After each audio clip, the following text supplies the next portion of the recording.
Hi everybody, welcome to Juma Game Reserve on this blustery day. The clouds haven't disappeared as I hoped this morning. It's a little bit of blue sky, but the clouds are building again. Although last night the clouds built and we thought there was a big storm on its way and then it all just fizzled out. So we'll have to see how that one goes. But just a few guinea fowl out in the open area, all quiet and looking for any seeds and things like that. Just heard the call of the helmeted shrike, so I'm wondering if we're going to be able to see those as we head around the quarantine area. My name's Tara, and joining me on camera this afternoon is Sebastian, and back in front of control is Mark. There's a couple of things I want to show you before we get going. I'd also like to swing by Karula and see what she's up to there. So, just to show you, there's been a couple of postcards. The first one coming in from Texas, and this is from Virginia. So thanks, Virginia. Just showing a part of the culture down in there in Texas. So howdy! And if you would like to send through any postcards, please do. Our pinboard's looking a little bit bare again. And the post address is PO Box 399, Hluvukani, Hluvukani, 1363. Mpumalanga, South Africa. Maybe Mark can put up the address there so that for those of you who didn't have a chance to write that down, then he can do that for you hopefully. So thanks a lot for that one, Virginia. And I finally got my postcard back. My sister actually sent it through. So I've been pulling a few blonde moments on myself, and this was one of them. Had it all ready to go and had it right up until the day of departure. And I left it in my diary, which I left on the armrest of my sister's couch. And I got to the airport and just went, I can't believe I've just done that. So yes, so thanks to all the Pondies, all the Ustream Pondies for signing it, and Colin actually gave it to me when I saw him down in London. So I just want to say thank you very much to that as well. And the other thing I want to show you this morning, again I pulled a very blonde moment, I didn't actually look at my masterpiece when I pulled it out properly, and Sebastian was trying to tell me and I just totally misunderstood what he was saying. So this was the cast. I had it upside down and I was actually again thinking, because I'm looking at this side and it still looks like a hyena track from this side, you see. So if you look from that side you should be able to see the profile, so I didn't actually look at it properly. So it was actually supposed to be this way up, so hopefully that makes a bit more sense. But that was the track that we did this morning, and you can see quite nicely the back pad, because I actually poured quite a lot of talcum powder over it, and I thought that's why it all looked a bit merged at the top. There you go. So the toes, the half moon shapes, and the claws. Unfortunately there was quite a lot of debris in between these toes, otherwise this would have been a perfect track cast for Anton. Albeit a little bit messy because I didn't have a big enough piece of pipe, so we had to do it with sticks. But just to show everybody from the morning drive that may have missed Anton. So there you go, a few things to start with. But let's jump aboard. Let's not dilly or dally any longer. Sounds like somebody's come in on the plane. I was going out on a plane. No. Texas one was for the crew, and the Pondies to say hello when Colin came to say hello in London.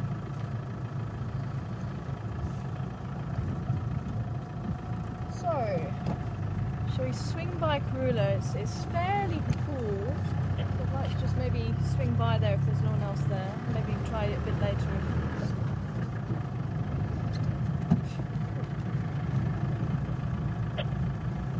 a lot of people there. Good afternoon stations, anyone mobile? And of course we're on the second to last day of the dumb quiz, so I wonder how people are doing. I had 2 questions this morning plus a bonus question, so I'll have to find some more questions for you. Actually, you know what? I'm thinking, no, let's keep going along below the ship.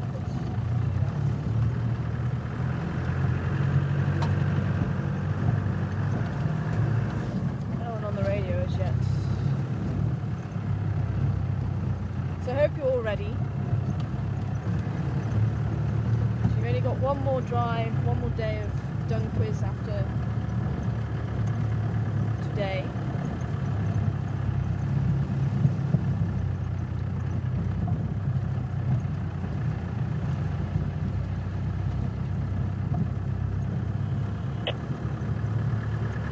And thanks to everybody who's been putting suggestions in for the Who Dung It t-shirt design and the merchandise for the shop. I think we've got a couple of, well, a few really nice designs actually, and everybody's been voting on which ones they like the best. So I think we've got about 4, maybe 5 designs that are going to be used.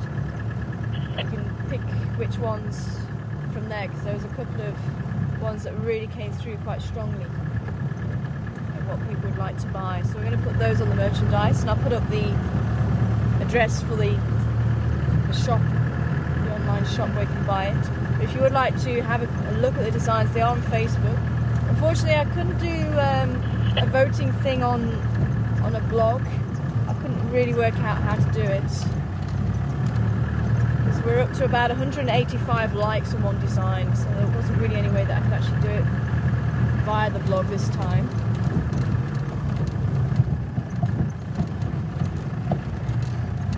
With the bids for the t-shirts, it is a different matter. So there is a blog out, and I did post on the comment below what the t-shirts are at. Maybe Mark can have a look in the blog and just remind me of what those are. So for people who aren't on Facebook and haven't been able to get to the blog, you'll be able to know what the t-shirts are at the moment.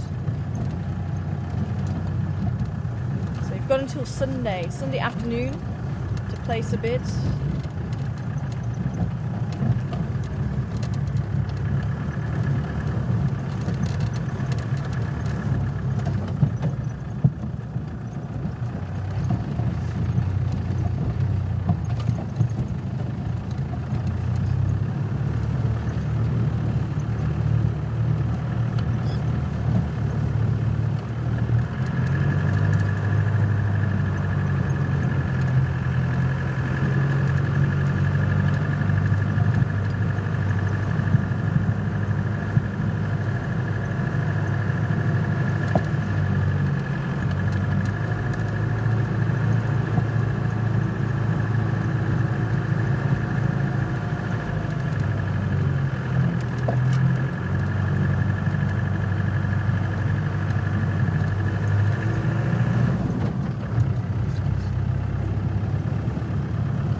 Have a look at the woodpecker picture, and unfortunately it was a little bit blurred.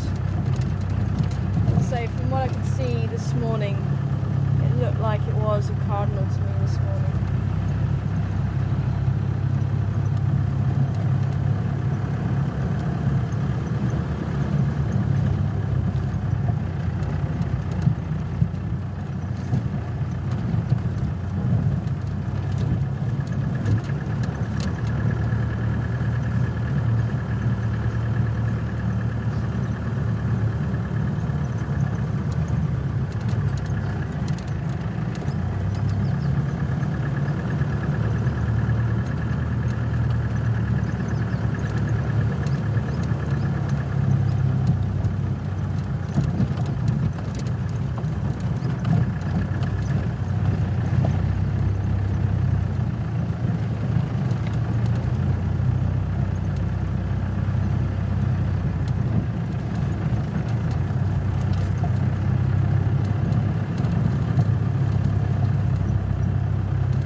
These flies are buzzing around me just for the ponytail gap.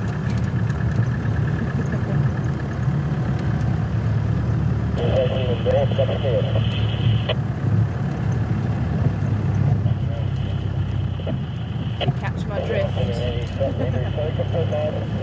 Buzzing around my head, so I do this.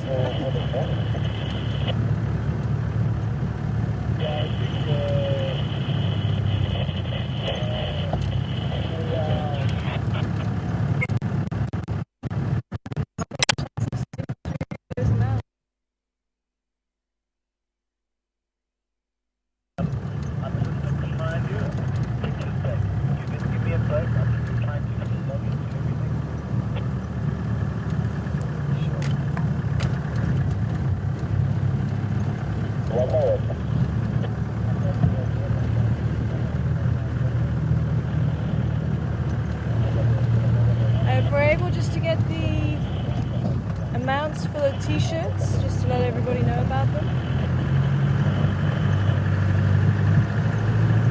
Yeah, either off of Facebook or on the blog.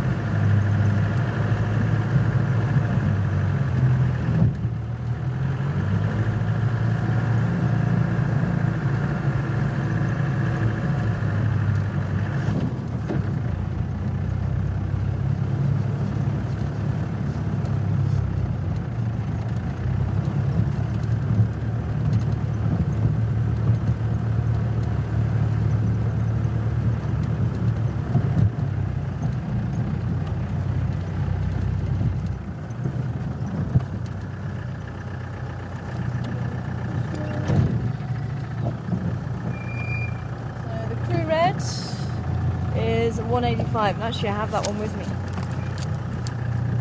So this one is at 185. If anybody wants to bid a little bit higher, and there you go.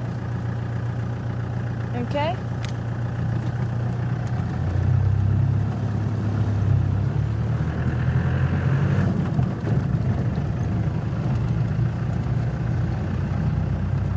And Seb's small grey is at $100.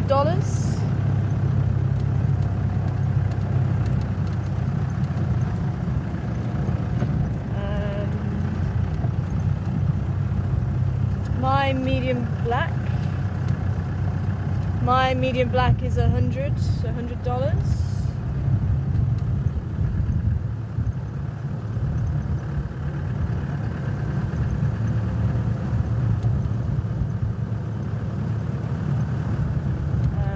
My small white is at 125. Got the Impala going across the road there.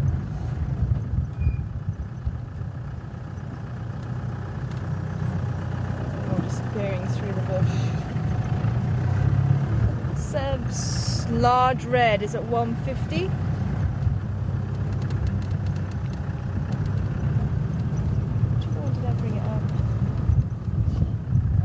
This one, actually, hold this one up. Wind's not helping. Here you go. This one's at 100 Canadian. Actually, if I turn around, that might be easier.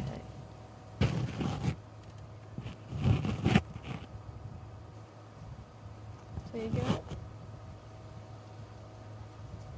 So it's either 100 Canadian dollars or someone bid at £70, so we'll have to just see which one is the highest.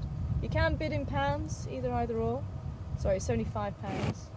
And this one has been signed by Sassy. She put the paw print down there. See that? The wind's pulling it away too much. Yeah. Which one? Well, I can't remember which other one I picked. Oh, this one. This is my white. This one was the 125. Oh.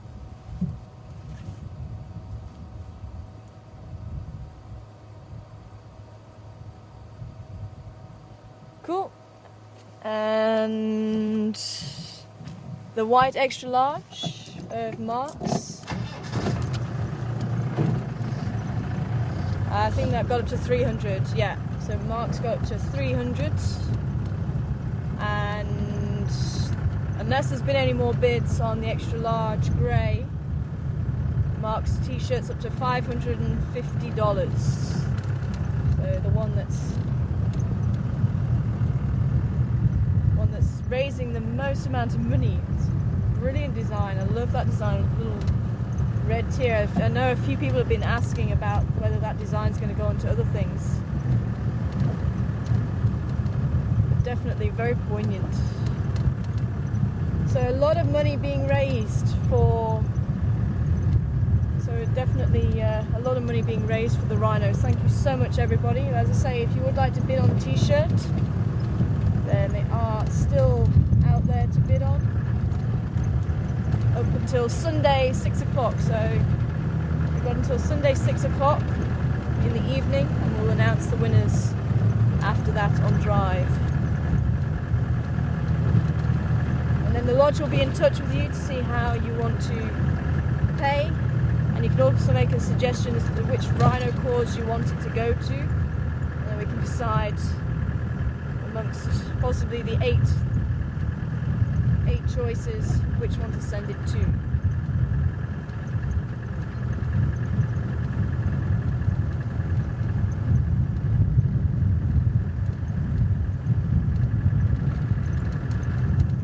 And just on that, if we all can just try and raise awareness about the rhinos and about the problem, you never know, maybe it might just start turning.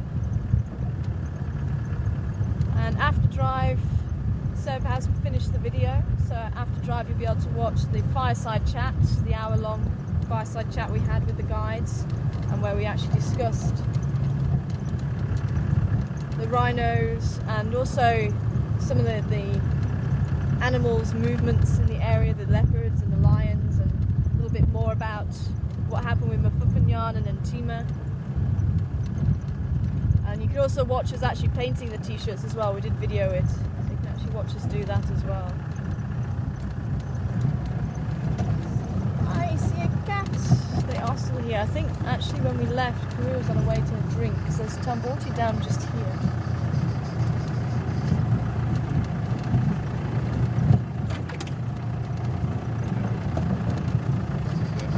Yeah, I see one. Just checking, see if there's no one on this side though. Just disturb. Oh, and somebody is feeding.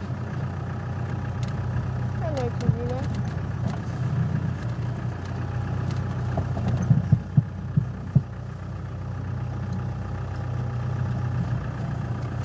That level there.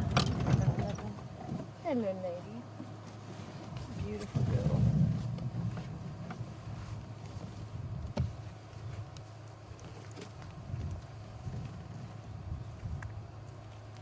Just in case anybody missed this morning.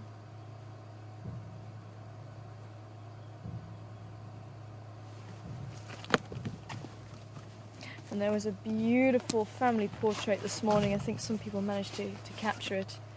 And I am hopefully going to be finished with the blog very soon. So if anybody does have any more pictures you'd like to add, you can still add them.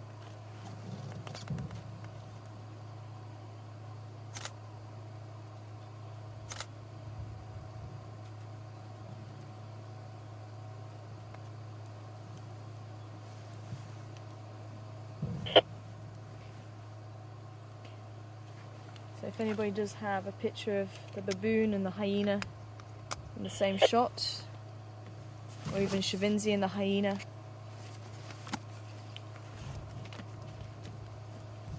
or of that family portrait this morning, because unfortunately my camera battery, even though I put it on charge, it didn't actually charge. I forgot to actually switch it on. I'll say I'm pulling a few blonde moments at the moment. Not good.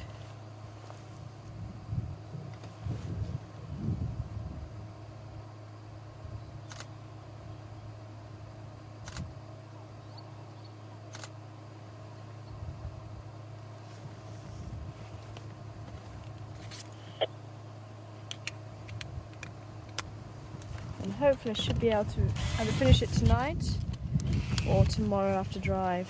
It should be out.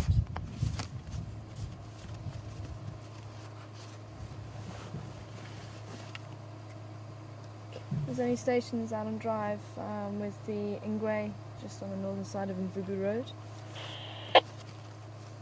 Afternoon, Tara. I just want to check if Kurula is still there. Affirmative, we've just pulled in and she's still here. Mum Pimpan's feeding at the moment. Copy, thank you. Good job. Copy that, thank you very much. Gary, main one minute just now. I can go with it. Copy, thank you.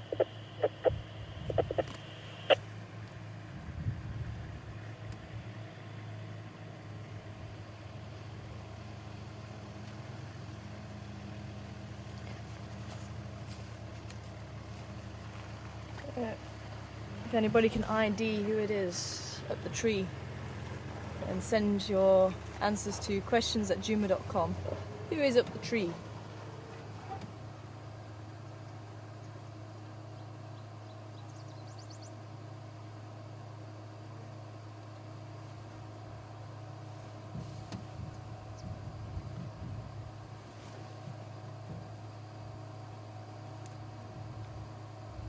See how well the IDs are coming along.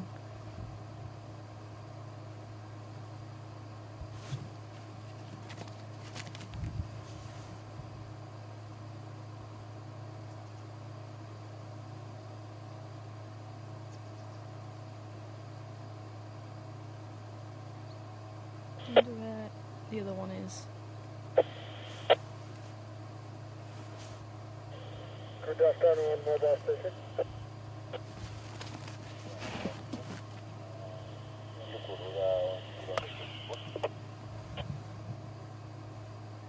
Okay, copy. Yeah. So now, yeah, should have been now for this one. I will see that out.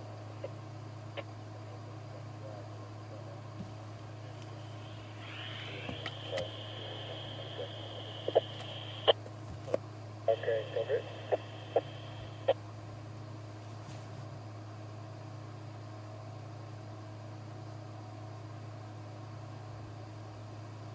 Slamming Gary Main, we're switching to the plan. Looks like loading mobile car towards Gary Main.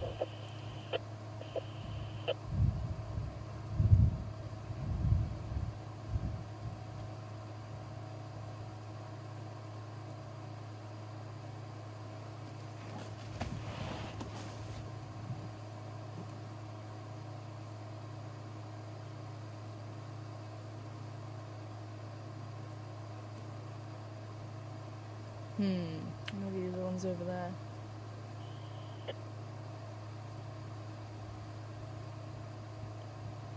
Now it does seem to be that they're taking a lot longer to eat this impala than they did the previous one, and it's possible because they hadn't eaten a decent meal for a while. Maybe they were just snacking on smaller prey species. Because they seem to devour the last impala very quickly. This one's taken them a good, well, we're into day 3 now. It's roughly around 2 or 3 o'clock the kill was made a couple of days ago.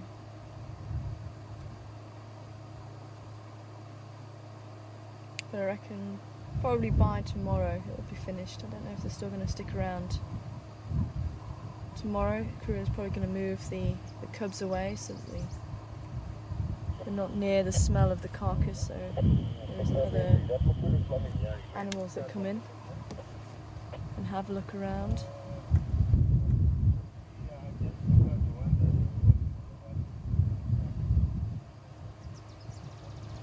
I'm just going to move around a little bit further around the corner because the ruler is flat at the moment. Just going to have a quick look at him. I think what we'll do is we're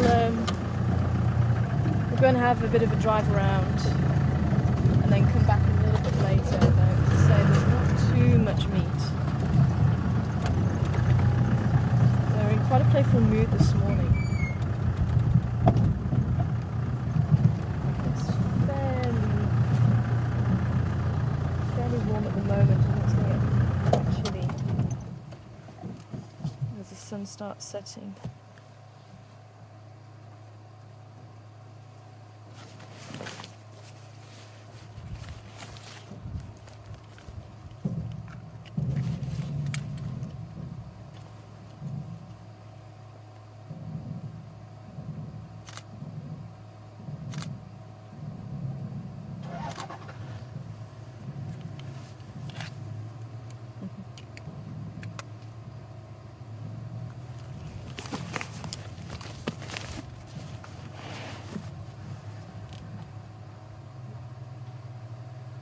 Ah, there she is. You see the other one?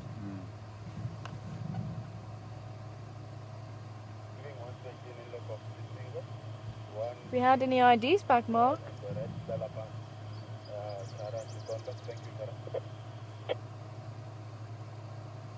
Who said the latter?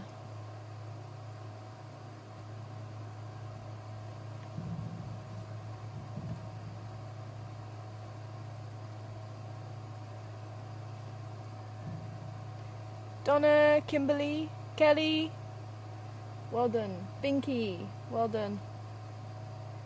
Bree, Jeshul, JB, hoping I said your name right, Jeshul, and Mud. Awesome. It is Mudgy. It is Shivambalana. He's up in the tree, the little boy. There's 2 spots above his whisker line, very distinctive. You might have your own way of distinguishing him, but that's the one that I found is the most distinctive at the moment. Little Shavinzi has a little upside down V above her whisker line.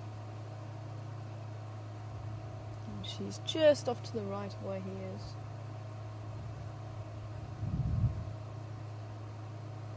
What you gonna do, little one? Where does she have an upside down V? Just here. So she's got the 2 and then Oh, okay. On the left? both. She's got it both sides. And he's actually got his both sides as well. I recognize her from the exclamation marks on her forehead. Oh, I haven't seen the exclamation mark actually. 2 big exclamation marks, but upside down as well. 2 upside down exclamation marks on her forehead. Oh, I'll have to look out for that one. Let's say each person will find their own way of IDing them.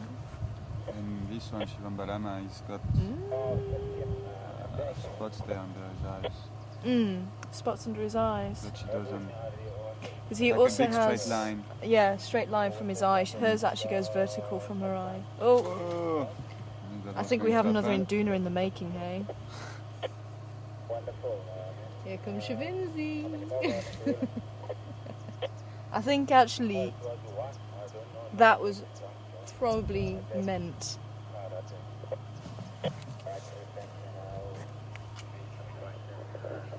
So I can't see it's that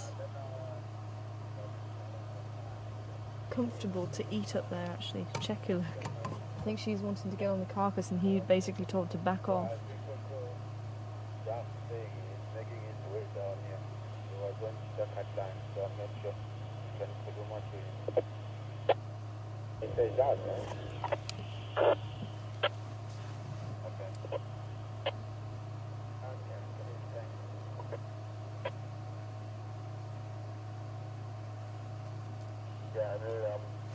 I'm on my way to but just came across this shopping yard. I'm going main at the moment.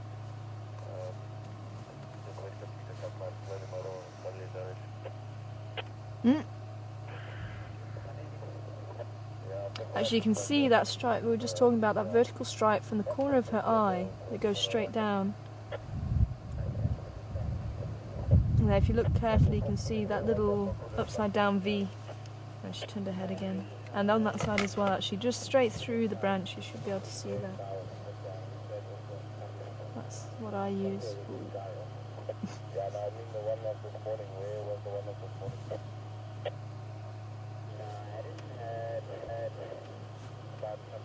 Or is he being told to back off by her brother?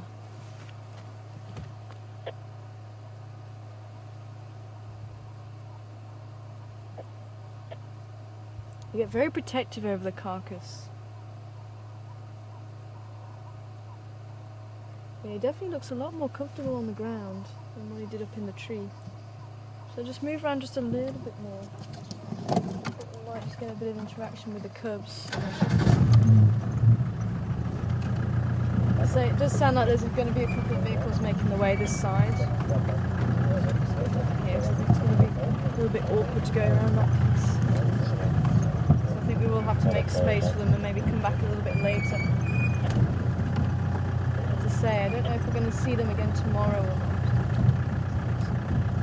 Worth checking in. Anyone might have missed them.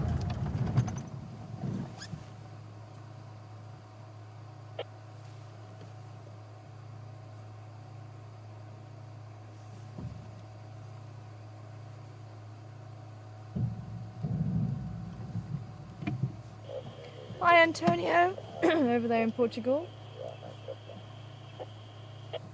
Where are you taking that now, mister?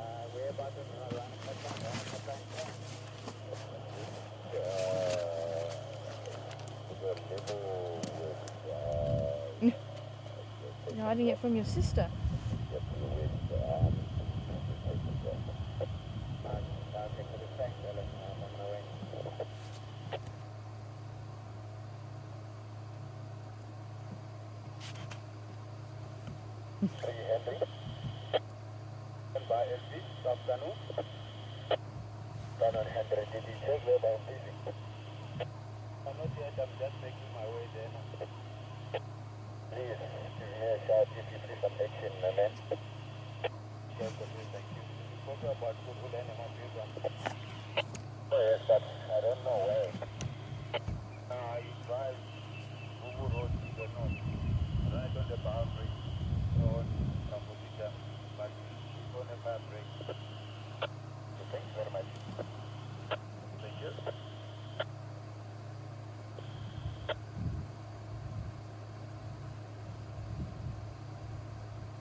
I actually do think that the drop from the tree was actually planned.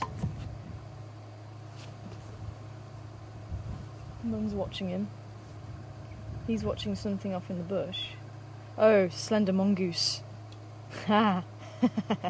There was a slender mongoose just over the other side. I just saw its tail disappear.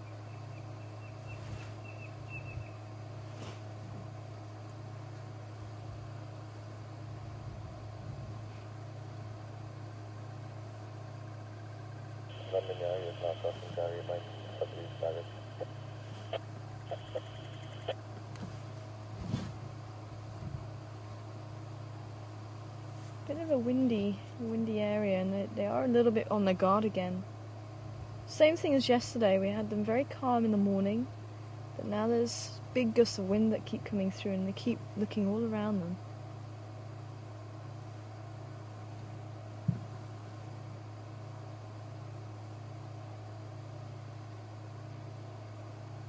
I'm going to try and put it in that tree. That's going to be good practice for him if he tries.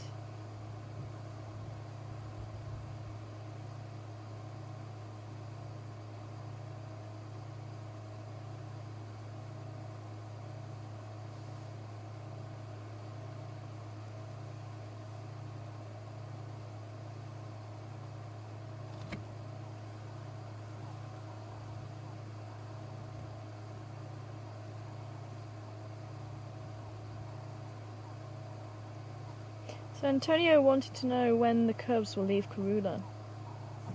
And it's anybody's guess, really, Antonio, and it will depend really on the character of these two cubs, and I would not be surprised if the little female leaves earlier than the male.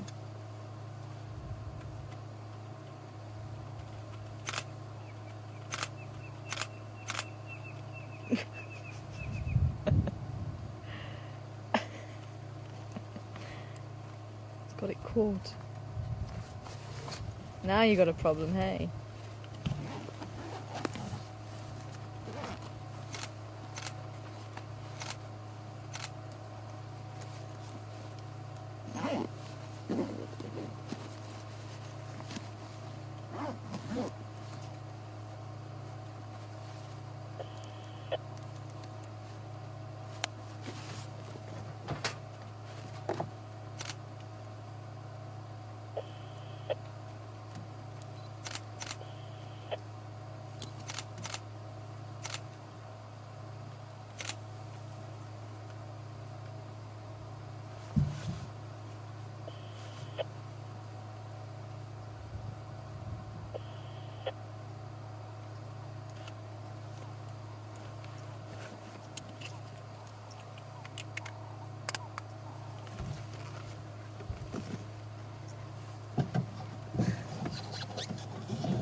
Unfortunately, this really is the circle of life. You saw it was a female, and this time of year they are pregnant. There he is, he's just opening.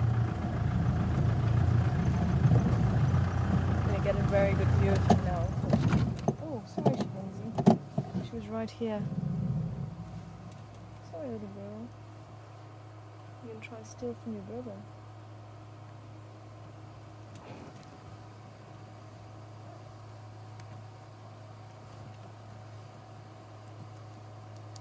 I was still thinking she was at the back there.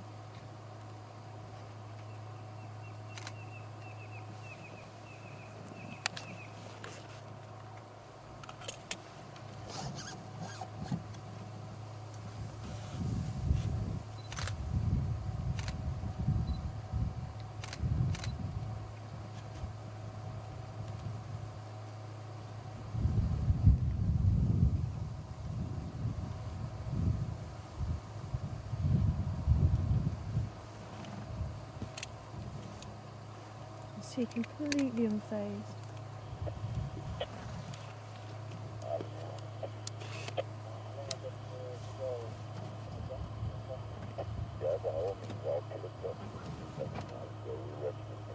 Did she go down or did she go up? I was just checking on him, seeing what he was doing. He's disappeared. Can you still see him from where you are? Yeah, I don't know if the camera will, but I can see him. The camera is too low.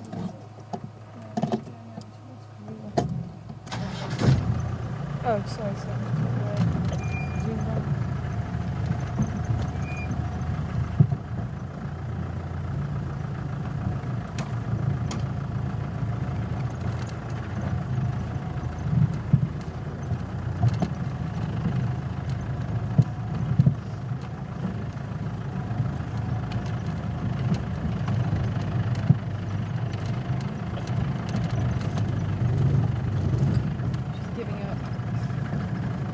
Brother has claimed.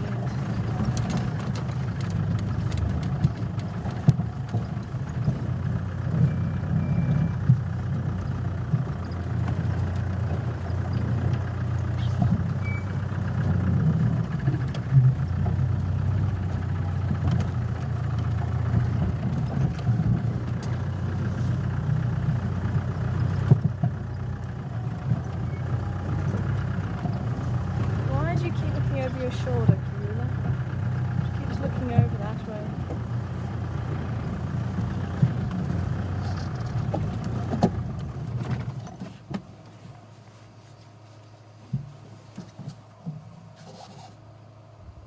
What's wrong, lady?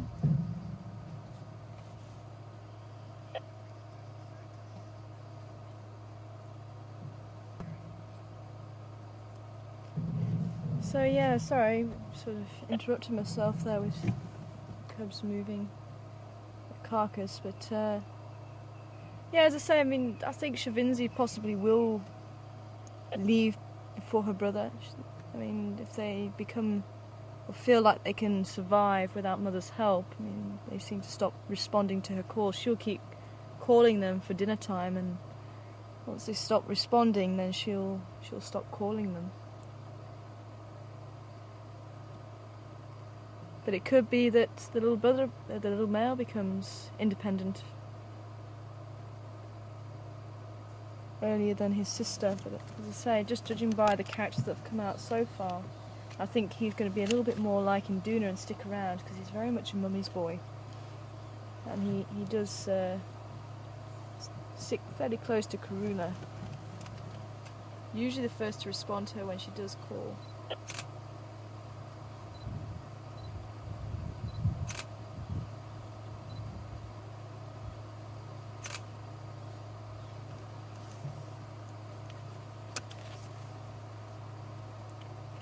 But anywhere between,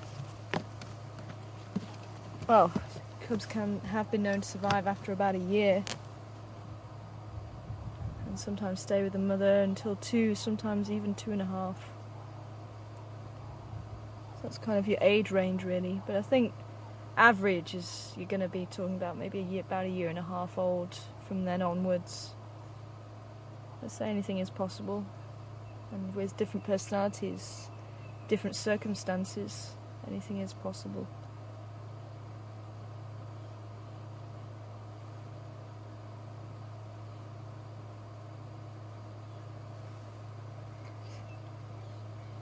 And if you can just send me who was the last question from?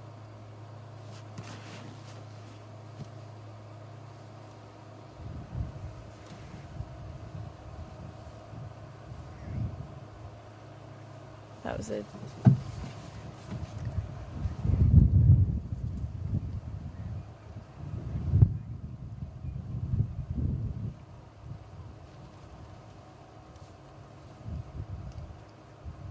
Hi Gilly and Terry, kind of on the same subject line there about the carcass, and Terry saying could the cubs drag the carcass up another tree or would Karula have to do it?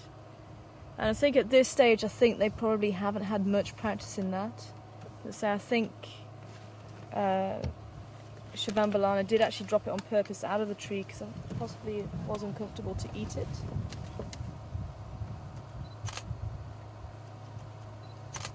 That light is just so beautiful on her at the moment. Hoping to get the sunlight just bouncing off of her fur at the back. It was almost like she had a golden halo around her body. Beautiful.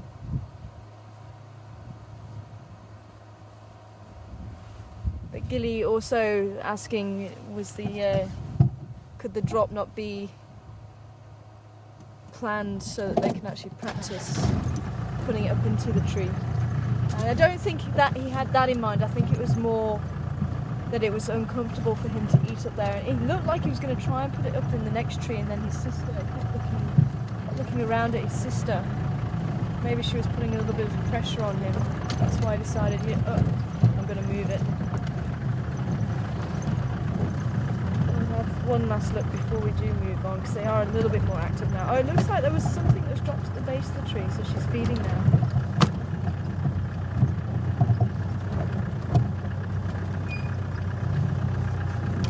Let's just see if there's any interaction between the two. She's going to tell her mum to back off her bit of food. So mum's also looking up. Mum found a bigger piece. Look at that.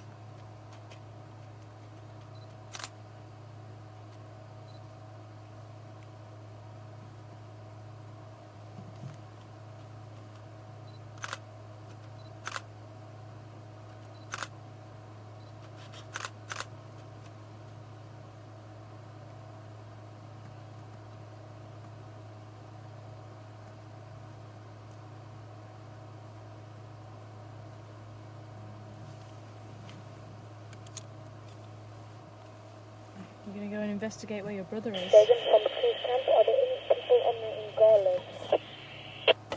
2 more. Bruno's getting a leg. They were behind the big dam yesterday, and they just want to know if anybody has seen them. Nothing. We have been there this morning. They were gone. So I think they possibly are a little bit small at this stage for even... I'd have been very surprised if we could get that piece of carcass that he had up into a tree, but it's been very interesting to see if he was going to try it or not. We're not going to be able to see this interaction if it happens.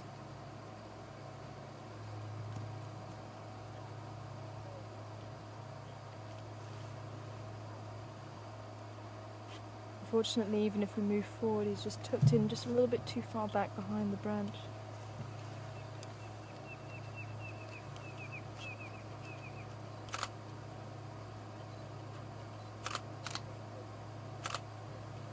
Sure, that light is beautiful on her.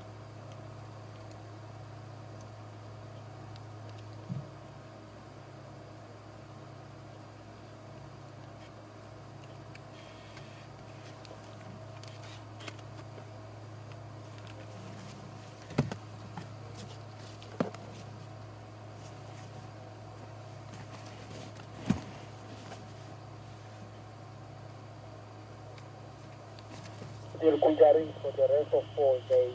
Hi Brent, over there in New Orleans. Welcome on board. I'm wondering if the spots are symmetrical, and they're not. They are asymmetrical, as many things are in life. They are asymmetrical. Zebras also are asymmetrical. Even human faces are asymmetrical.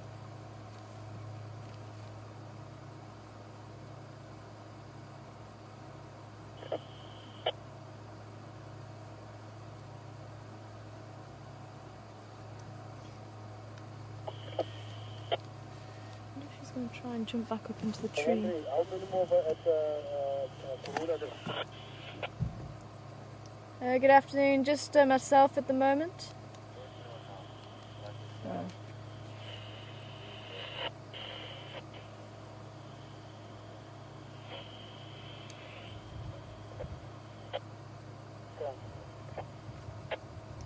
Station looking for Karula Lock. Here it's just myself at the moment. You're more than welcome to pull in.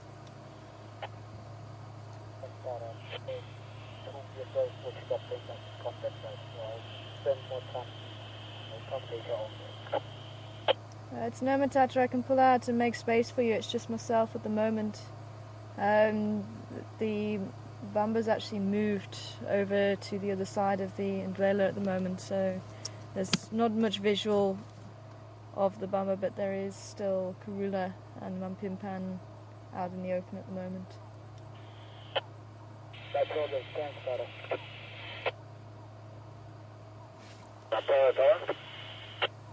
Standing by? Yeah, sorry, I couldn't copy you. I can't copy you. Confirm here's visual of the English. Affirmative, still visual of the Ingwe. It's just the Bumba's no longer up in the tree. It's on the other side of the road now. Okay, copy. How many stations do you have there with you? Just myself. I thought you were also approaching, and I thought there was another station approaching. Yeah, I from my mum to the Kaplan now. I'll be joining you. Yeah, copy that. If there's anybody else wanting to approach, I can make space. Copy that.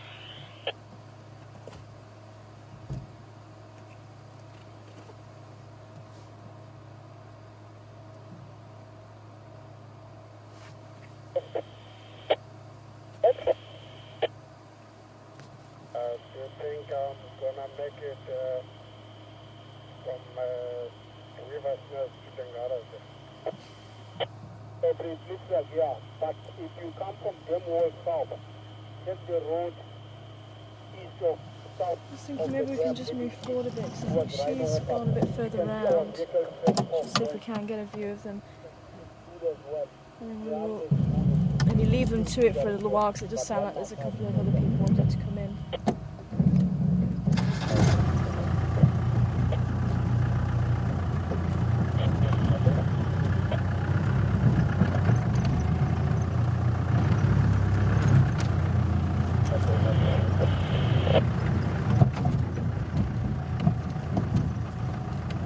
Can you see them at all through there? Not really. No? Oh, there's some tracks here. That would be brilliant for casting. Unfortunately, I can't get out and do it at the moment.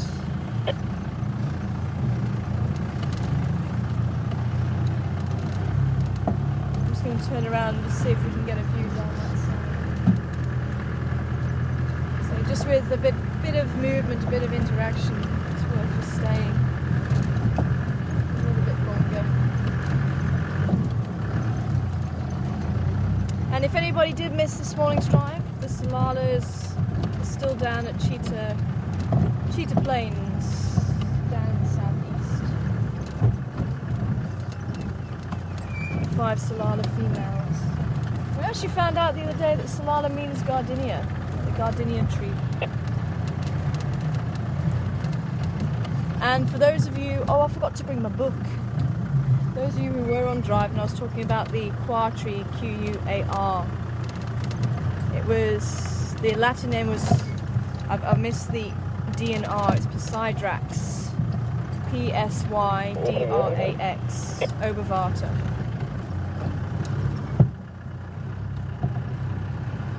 So probably pronounced Psydrax, Obervata. I actually was going to bring a picture of it for you. Yeah. forgot to pick up the book. Ah, there she is.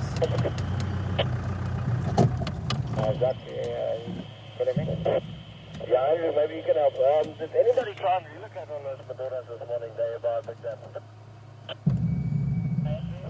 Sorry. But when they went down, no idea where they got, but just said that she didn't. Right, take over your home.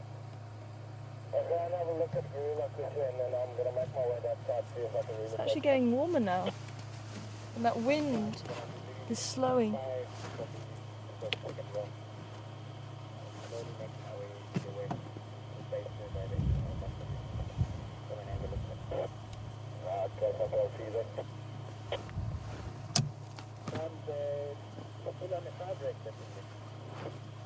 Yeah, it's room is just above us, moved to the southern side of the road. But they're all doing well.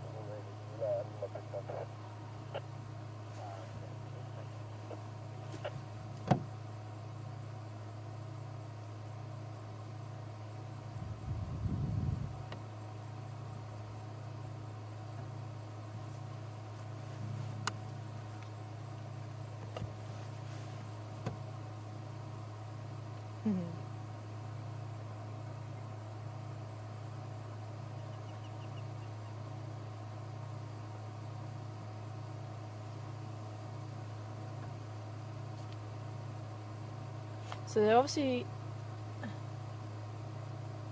have obviously made a bit of space since they've last eaten on the carcass, because all three of them seem to be hungry for a little bit more now. And so I think Karula's busy with that little piece that she found. Shavinzi is putting a little bit of pressure on her brother, I think, but keeping a distance. And there is that bit of respect between them. You know, if somebody does have a part of the carcass, then they do back off a little bit. See, she's playing again in the tree. I'm going to try and pull forward a little bit for you. Oh, she's coming down.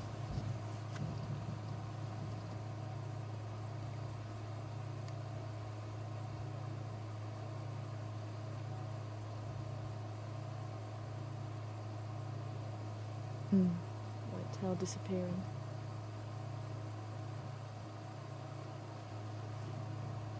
Well, I think it is worth us moving on.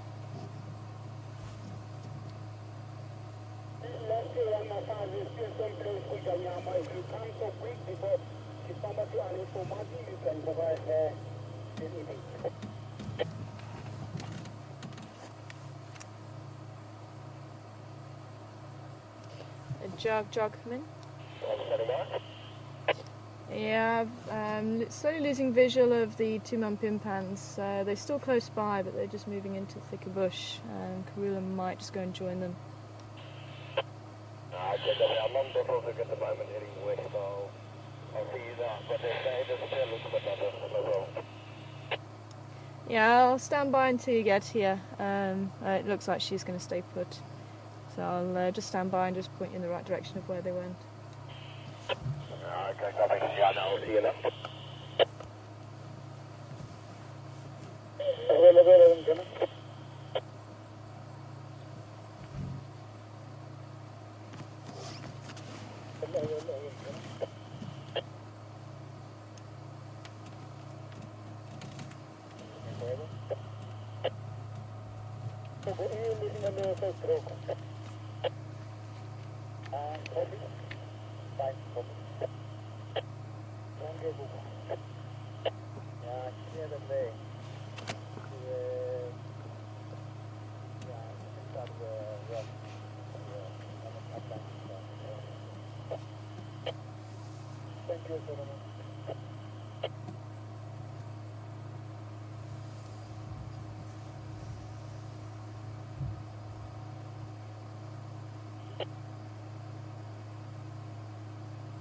I'm going to just pull one last time further around, so when Jock does come I can just point him in the right direction. We're not going to... I'm obscure anybody's view.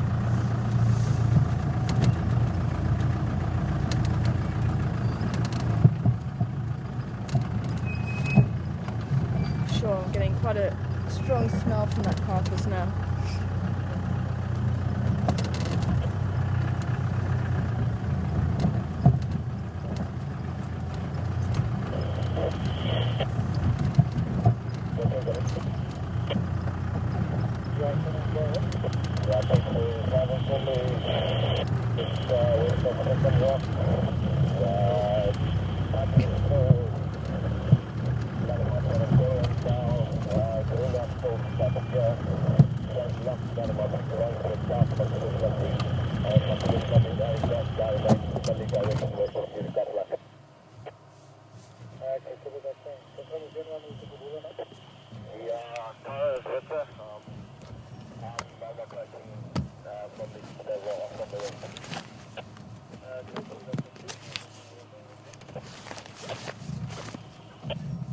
Yeah, you're more than welcome, Tex. I'm just standing by for Jog to pull in. Karula's just fambered over the Ndlela now, back towards the drainage line in the southerly direction. Visuals not great now, but keep coming and I'll show you where she is.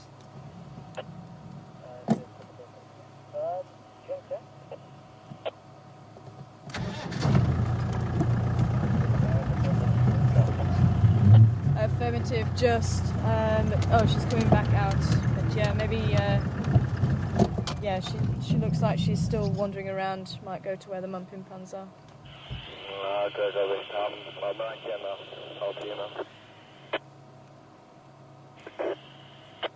Jog compass. Jog stop. Learning about text. Oh, confirm that Gala is still at you on Dawood. Apparently there's only one Mafazli there. The other Mafazlis are gone. I don't think she's gone to Network.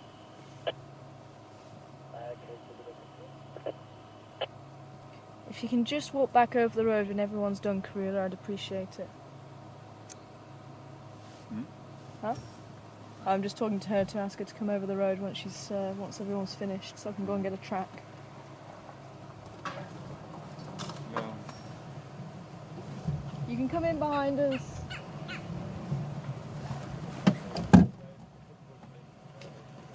Yeah, the cubs are just in there. Alright. Okay, we're going to leave because Tex and another vehicle are on the way now.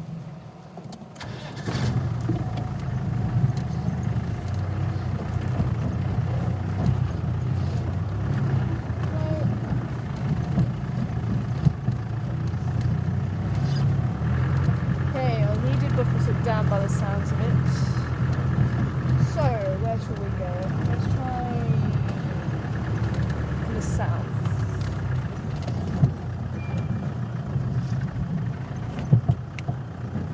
Station pulling out of the lock of Ingwe, still in the same place. Or station in the lock and on approach.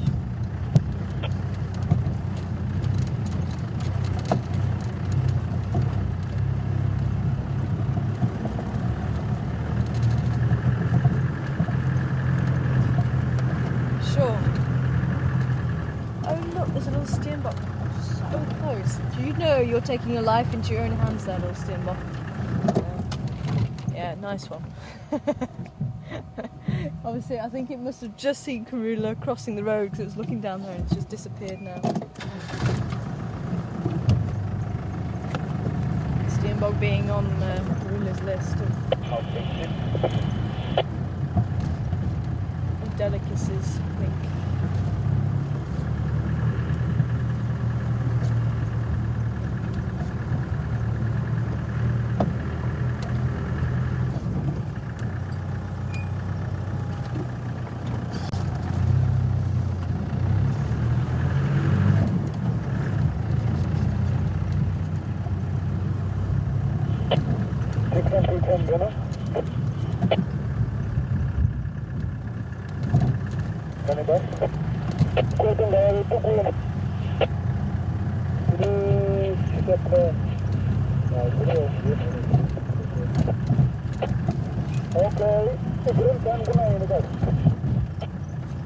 Okay, this is what from the insect problem. Okay. We'll go in. Okay.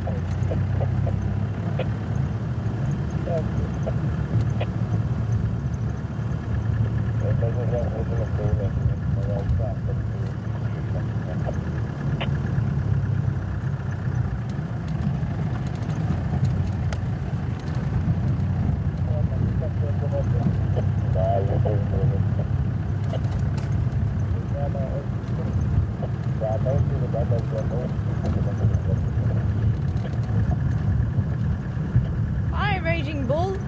Long time no hear. Hope you're well. I'm wondering if Karula, if the cubs would know to run up a tree if a hyena came around, or whether Karula would have to give them a command.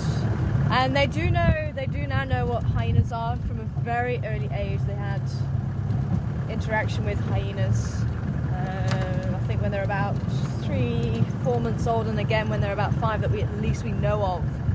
But it's anybody's guess when their first contact with hyenas were, and they were a little bit slow on the uptake. They saw the mother run and then they ran for a tree. But as they're getting older, they are starting to understand, I think, what hyenas are and where they fit into it all. And what we have seen is when there's no food around, just like we saw with Mishu especially, is that they do stand their ground and they just sit and watch the hyenas. I mean, the other day was a prime example with Shavinzi a couple of times.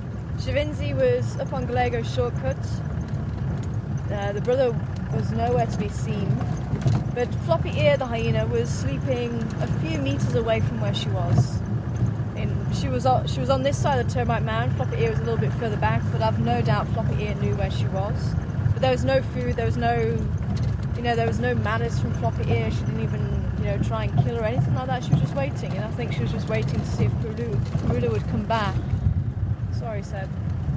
If Karula would come back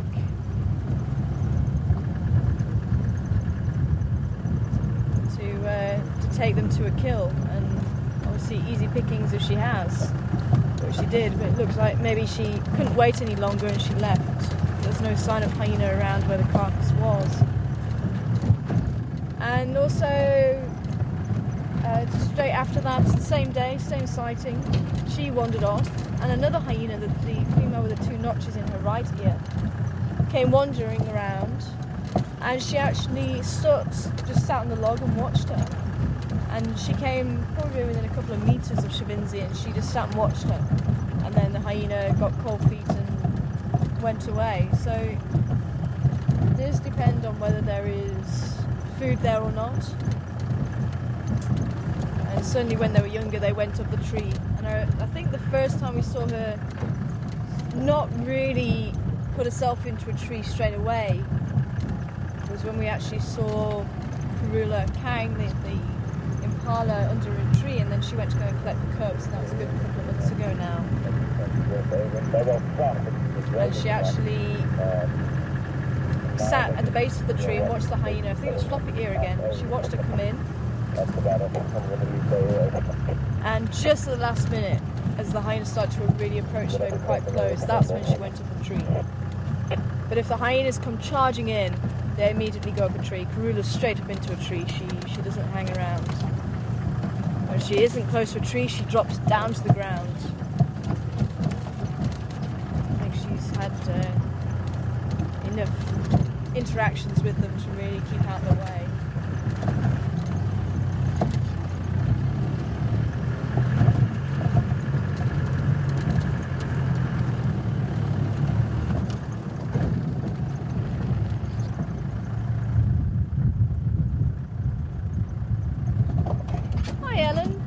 Good to hear from you over there in Illinois. And saying about the hyenas being there at the last carcass, and they're all waiting and wandering around, and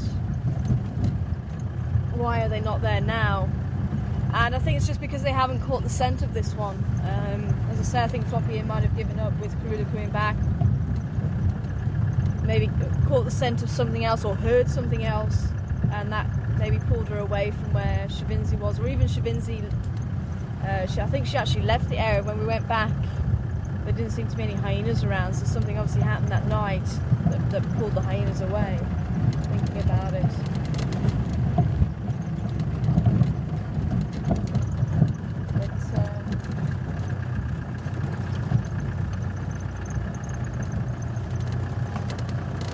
Yeah, sometimes the hyenas don't pick up on the carcass, sometimes they don't find it at all. Some days they do. And the days that they do, then they alert the others, and that's when you get the stakeout happening.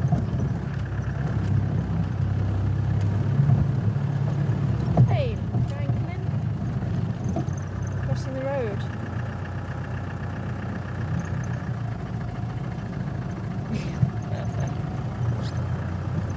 I heard the Shelleys Franklin the other day. I'll drink your beer, I'll drink your beer, I'll drink your beer. Beautiful little call. Bob? Hi Bob, interesting question. Why have hyenas or vultures not turned up at the kill? I think I covered the hyenas. The vultures also possibly haven't detected it when they've been flying over it. It was underneath the tree. Now I wonder if that was part of the reason why Karula doesn't tree them as often. She seems to hide them underneath bushes quite a lot. Ooh, look at the waterbuck bull. Beautiful. Oh, it's so magnificent, that bull. The female. I can actually smell them from here. Wow. It's very strong today. And it's that oil that waterproofs the fur. It has this very musty smell. Males tend to smell more than females. I want to come around here and have a look, see if the Gowrie gang are around. But the vultures probably haven't flown over there, and that's why they haven't seen it, and they have not seen the other animals that attract them, like the hyenas or bataliers or tawny eagles. What I did find fascinating was there was a batalier flying over fairly low, and I thought the batalier had seen the cub, or at least Karula, and maybe it just missed them, but it didn't come in and have a closer look. So if it did see them, it didn't bother with it, and it could be because they were shielding the carcass with the body in the tree, and maybe it just obscured it. But I think it's just gone undetected, to be honest. I think that's what the reasoning behind it is. It's gone undetected. What are you guys looking at?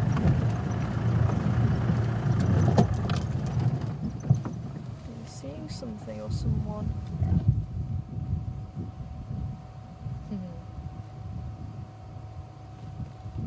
Some impala in the background I didn't get a chance to look at as they crossed the road. Some of them looking heavily pregnant. See, she's looking over there. Something's caught her eye.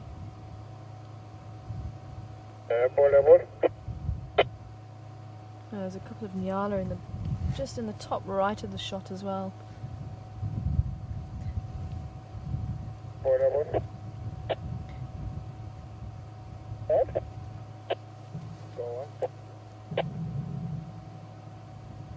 Okay, it's actually the nyalas just in between the two waterbuck there, and then the impala just to the right of them.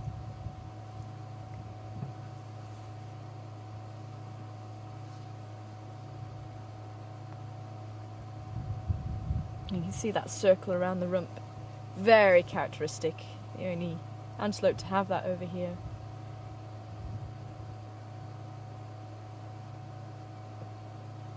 Almost look like a bit of a donkey with the long hair and the face. But they are an antelope.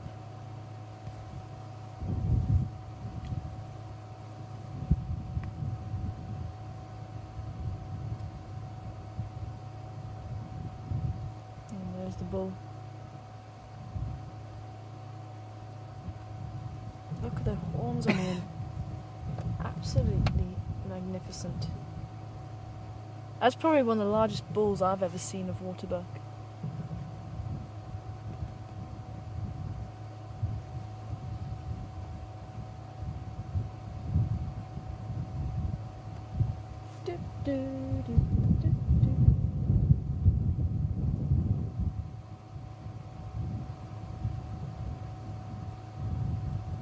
Not sure if you're getting that call, but Rosie, that one's for you. Cape Turtle Dove. Work harder, work harder. Although it is the weekend. Let's drink lager, drink lager.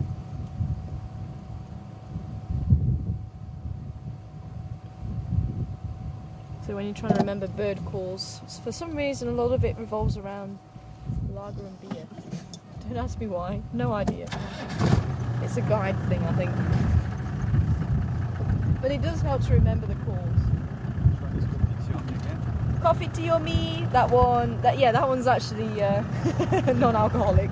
That's the orange-breasted bushshrike. It actually says its name as well. Orange-breasted bushshrike. Orange-breasted bushshrike. Well, you could say any name, I guess. In my head it does. Yeah, we won't say Sebastian though. No, but Sebastian. They could say like. You want to say lilac-breasted roller? Yellow-billed hornbill, yellow-billed hornbill. It can work with it. That's also true. I don't know. I think.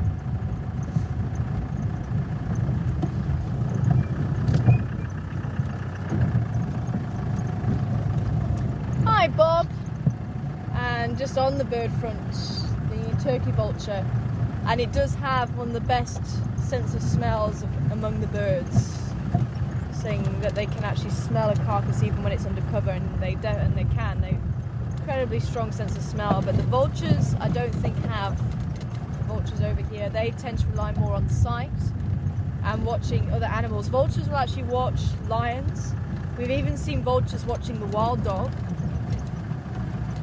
And even lion and probably leopard as well, that they do seem to watch the movement of these predators, as well as the bateleur and the tawny eagle, who fly a little bit lower, and if they see a bateleur or tawny eagle, they'll come in for a closer look.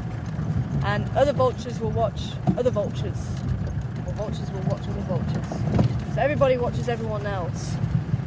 Try and get some inside information. And what's really interesting is that lions will also watch vultures and the movement of vultures. And my friend who works with captive lions said she noticed the captive lion, who has never seen a vulture, he's never seen lions watching vultures, but he watched vultures in the sky. So there's got to be something almost programmed in there. I mean, that's really odd. To actually have that behaviour. I mean, that's a behaviour I would have thought would be learned. And yet this lion that was in captivity was watching the vultures. Now, whether he would have reacted on it or not, but she said he was looking very intently at these vultures, at these large birds. Unless it was just inquisitiveness. But certainly very interesting. Why watch those birds? Why watch those particular birds? Very interesting.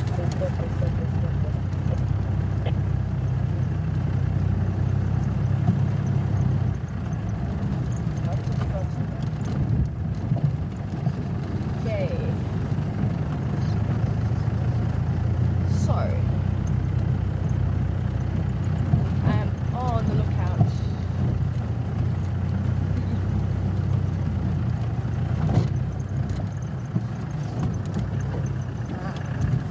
Just Jack. You'll understand why. Just Jack. Wanting to know if any animals have radio collars. Welcome on board, Just Jack. But yes, there are some animals that have radio collars, not for actually finding the animals for the guests, because it actually spoils it. I mean, at the end of the day, this is the wild, and if you can have the animals on tap, then how is it different to a zoo? Just bigger area, and we don't have to clean up after them. But other than that, if you can guarantee these animals, then you actually lose the whole point of what a safari is about.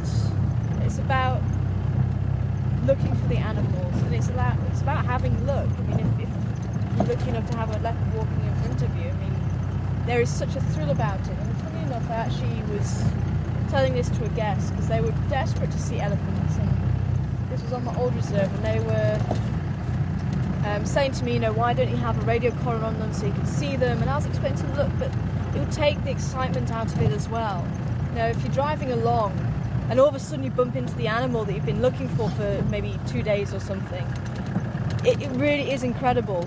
And I kid you not, I really wish I'd actually had the guests were filming it, or I was still in touch with those guests, but I kid you not, I was just finished with explaining how exciting it is to just either bump into the animals or to track the animals and find them. And it was at night as well, and we were driving along, we're just about to get back to lodge, and literally in the middle of the road, a few metres up ahead of us, the herd of elephant was stood right in front of us. It was incredible. I couldn't have timed it. I couldn't have planned it any better. It was one of those magical moments, and my guest turned around and said, I know exactly what you mean now. And she was absolutely thrilled to bits that these elephants were there. It gives me goosebumps just thinking about it, actually. But they are radio collared for research purposes. I mean, there's a lot of studies that are done where it's done on captive animals, but captive animals are different to wild animals. There are similarities, but there are also differences. So there's a buffalo that's collared, I think there's a couple of wildebeest that are collared, and I think we have one of our questions. One of the lions is collared to see the effects of TB on lion. I did check, that was good.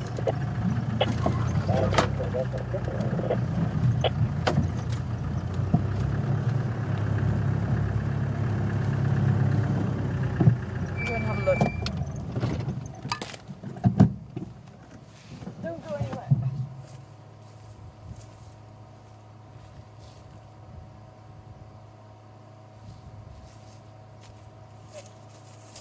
Just not noticed that hole before. Oh, it's not very clear. So I'll try and find a better one. I'm not going to tell you who did it. I have my suspicions. I'm not really for you guys to go on there. Let's keep going. Just keep swimming. Just keep swimming. Okay. Let's put down there.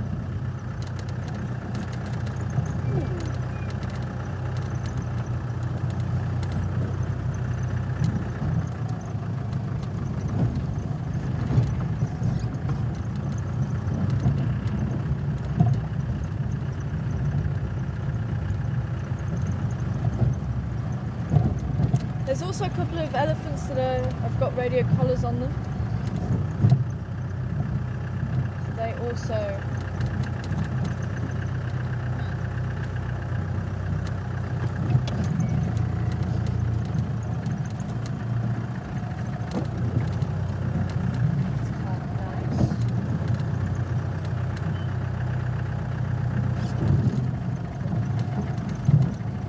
that one. I think I've just found Anton's hyena track to go and cast.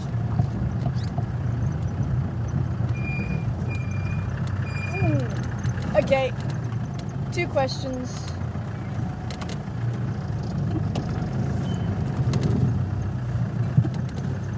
I'm running out of time again. Alrighty, so you got 2 questions. The first one is right next to us, and I'll have to go and get the other one. Going some down.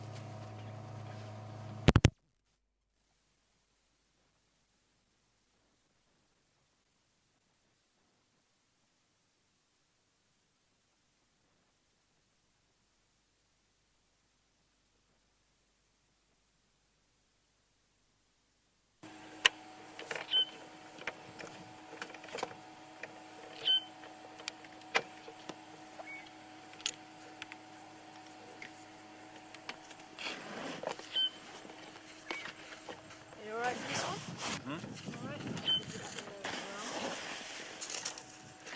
Well, which one is the first one? This one. This one's the first one. Hopefully you can see that quite nicely. Here we go. So, can you hear me? Are we good? Yeah, it should be. Sun is up. Let's try again.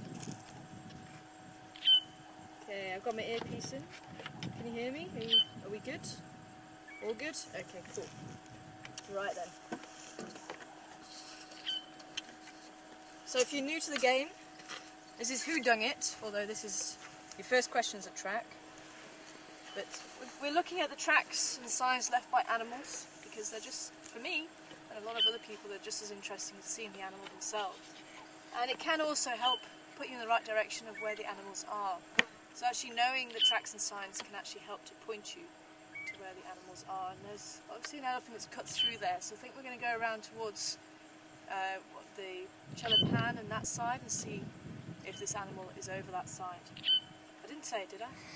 Did I say it? Did I? I said animal, didn't I? No, but it's fine. Maybe they won't pick it up. I can hear him from here actually. I can hear. Okay, hold on. Did you hear it, Mark? Did I say it? I'm sure I said animal. You said the name. Did I?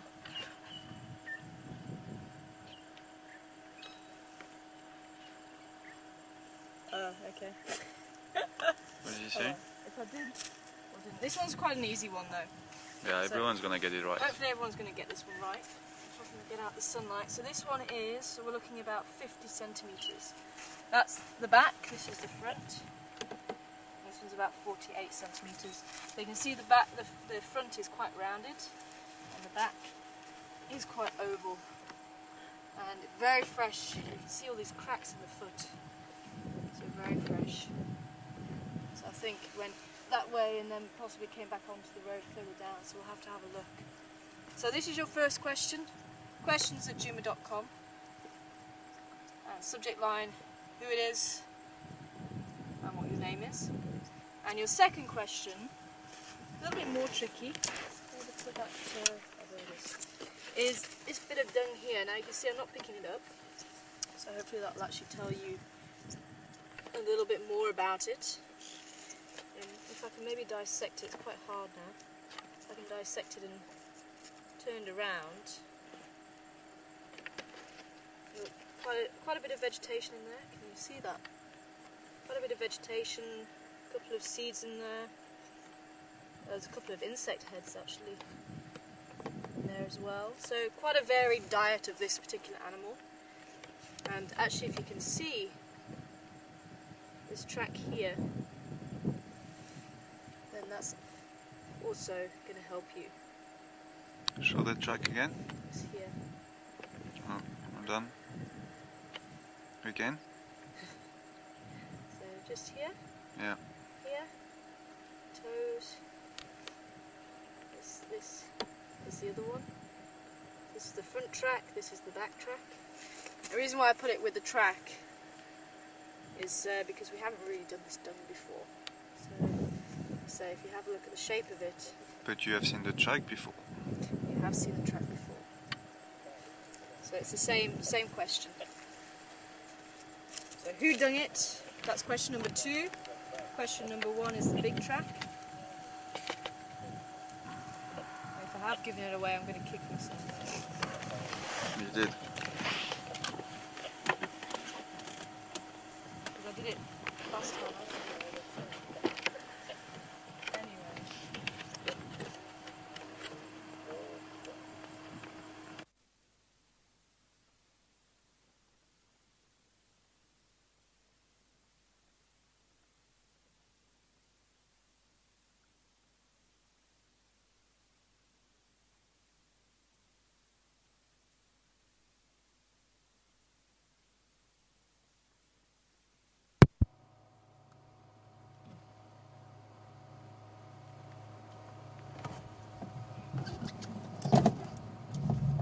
Cool, okay. Let's head on down. Ooh, okay, cool. So you might have to give me the correct answers just before we actually find the animal. I definitely heard him in here somewhere.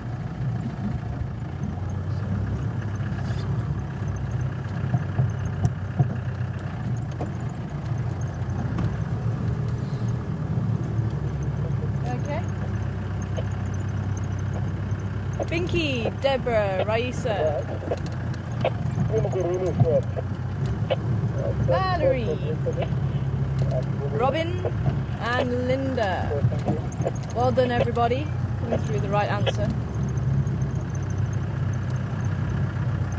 And there is the answer. Go around and have a look. Ryan coming through with giraffe. A little bit too big for giraffe, Ryan. And you'd also find straight lines down the side and a cloven hoof. Remember, giraffes are cloven hoofed mammal.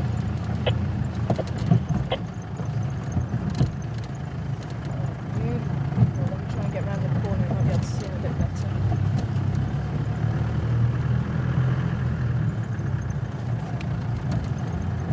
Station with the love. Do you mind to approach?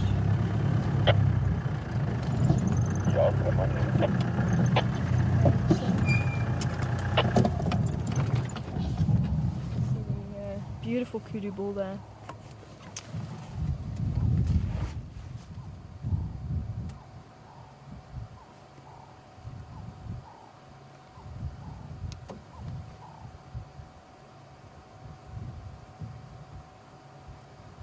Yep, we can do question number 2. So who is first off the mark with question number 2?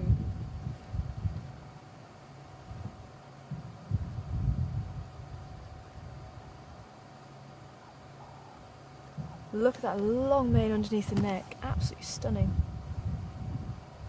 Beautiful corkscrew horns.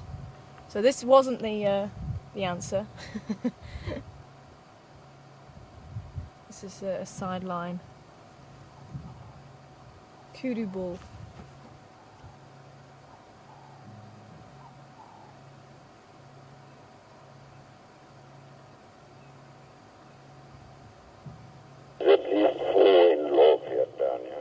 Oh, nice. Beautiful light on him though. Let's go and have a look at the answer. And I'm hoping everyone got it right. Even without me giving it away. What is it about that track and I have to give it away? What is it? What is it about that one? I don't know.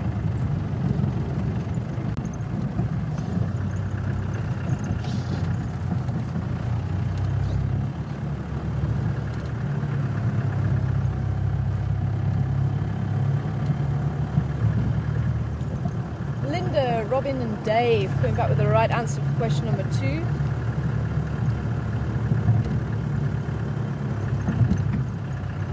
Oh, and Glynis. Hello, mister. Amy, well done, Amy. I think we've seen this man before. Sarah, also coming back with the right answer for question number 2.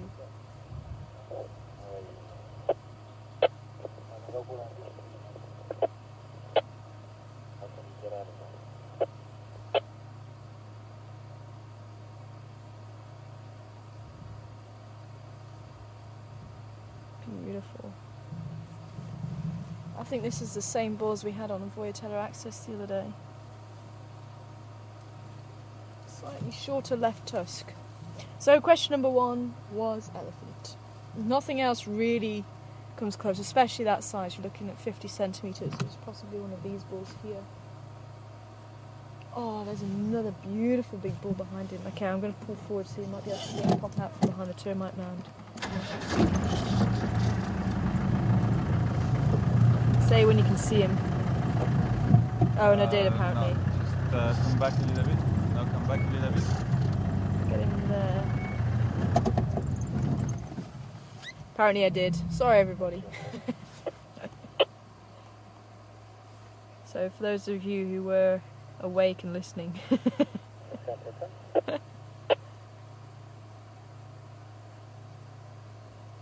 got the answer. Oh well.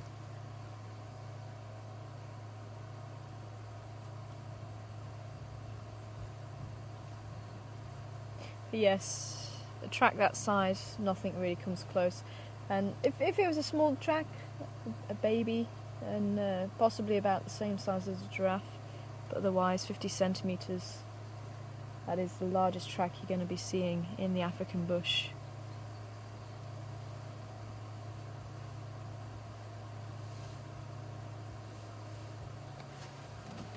Got ourselves a small bachelor group. And Valerie! Oh, I thought Valerie was getting the question right, but it's actually Valerie's birthday. Happy birthday, Valerie! And great to hear it's your birthday. I hope you're having a wonderful day. Valerie's one of the mods, and she's been with us for an extremely long time. I think possibly from when we started, wasn't it? But certainly it's an extremely long time. And thanks, Valerie, for everything you do. Certainly is appreciated.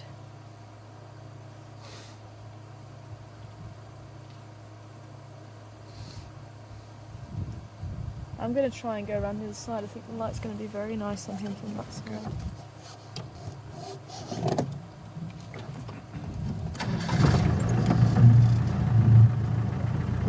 Oh, there's another bull, and there is actually about 4 bulls.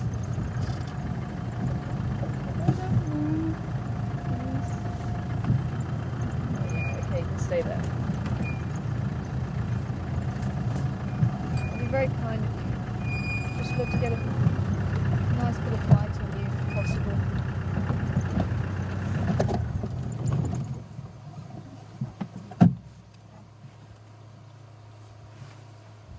Wow.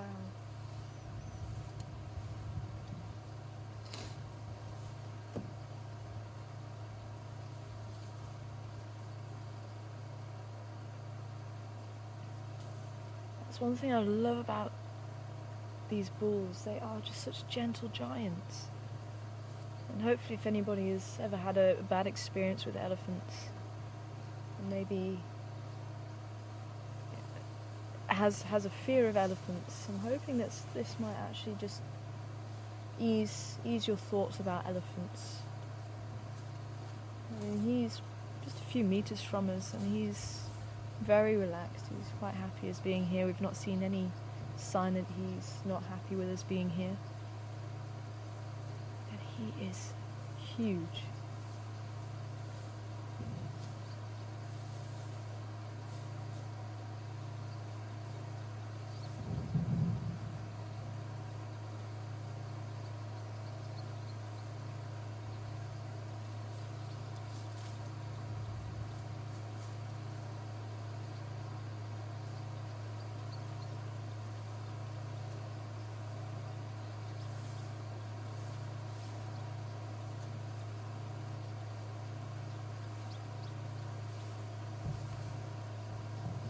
Yeah, there's his broken tusk. You see, much shorter than his right tusk.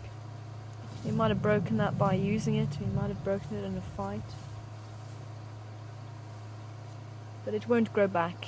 It grows from the root, not from the tip.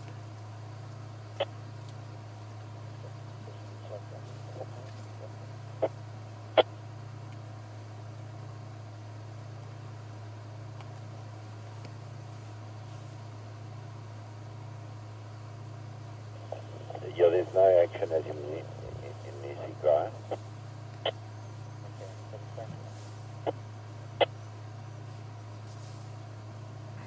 I don't even think my head would reach the top of his leg. I could probably fit underneath his front leg, just by his body. What do you say? Definitely.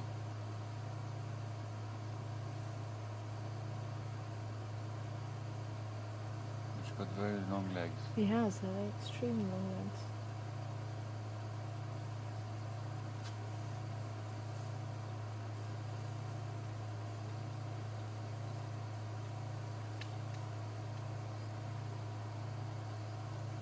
see they've got an excellent sense of smell.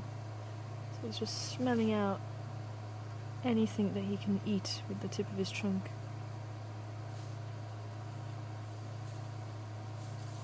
Hello, mister.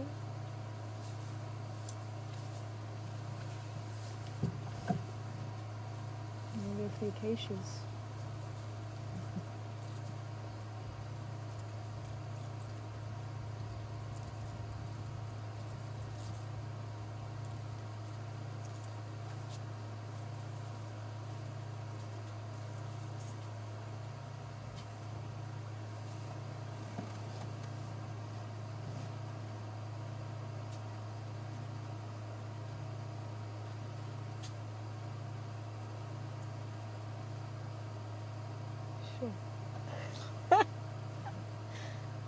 That was pretty cool. Wow.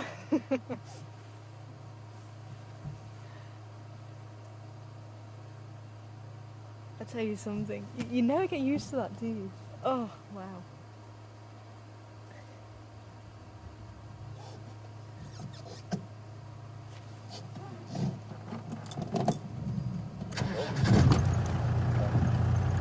There's another one just in here.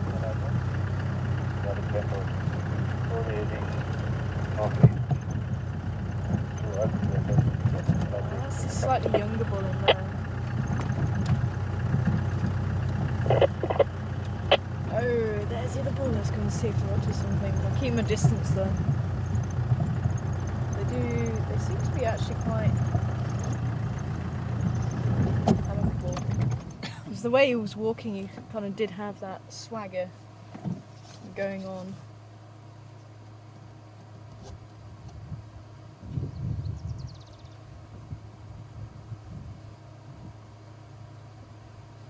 I'm sure they've been talking all along and possibly have been with each other all day.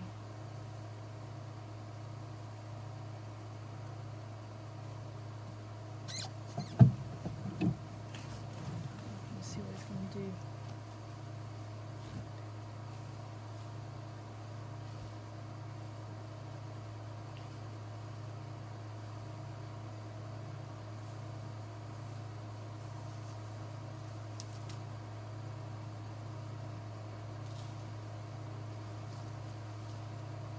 Sometimes bulls do want to have a bit of company.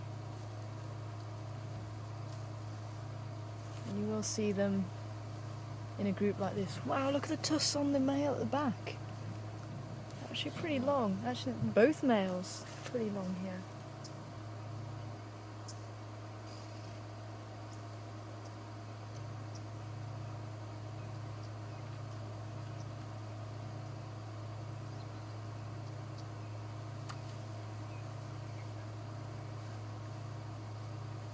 Was that Kerry or Terry?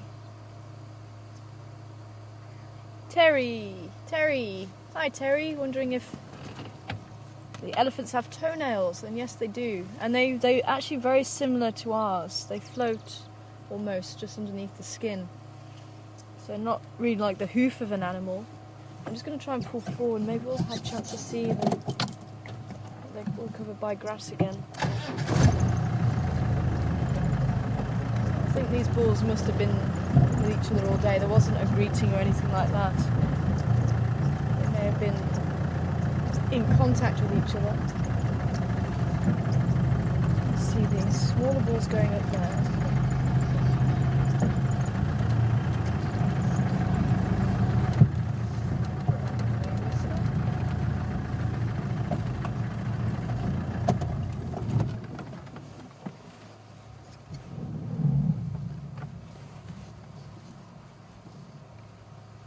Hi Cynthia, over there in Virginia Beach.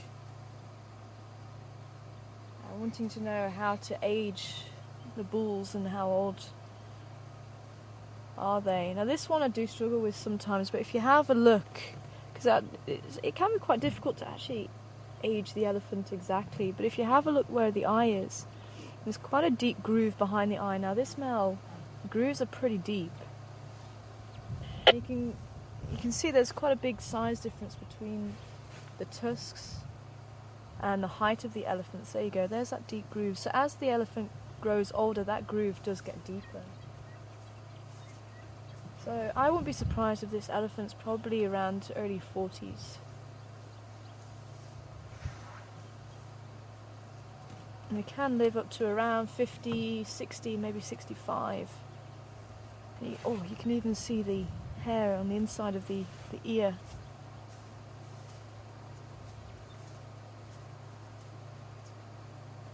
And that hair is going to be protecting that huge opening from insects and dust and anything getting in there. And sometimes you will actually see them scratching it with their trunk. Level. Look how long that hair is. And elephants do have hair, and you will find little bits of hair over the body, but it does decrease as they get older. But you'll find, especially baby elephants, they've almost got this little fuzz over the body.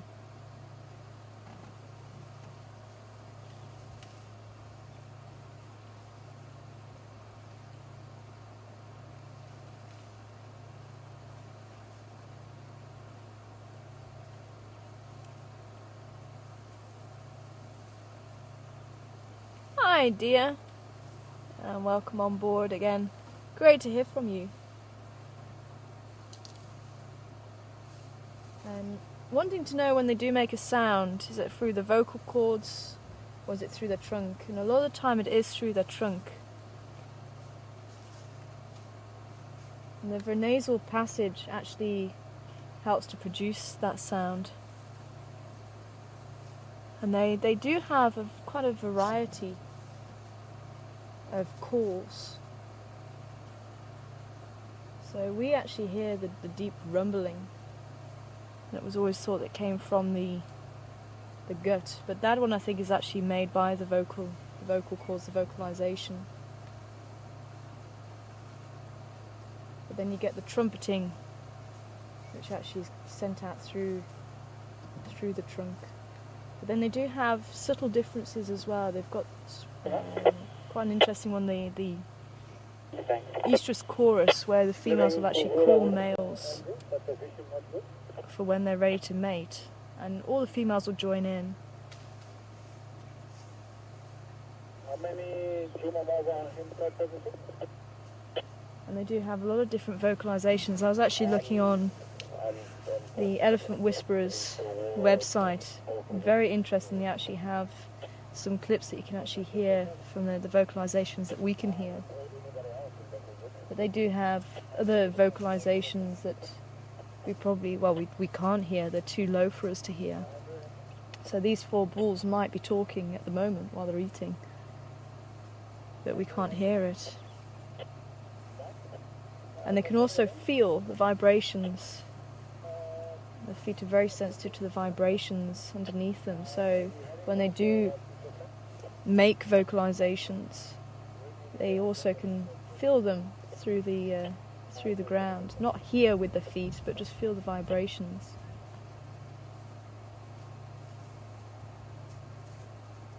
And it is thought they can recognize each other over a K and a half away. They can actually recognize individuals and hear individuals over about 4 Ks away. Obviously that's not the loud calls that they make, that's just talking.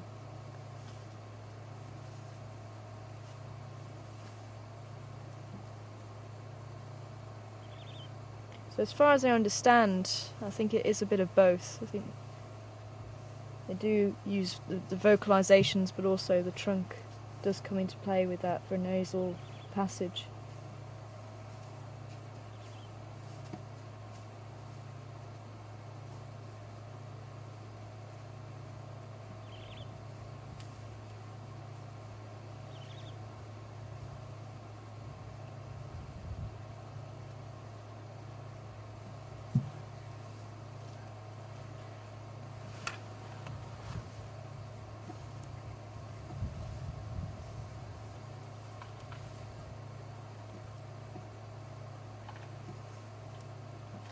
Hi Ryan. Wanting to know, do the elephants know that we're here? Because they're incredibly peaceful with us being here, and they definitely do know that we're here. There's no hiding. In fact, they can definitely hear me. They heard the vehicle even when I was talking about the tracks on the other side, they probably could hear me. The thing is with elephants, if they haven't had any bad interactions with humans, there's no need for them to fear us. There's no need for them to be upset by us, because, especially the size of them, they pretty much dominate the bush. But it's when they've had bad experiences with people, and it's very true, elephants don't forget. They've got extremely good memory.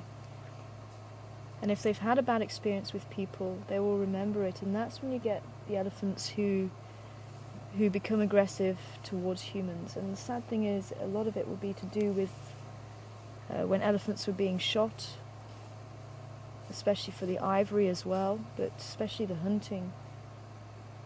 And you can tell places that haven't had hunting, or where the elephants haven't had that bad experience. But if you do come across an elephant that reacts, then always think in the back of your mind, where's it come from, what's happened to it and its family. And they carry these burdens with them, and unfortunately that's why they react. But you can see a normal elephant who's not had that bad experience, they're quite happy just to relax and feed. When they're in must, when they have the testosterone running around the body, they may become a little bit more aggressive, especially the younger bulls. The older bulls seem to have got to that stage where they've gone through it. They're pretty big, so they don't really need to assert their dominance. They've seen life, they've lived life.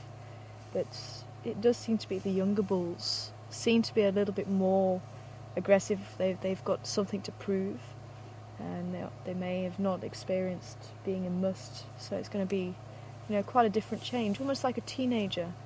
When you go through puberty and you go through that change, then it can be quite scary as well. You don't know what's really going on with your body. I mean, the elephants don't really have anyone to actually say, hey, this is normal. And there might be a few reasons why you get a slightly more aggressive bull, but if you've seen some of the bulls in must recently, they've been just like this bull. Maybe a little bit tetchy towards some other animals, but quite happy just to let you be and to carry on with their day.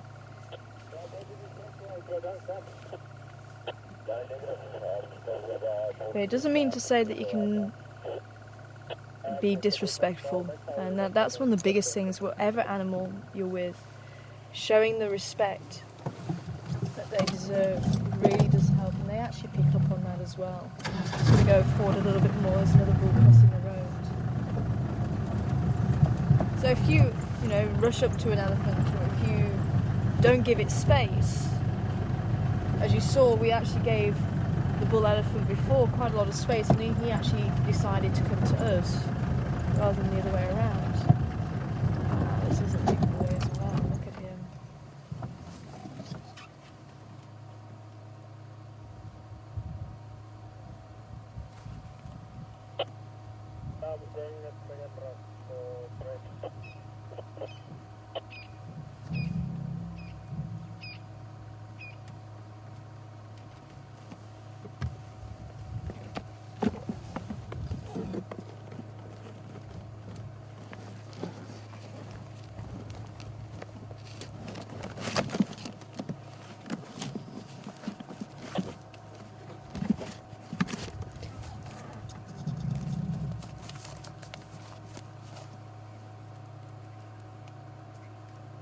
Hi Trisha, over in Texas. I'm wondering why elephants band together at certain times of the year. Is it certain times of the year, or do they band together at all times of the year? And I've not noticed any difference, and I think it would just be a lot to do with what's going on at the time. If you've got a bull in must, or there's females that are in estrus, then you might find a group of males together who are challenging each other for the rights to mate with the female in estrus. And that quite often, if a male's in must, he'll go in search of females, so he will actually, he may have an area where he prefers, and he may have to leave that area to go in search of the females. And that can put him on edge a little bit. He might be around unfamiliar bulls, But if he's out of that, then he might decide that, you know, he wants to go and have some company. He might decide he doesn't want company, just like humans. And actually, the more we actually look inside the elephants' lives and try to understand the elephants' lives, we actually find that they more like humans than what you ever really would imagine. You know, all the personalities, even down to the different sizes and the shapes, and you know, even the length of the tusks. So to look at them, they do look different. And when you start looking past, oh, it's an elephant, and you actually really start to look into what they are, you know, you do see individuals. And as I say, that the whole family structure, if you look at it, it's very similar to ours.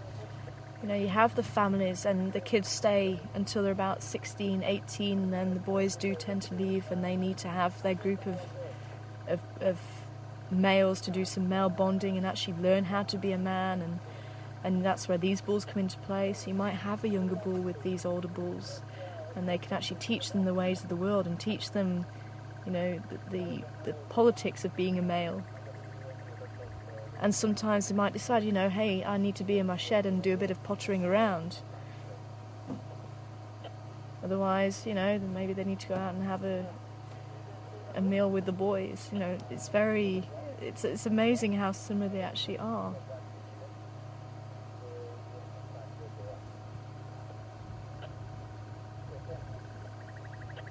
I think, shall we leave here at Elephant Plains? You saw an elephant holding his trunk on his tusk, and is that normal? And yes, it is normal. They actually do that to give the trunk a bit of a rest. Remember, the trunk is pretty much pure muscle, apart from that little bit of cartilage all the way through, just to stop it collapsing in on itself. But pretty much all muscle. When you see them relaxing it when they're sleeping, they'll actually just completely relax, and the trunk does look much longer. I saw a female the other day actually relaxing on the trunk on the ground. So it is a way that they just give it a bit of a break from being used. And one thing I actually forgot to mention was that they do use their trunk also to feel vibrations on the ground. So sometimes they'll actually put the trunk on the ground to feel those vibrations. And to give you an idea of how sensitive the feet are of the elephant, some of you might have heard the story before, but I just think it's absolutely amazing. It's a true story. It was my friends when they were younger. They were kids, and one of the guys who it actually happened to, he said he barely remembers it because he was that young, but he just remembers this very strong smell of elephant.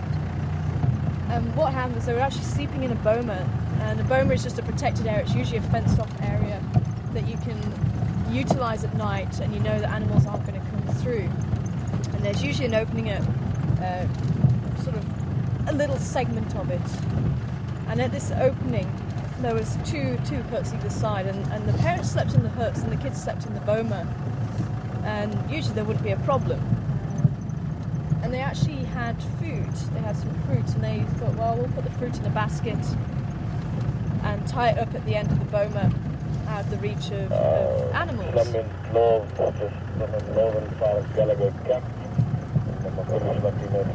there was no action down at the hyena den, so I'm going to head a little bit further south, I think. Should we have a look at this den? Let's go and have a quick look at this den while we're here. So anyway, they all went to bed, and for some reason the adults woke up, I think possibly to the sound of maybe the elephants. The elephants were actually walking into the boma, and the children were all sleeping there, and the adults couldn't do anything. They couldn't obviously try and scare the elephants away because they might have actually hurt the children. And so they actually walked into the boma, and they went and picked away between the children. They said that the children obviously didn't move, they're absolutely petrified. But the elephants walked in amongst the children, reached up to grab the basket of fruit, turned around and took it away without harming a single child. So even in pitch black, they can actually feel their way around, and this has been shown in a cave where they go to get minerals as well. So they've got incredibly powerful sense of touch through their feet, through the trunk. They've got an incredible sense of smell, about 28,000 times better than humans. They're actually better than a tracker dog, bloodhound. The only thing that they don't have great is very good close vision for seeing what they're eating. So I think the elephant that came close to us, he was looking at us. He knew we were there from hearing us, from smelling us. But when it came close, he probably was looking at us as well. No sign of our hyena. So we'll just give it a go and see if she's here.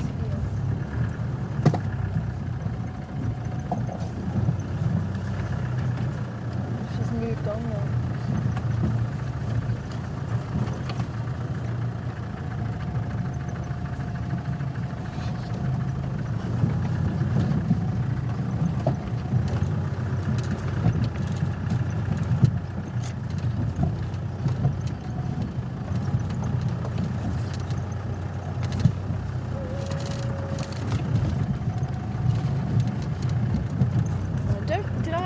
What the second question was? It was baboon.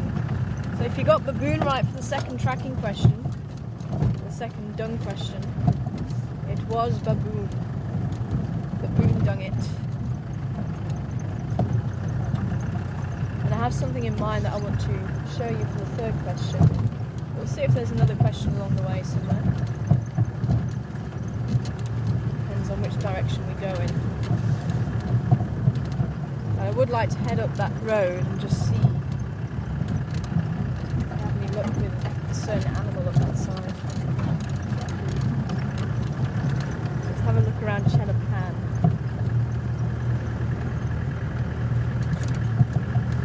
And down in the south.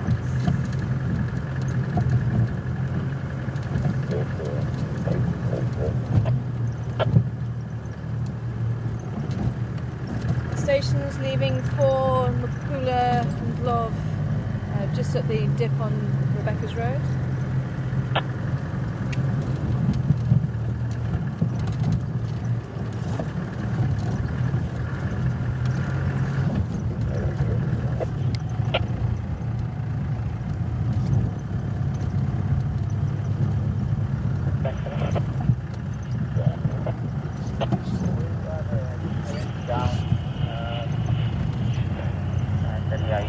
It sounds like gorillas. A little bit further into the thick bush there.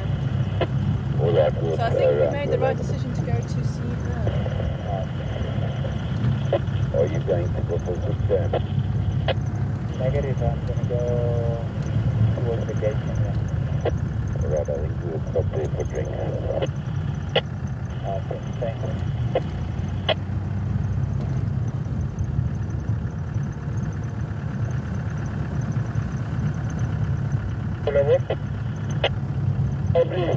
Whereabouts? Come straight Central Road Junction. Always in front of Bogota. I'm going to be more of practice second round.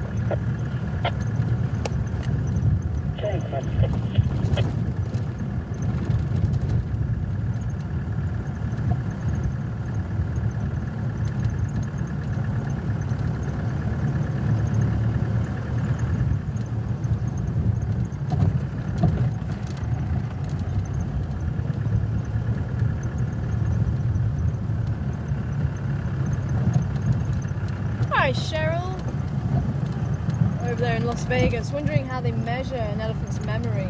Good question. But I think certainly the keepers of elephants will be able to tell you exactly. And I actually remember hearing, I forget which zoo it was, there was an elephant in captivity and obviously took a dislike to a keeper, and it turned out he did actually do something to this particular elephant. And she ended up killing him. And the way she did it was very clever, in that he was actually walking through a passageway. There was a passageway that ran down the side of the enclosure, and apparently all she did was lean on it, and she timed it right for when he actually walked through this passageway, and she just leaned on it and crushed him. Absolutely incredible, but yes, unfortunately they do, and they probably have found through, especially this going back to the cave where they get minerals. I forget where it is now. It was on the BBC documentary, and it may be many years since they've been to that particular cave, and you'll have one of the adults that can actually remember how to get there and where to find water in times of drought. And they may actually return to places that they haven't been for many years. And especially with these studies that have come out, we actually have found that they do have fantastic memories, possibly, and that's possibly how they measured it. But I think definitely it's one of their survival tactics is to have a good memory, because they do wander far and wide. They wander over many kilometres, and they do need to have a good memory of where to find good food at certain times of the year and where to find water at certain times of the year. Maybe anybody around shall have found.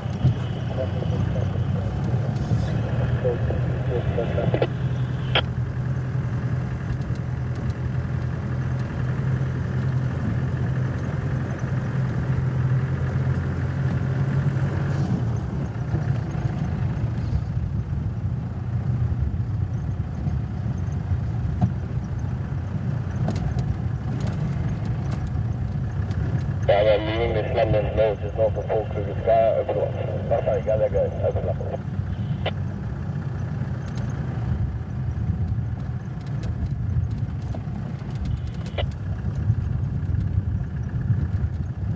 I spy with mindful eyes, beginning with G.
It's going to be closing down in the open area just on the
I'm getting very bad break up there, Mark.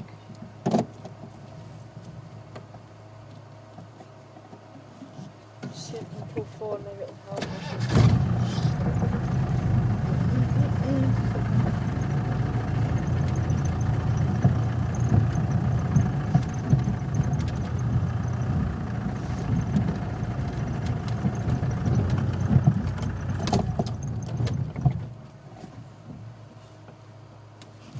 Okay, so I don't know if you want to try again.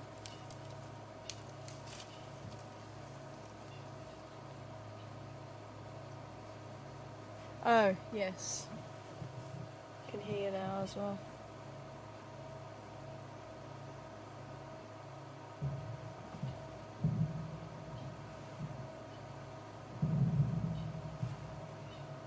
Okay.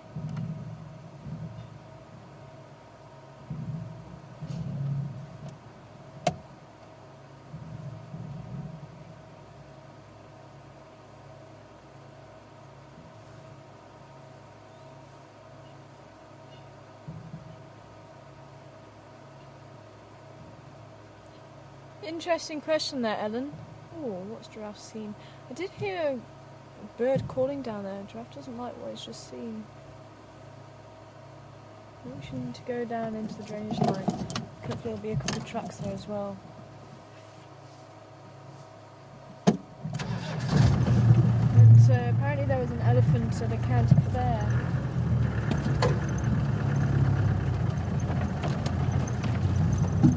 And there was a very flimsy fence around the elephant. And why did the elephant not run through it if they aren't extremely intelligent? And a lot of the time, it's mind over matter. And that goes for many animals. I mean, if they really want to get out, they will. They will find a way. They will find the strength.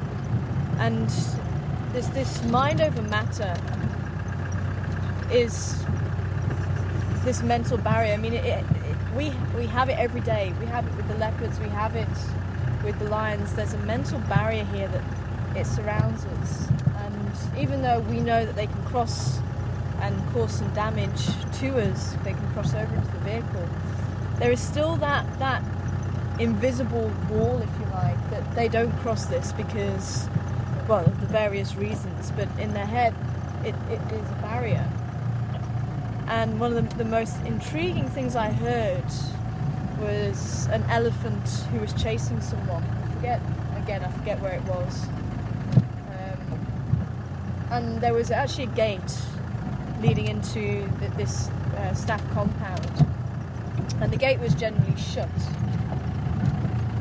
And this particular time, when the elephant was chasing this guy, I don't know what the circumstances were for the elephant chasing this guy, but the guy ran straight into the staff compound and obviously didn't bother closing the gate, because when there was an elephant chasing him,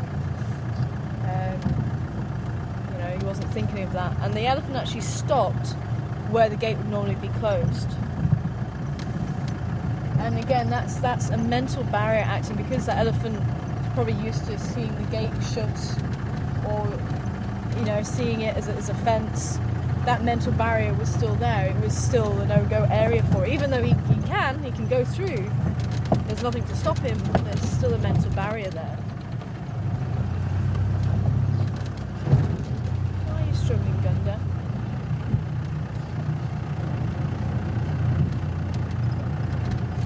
Fortunately, hearing the inverter beeping, I think we are going to have to close down, as much as I really don't want to.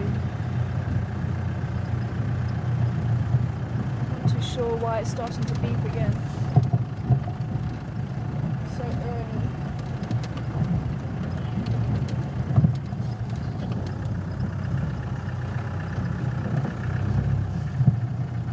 And even, when you get captive animals, you might find one animal that works out a way to get out, and the rest of the animals totally oblivious. Yeah, you've got one individual that insists on getting out, and as I say, they will. We had a porcupine like that. He was out every other night, walking around, but none of the others got out. It was just that one.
say what the draft was looking at.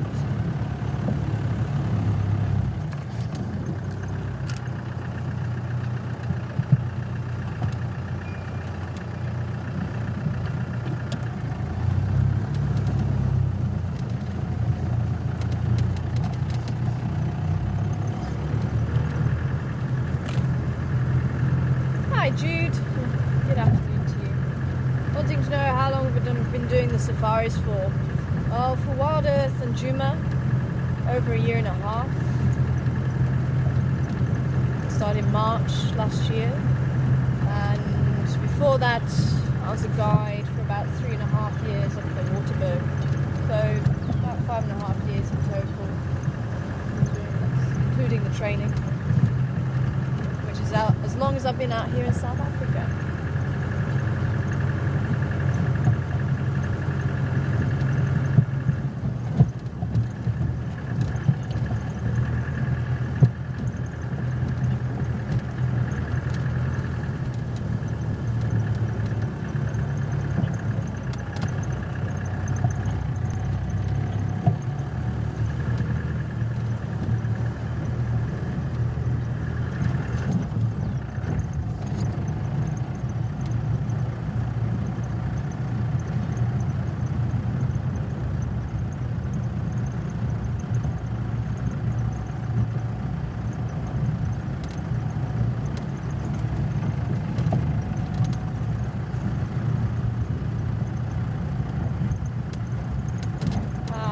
Yes, that was something I wanted to mention.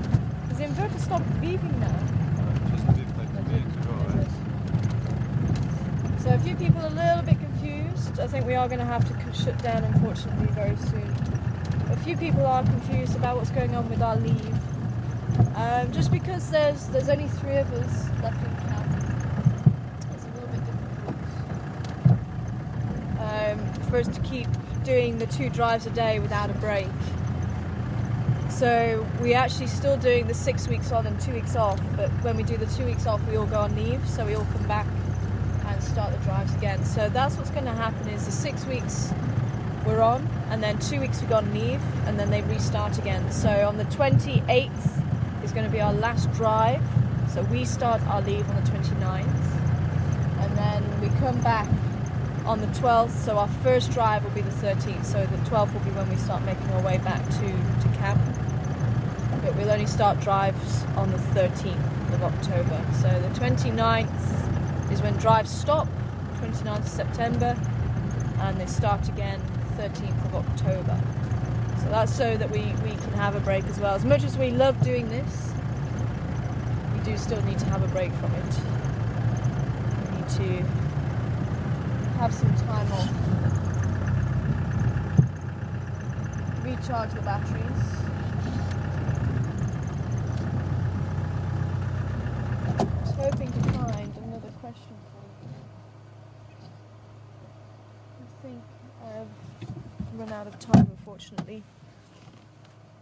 I really wanted to find you something else.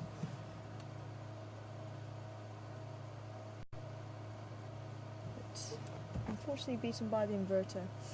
Thank you very much for joining us this afternoon. Sorry we're going to have to cut it short. I'll see if we can come back and chat with you guys for a little bit before we end, but this inverter is beeping quite rapidly. Hopefully we can try and find if there's another way to boost these batteries again, but hopefully we'll have a full drive again tomorrow.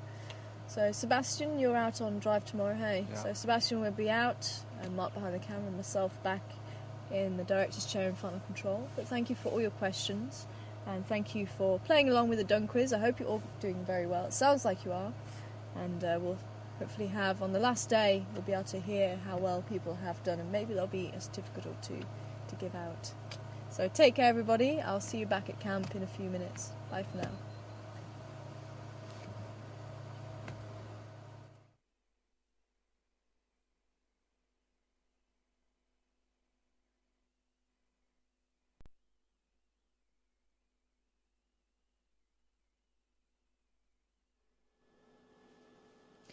Hi everybody, this is Tara in Final Control. Hope you can hear me. It looks a little bit low on this side, I'm not too sure why. Just see if I can change the volume. Oh, okay. So if you can hear me, if you can just let me know, that'd be awesome. Ah, thanks, Louise.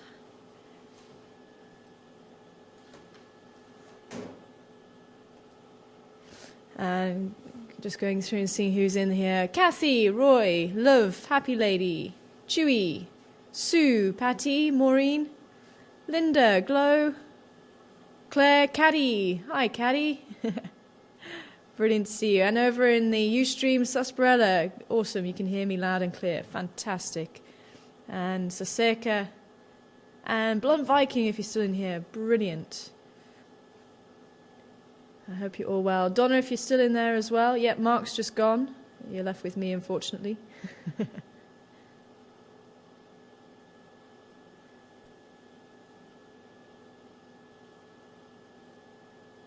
And if I've missed anybody, I do apologise. I'll see if I've missed anyone. Bobby, Mike. Hi, Mike. Deborah, Deb, Mrs. B. Good to see you too. Nikki. Awesome. And Brianna. Good to see you too. And H2O. I haven't seen you for a while. Sally. I hope you're well.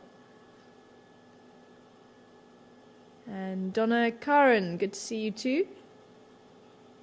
And Roxy Girl. Ladybird. Actually, I need to say hello to Happy Lady in here, don't I? I might be under Mark's name. Yep, I'm under Mark's name. Hi, John. Howdy, John.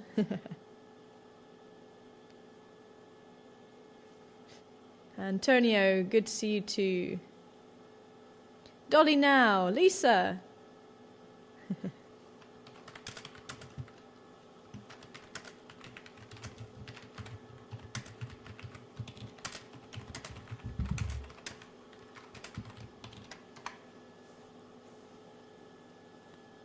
So if you would like to ask me any more questions, then do send them through to questions@juma.com.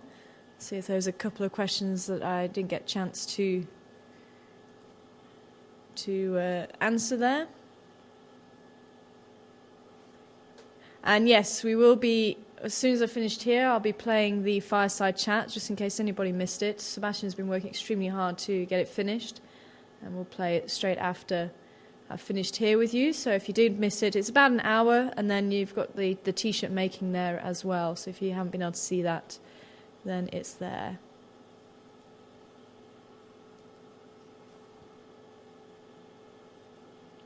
And Brenda, hi Brenda in Central Louisiana. Good to hear from you. I'm wondering if we have a map of the roads. And yes, we do have a map. I need to find out where it was. It was on the Ning website, www.wildearth.ning.com, and you had to sign in for that, and then it's under resources. And on one of my blogs I did have the map, so if you go to the Wild Earth Safari news, then it might be under there as well still.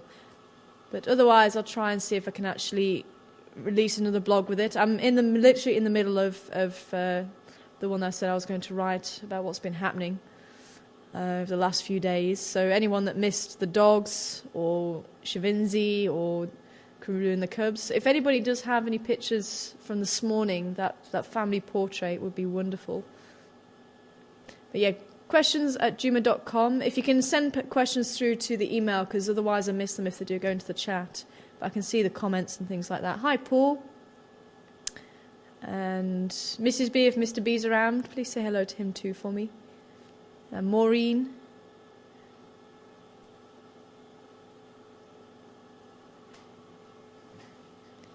Yeah, that really was amazing this morning. And I just can't believe the interactions we've been getting. Really is quite incredible. Hi Denise, good to see you too. Let's see if there's anybody I missed over in. And Gilivani, hi Gilivani. I hope you're well. Tarring cattish lingo. Oh, shame. You can say hello to your cat back for me. Meow. Oh, thanks, Sass. Steph's posting the link there in Ustream. Let's see if we can actually post it there in the Wild Earth as well, if that's all right. Ah, it's done. Aha, thank you. So Caddy's doing it there in the Wild Earth. Animal Lady. Hi, Animal Lady. And Inkway. I hope you're well.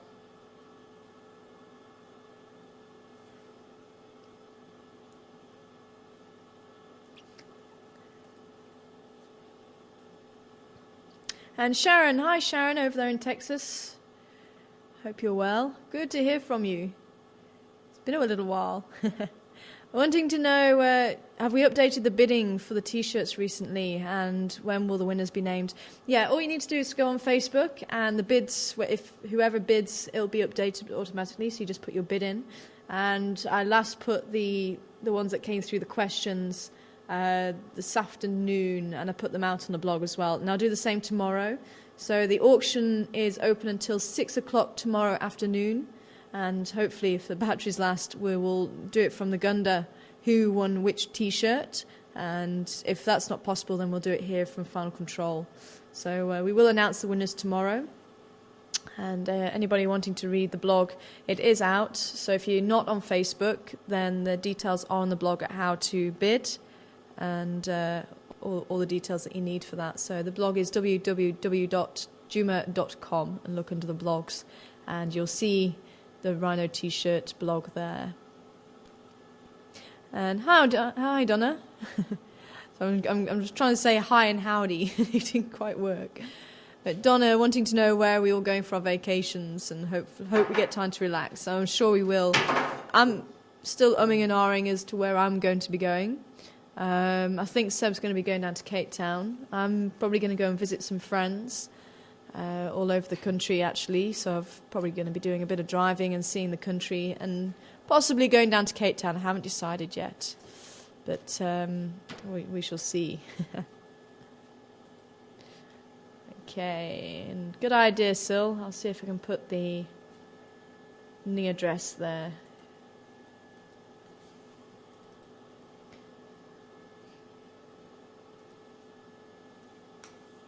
And here we go. So just bear with me.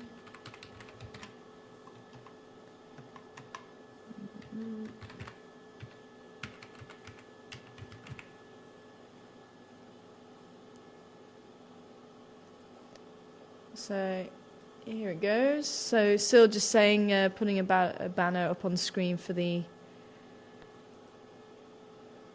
where the map is for the Juma. So that's the website there. And you go into resources. And under the resources will be the map. And hi Patty, over there in, is it Washington State? Is that what WA is? Is Washington State? I think that's Washington State. And hi, Ark. Where I missed you. Arkiet. Hopefully you're well too. Ah, it is Washington. Okay, cool.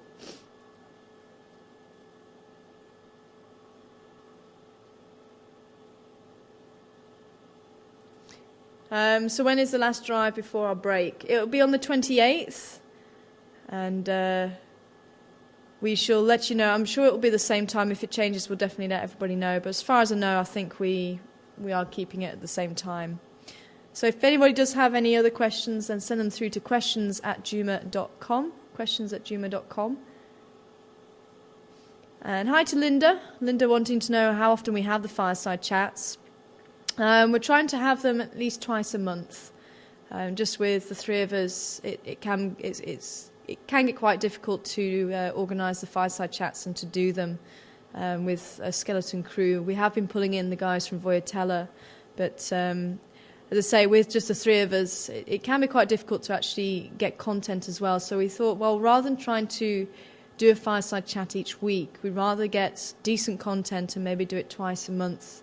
and to get actually decent content. So the guys that came for a fireside chat that you're going to be seeing straight after this, they actually agreed to come over, and 2 of them have never done the fireside chat before, and I think it was a little bit daunting for them, to say the least, because it is, when you've got a camera and it's live, it's very daunting, I can tell you. So Ryan had done the chats before with us, but the other 2 hadn't, and I think it helped them to be with a few of us, and they said they thoroughly enjoyed it, and they'll be happy to come back again. So it would be lovely to actually have them once a month. So maybe that could be one of the fireside chats, and then we do something else for the other, which would be really cool. And Roy, when will I find you a porcupine? I'm still trying. I'm still trying for the honey badger as well. So Alan the camel, I will definitely keep trying for the honey badger. And I haven't seen any porcupine tracks or honey badger tracks recently. So I don't know if they've been out and about elsewhere, but it would be nice to know where they are at least. But we'll keep trying. As I say, I was actually hoping to go up. I suppose I can actually let you know now, because I didn't manage to go up. But I was actually wanting to stop by one of the aardvark burrows. So keep that in mind. But yeah, it looked like an aardvark might have been digging at the base of the termite mound. That's what I stopped for originally. But you couldn't really tell exactly who'd been digging there. You probably might have guessed, but I thought, well, I'll try and get to the one on Zoe's Road. But unfortunately, the inverter started beeping on me, which didn't help.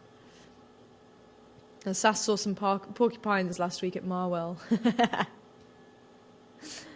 Yeah, they're funny looking creatures, and if you look carefully at porcupines, the one thing that shook me when I used to work with porcupines was how closely their ear resembles ours. If you look very carefully at a porcupine, an ear of a porcupine, you'll see it's very similar to the outside of our ear. But very interesting characters, quite grumpy half the time as well, regardless of whether they eat toxic plants or not. They do have a bit of a grumpy side to them.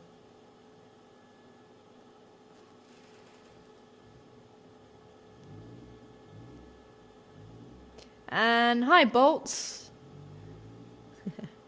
Yeah, I definitely said hello to H2O. Been a while, H2O life. Been a while since I've seen you. And hi to RDA Maz.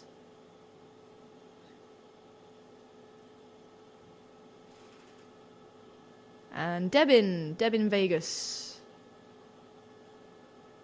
Yeah, so no fireside chat today. No fireside chat today. We do have a couple of things in mind, so we've come up with some very nice ideas, so hopefully we will be doing that when we come back. And hi, Lynn. Yep, they do. They eat tambortis, and they eat euphorbias and all wonderful toxic plants like that, part of the diet. And I wonder if that's why the black rhino also is a little bit more aggressive than the white. Maybe there's something to it, but maybe not. Who knows? I don't know if it's ever been researched. But they're very grumpy, and they actually stamp their feet and rattle their tail. It's quite amusing to watch. And then they get quite insistent, and it's as long as you've got a fence or something in between you and the porcupine, it's interesting to watch. But when you're actually close to the porcupine, it's not so interesting, and you have to get out of the way before the porcupine actually backs into you. I must admit that was always the one animal I was actually quite reluctant to go in with, because I wasn't sure how to handle them, to be honest. But I soon learned. Soon got on with them. But that was quite daunting. Hi, Beakerlips. And if I did miss anyone else, I do apologise. Hi, Rosie. No, they don't throw their quills. That's a bush myth. They're very loose. So if anything, because they actually start backing into you, and if you are unlucky enough to be in the way, the quills will actually pierce your skin and stick into you, and they actually just get left behind. So I think that's where some people think that they shoot the quills, but it's a myth. Hi, Bop's mum, waving back. And Mr. B, I was fairly convinced it was the cardinal woodpecker. We didn't have a nice screen capture From what I saw the green on the front, which is what the Cardinal has. Hi, Gail. Waves to you too. And Torch.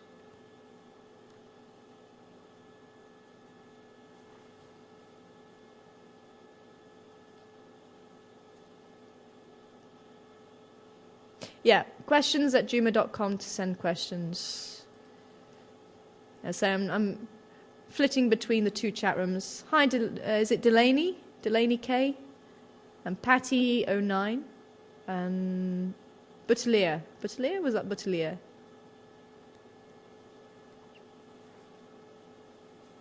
And Apri. Apri? Or can I just call you Toms?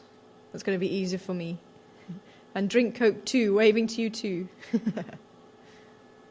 Okay, let's see. Pets. Shelby. Hi, Shelby. Do we have any pets of our own besides all our kids at Juma?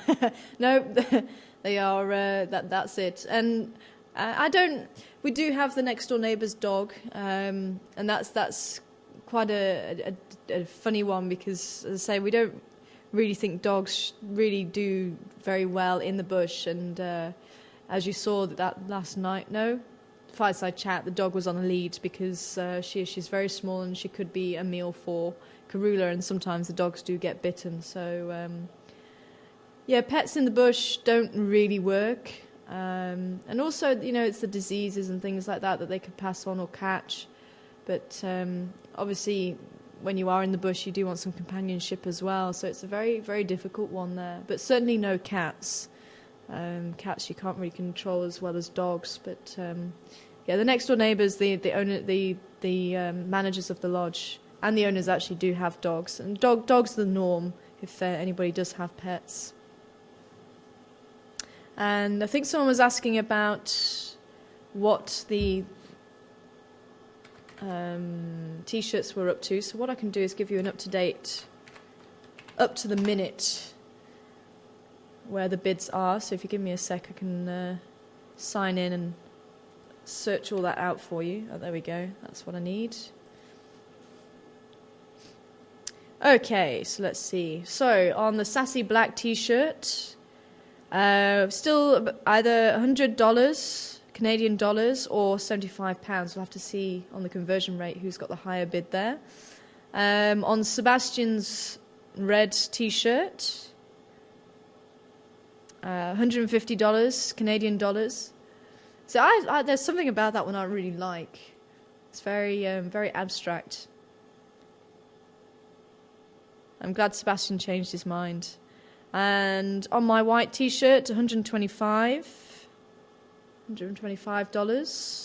On, I think everybody's favourite, the green rhino. And I must admit, when I saw it, I thought, wow, that's awesome. Actually looks quite professional. And we're up to $550 for the grey T-shirt of Mark's. My T-shirt that didn't really work as well as I planned. That one's up to 100 Canadian dollars. And I think I was very much like Seb with that one. He had an idea, and it didn't really turn out as well as we hoped. But we've got $100 for the grey T-shirt from Sebastian. And Mark's white T-shirt is $300. And the crew T-shirt, the one that we all did together, is $185. So we're making some brilliant money here for the rhinos. And if you would like to add your bid to the mix, then please do. It's going to be open until 6 o'clock tomorrow evening, Central Africa time, that is. And we will announce the winners after that. So back to the questions. Donna, any chance we'll see the wild dogs again? It really was amazing, hey, Donna? And I mean, I'm usually a cat person, but I think the fact that these dogs, you very rarely see them, it is just so exciting when they see them. They're always moving. They're never in one place. And there is always a chance to see them again. You never know. They could come around tomorrow. They might be away for another couple of months. And that's the thing with the wild dogs. You never know where they're going to pop up. You never know where they're going to be. But I'm hoping we are going to see them again.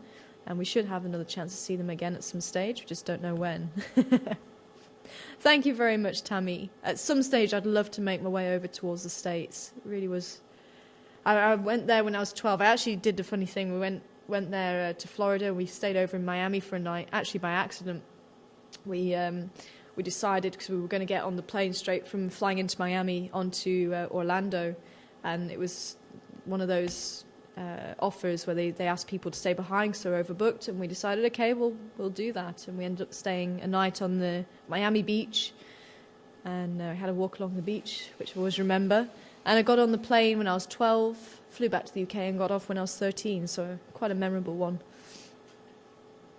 And Nancy in Indiana, good to hear from you, Nancy. What was the answer to the morning's Who Dung It? The one with the smallish midden.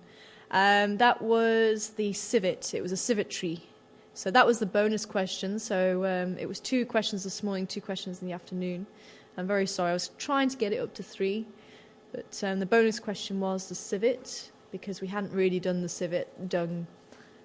So I thought it's a little bit wrong for me to ask that one.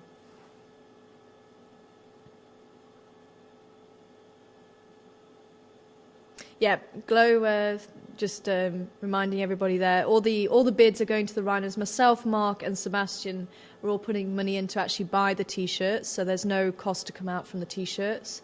So everything that is raised goes to a Rhino charity.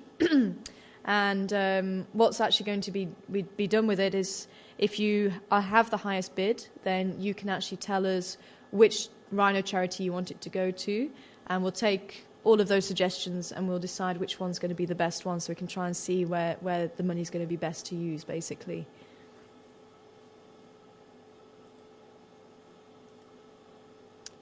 And Patty again in Washington State, wondering how the viewer numbers are going and does it look good.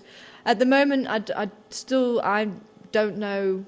I don't think we're out of the woods yet. We still need to keep trying to get as many people on board as possible.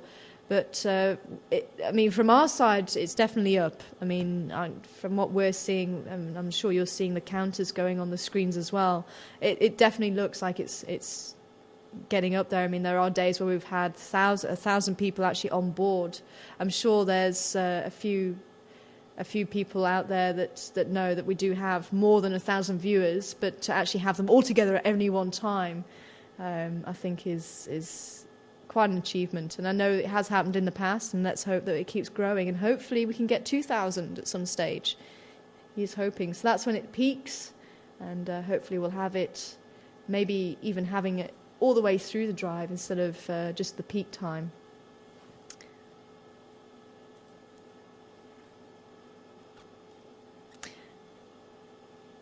And hi Hilma from the Netherlands, good to hear from you.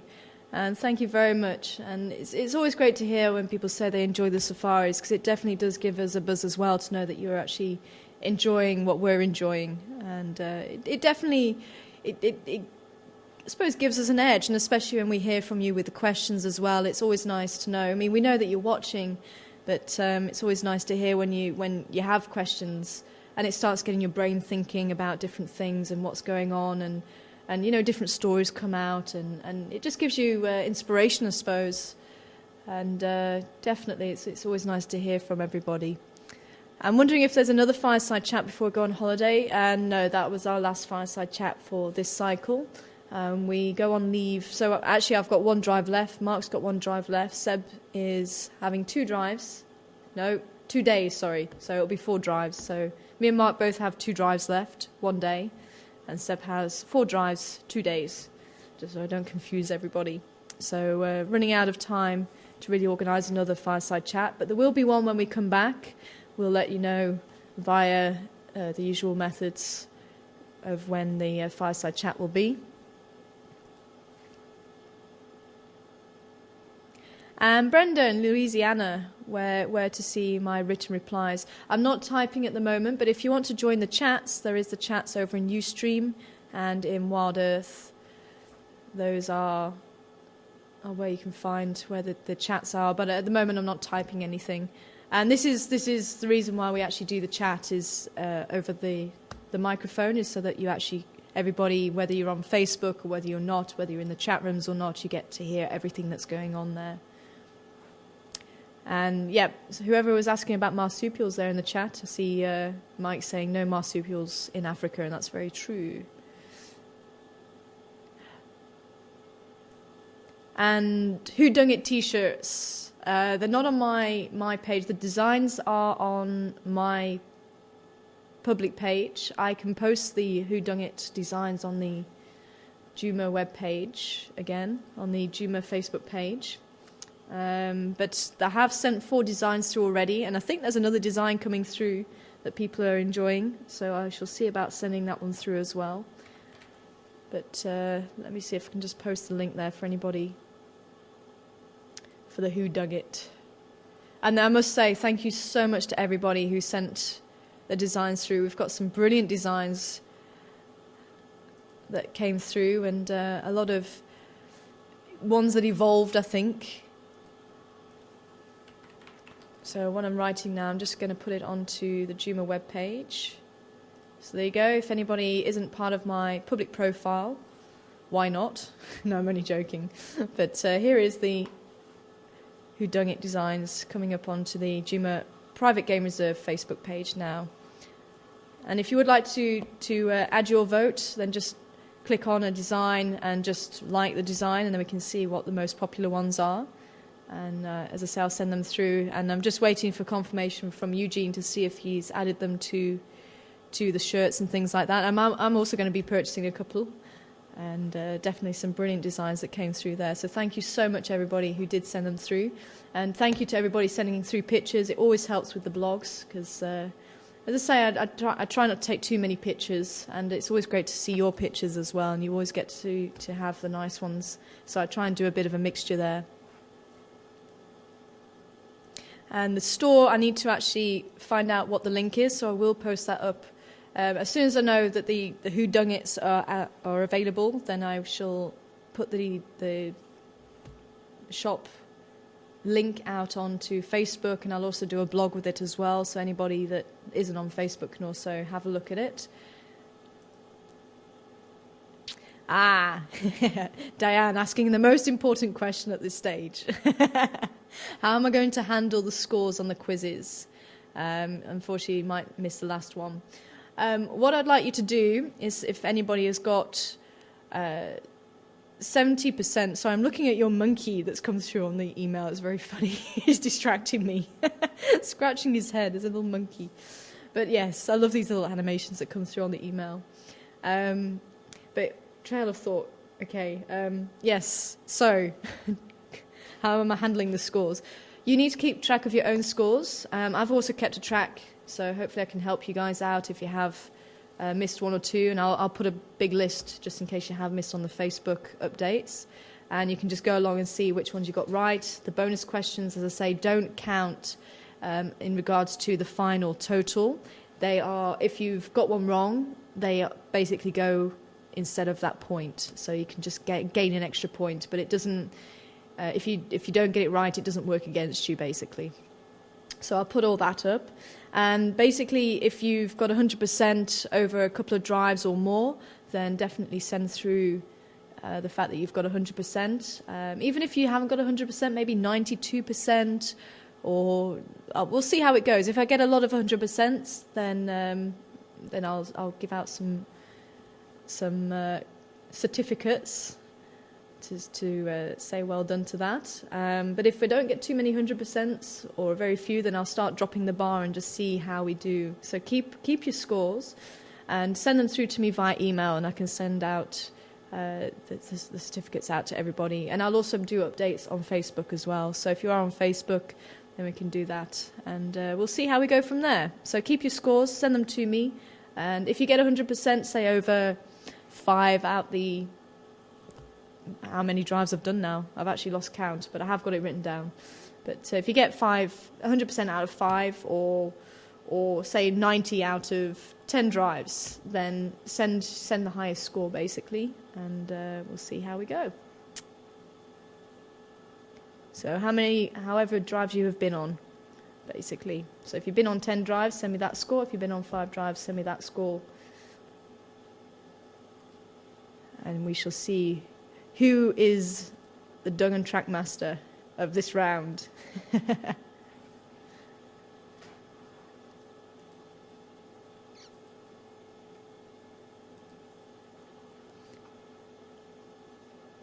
Hi, Destiny. Good to hear from you. And the penny's just dropped who you are in chat. Thanks for that. So will female elephants in a herd fight each other with people around and naturally fight? And when would females fight? The females don't really fight like the males do. Not usually. There may be the odd scuffle, maybe if there's two females that come together that maybe don't like each other. But I think that's very, very rare. But otherwise, whether you're there or not, if elephants have a problem with each other, they will sort it out, whether you're there or not. And that's why, just with those two bull elephants, with that one approaching the other, that's why I said I'll keep my distance, just in case they hadn't met each other. Maybe that was the first time they met each other that day, and just to see how they're going to react towards each other. And you might have remembered we had that same situation where we had a bull coming up to greet the other bull, and the other bull wasn't interested. He was like, no, you know what, back off, I'm not interested. And it did turn into a bit of a sparring session. And if you remember, I actually felt that we needed to back off a little bit because we were pretty close. I think we were a couple of meters from them at one stage. And I thought, you know what, if they turn and they forget that we're there, they'll just walk right into us. They wouldn't do it viciously, they wouldn't do it on purpose to us, but just the fact that they just get so involved in what they're doing, they actually forget that you're there. Same with rhinos when they're fighting. So I will generally back off if an animal's fighting like that, because you just don't know, where their focus is, and they might just totally forget that you're there. And you'll see they bash into trees and bushes, and you're just another bush almost to them. You're part of the furniture.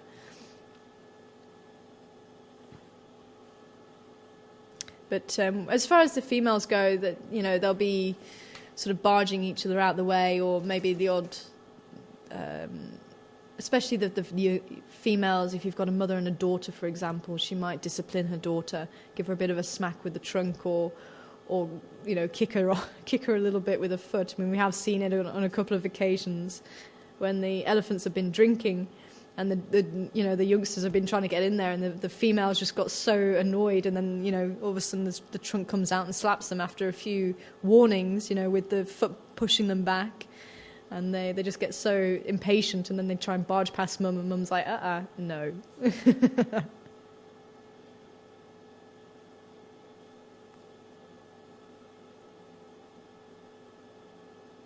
Thanks, Donna. Maybe one day I can do that.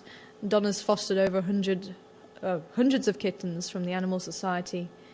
So if anybody wants cute pets, visit the local SPCA. Definitely, that's the place to go. But just agreeing with me there. Can't see cats in the bush, and we're definitely keeping a close eye on Sassy.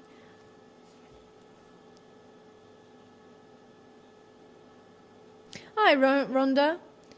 And saying about the giraffes, we don't tend to stay around them too long. They seem more skittish than other animals. And is it true? Not really. They're very curious, actually, and they'll actually just stand and watch you. And I think it's curiosity rather than being skittish. And I think it's just because we have been seeing a lot of giraffes lately, and then they tend to walk into the bush. So unfortunately, I was actually wanting to stay a bit longer with the giraffes, but with the giraffes seeing something in the drainage line, I just wanted to go out and check it out. And then they disappeared into the thick bush. But if they're out in the open, it's nice to spend a bit more time with them. Possibly you've just been seeing us when we're on a mission to try and follow tracks, or maybe something's happened that the giraffe has been looking at something. But otherwise, we will spend time with giraffes as well. And especially, the first time we saw giraffes in a long while, we spent a long time with them because they'd gone a bit MIA, missing in action. And Ronald, what's been my scariest time on drive? Oh, that's a difficult one, actually. I don't remember ever really being scared. I'm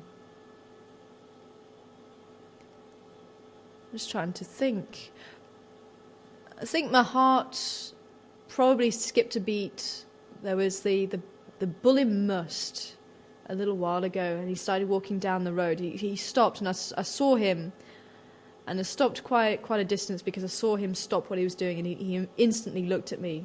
And that was a sign that, you know, just take it easy with this bull, because he wasn't sure about us. And just the way he held himself, and he started walking right towards the vehicle.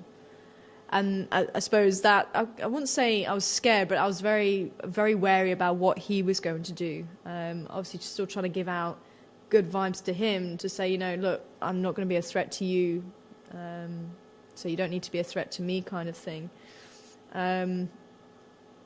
And, you know, it was almost as if, okay, he'd made his point, he was fine, and then he walked off to the side. It's like, okay, cool, then he's fine.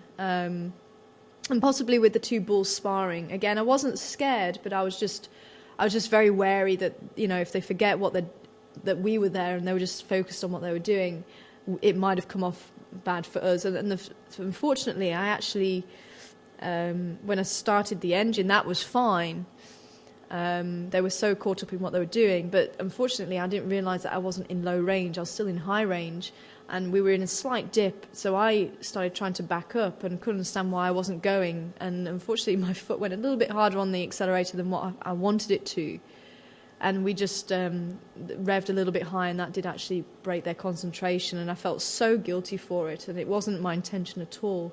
I was just wanting to pull back so we could still enjoy the sighting, but we were out of harm's way, and unfortunately, as I say, that slightly higher revs just broke their concentration, and they went off into the bush, and then they came back out again and carried on, but I still felt very guilty. But probably that's the two that really stick in my mind. That was, I mean, even the charging elephant, for some reason I just didn't believe she was going to go through with it, and that was. Again, I'd seen they were not happy, and I'd stopped a good 80 metres away from them or so. They were in the bush. I remember Patrick saying, no, go closer, and I remember turning around to him saying, no, I'm not happy about going closer. They're not happy. They're a bit concerned about something. Possibly a predator had been in the area. And this female just still wasn't happy. She came close. She came closer and closer. And then all of a sudden she decided, no, that's it. She's coming.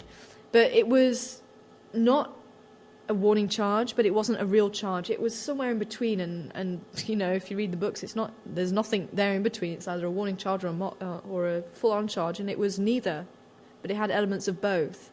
And I don't think she knew what she wanted to do, and I think the fact she had to come around a couple of trees to get to us slowed her down, and something said to me, don't shout. Something said, just wait, just talk to her. And I literally did. I just said, hey lady, what's this? And whatever it was that was going through her mind, it suddenly broke. It stopped, and she stopped dead, just as I said, hey lady, what is this? And she was, again, just a metre or so, a metre and a half from us. She was very close to us. But I still didn't believe she was going to go through with it. So that was, again, I didn't feel like that was a scary moment. It wasn't even, as I say, I just didn't believe she was going to go through with it. But definitely, I think the bulls was probably where I was most wary, I think, just because of what I've just been explaining to you. But I've never felt uncomfortable.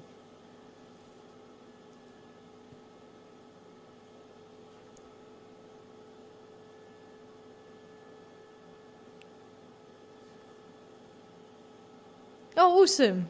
I just got an email from my dad. And apparently my mum finally saw me with an elephant, especially the big elephant that walked in front of us. And you turned around and smiled. Yeah, and I turned around and smiled. So that's great to hear. So I've been trying to get elephants when my mum's been on board.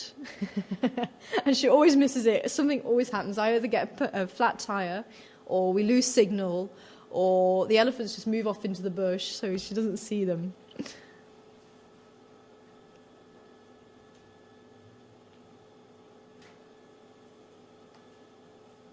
Hi, dude.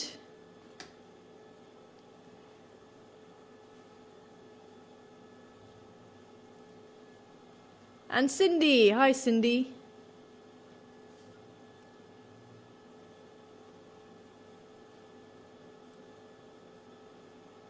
And yes, you are back, Cindy. I could even see you.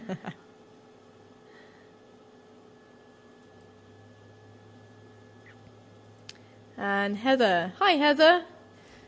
Good to hear from you too. Is there a mailing address posted anywhere online, or can you see it on screen? I can try and get it on screen for you. So if you want to send your postcards, then send them to Post Box 399, Kluvakani, 1363, Mpumalanga, South Africa. So there you go. There's the address that you can send your postcards to. As I say, our pinboard is looking a little bit sparse again. And Donna wanting to know a little bit about lodge life here. Do you see TV in the lodge or DVDs? And we actually have quite a large DVD collection and movie collection between us. So yeah, series do get passed around quite a lot. So yes, always good.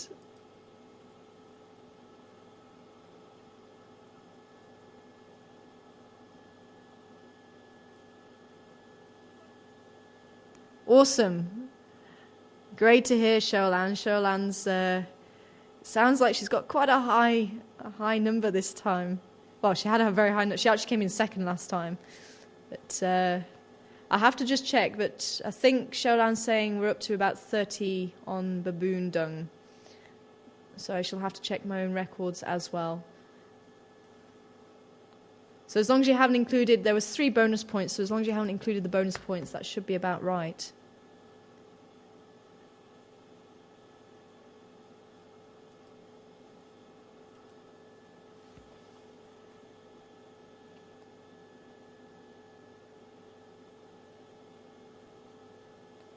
Hi Sarah, good to hear from you over there in Virginia. And I must admit, the animal behaviour is also my favourite topic, and that's probably my topic of choice out of all of them. Whether it's behaviour of a leopard or behaviour of an antlion or even a bird, I just love animal behaviour, and there's just so much and so interesting things that happen out there, and that's one of the things, or one of the reasons why we sit with animals. And you might think, well, why bother sitting with impala?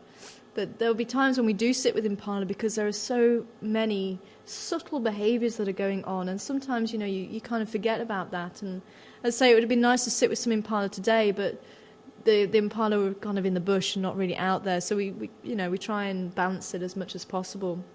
But the other day we were sat with some zebra, and you were saying about Mark saying about being swiped across the rump by a lion claw and the stripes healed unevenly, and that's very true. And even just the behaviour of the zebra following the giraffe this morning and following the kudu last night, almost like little puppy dogs. It's always great. And as I say, it's just those little things, and that really helps to understand maybe behaviours of other animals that you see.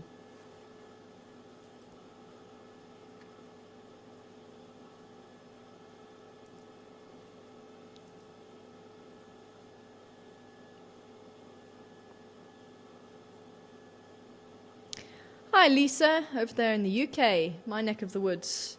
The sidewinder travels on sandy soil by sidewinding, but when travelling through grass or bushland, do they still sidewind? And I wouldn't have thought so. The reason why they do sidewind, and that they're a species, as far as I know, that are found more in the desert than in the bushveld, so you wouldn't really find it here anyway. But the sidewinder does it because of the way the dunes are and the way that the sand lies, and it also stops the body from burning. Especially if they're out there on the sand, it's going to be extremely hot. So the actual motion, they don't touch the sand for too long, so they actually move quite quickly through the sand. So it's got a couple of purposes, the way they move there. But it is essentially to actually stop getting burnt from the sand. But we don't have the sidewinder here, so that is the adaptation to where it actually lives. Thanks, Torch.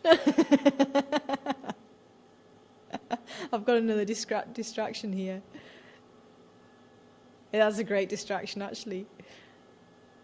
It's so brilliant because there's these little animations, and there'll be things popping up from somewhere, or monkeys hanging, and this one's two monkeys sitting, and there's one that's tapping the other one on the shoulder with its tail. See, I'm easily amused. What can I say? And hi to Tinus. Tinus coming in there.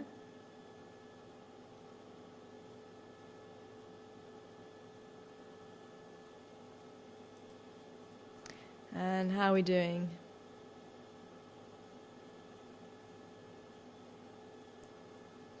Interesting one, Bree. Doing an essay on why people should watch the safari drives and the webcams and give you some hints on convincing people. I think the biggest thing is the fact that it's live. I mean, anything can happen at any moment. The fact that this isn't scripted, whereas the documentaries that you watch on Nat Geo and BBC and all that sort of thing, they're brilliant and there's a lot of information there, but they are scripted. They have some idea of where the storyline's going. They might have watched an animal over 2 or 3 years, and then they see a storyline coming out of that, and that's what happens in post-production. You have that advantage of actually seeing what happened and what the reaction was from the animal and seeing the reaction from other animals. Whereas what we do is completely opposite. We actually watch the story unfold like a soap opera. We don't know what the story is going to be. We don't know what the animal's going to do next. And I think that's the most exciting thing is that unknown. And some people say, sometimes we shouldn't show things, but actually it's nature happening right there and then. It's in the thick of the moment. And some people say to us, why didn't we warn people? It's because we don't know sometimes what is going to happen. And I think that's the biggest thing, and I think that's the most enjoyable aspect, is you could drive around a corner and suddenly bump into an elephant, or suddenly bump into a leopard chasing something, or suddenly bump into, a bird mating, or squirrels, or, calling. There's something around every corner. And the fact that, you do get days where there's not too much happening, so then you can actually see the smaller things, because sometimes we do run out of time, and we do appreciate people want to see animals and things, so we fill the gaps with trees and insects and the smaller things. And those days where there's not a lot happening, it gives us a chance to do that. And I think that's very special. And the fact that you can actually ask questions to us. I mean, you might be sat there through a documentary, and I know I did it when I was younger, and go, well, why is he doing that? And the documentary doesn't answer the question that you want them to answer. They're busy telling you something, and you want to know why they're doing that or why they're doing this. Whereas at least with what we're doing, you can actually do that. If there was something nagging at you and going, well, why was that elephant doing that? Or, why was that bird doing that? Or why was the bird calling? You can actually ask us. And I think that's also a magical thing about it, the fact that you can interact with us. And okay, sometimes we don't know the answer, and sometimes, the answer that or our thoughts might be down the wrong path, but then something might happen and go, oh, actually, well, there you go, we were a bit wrong there.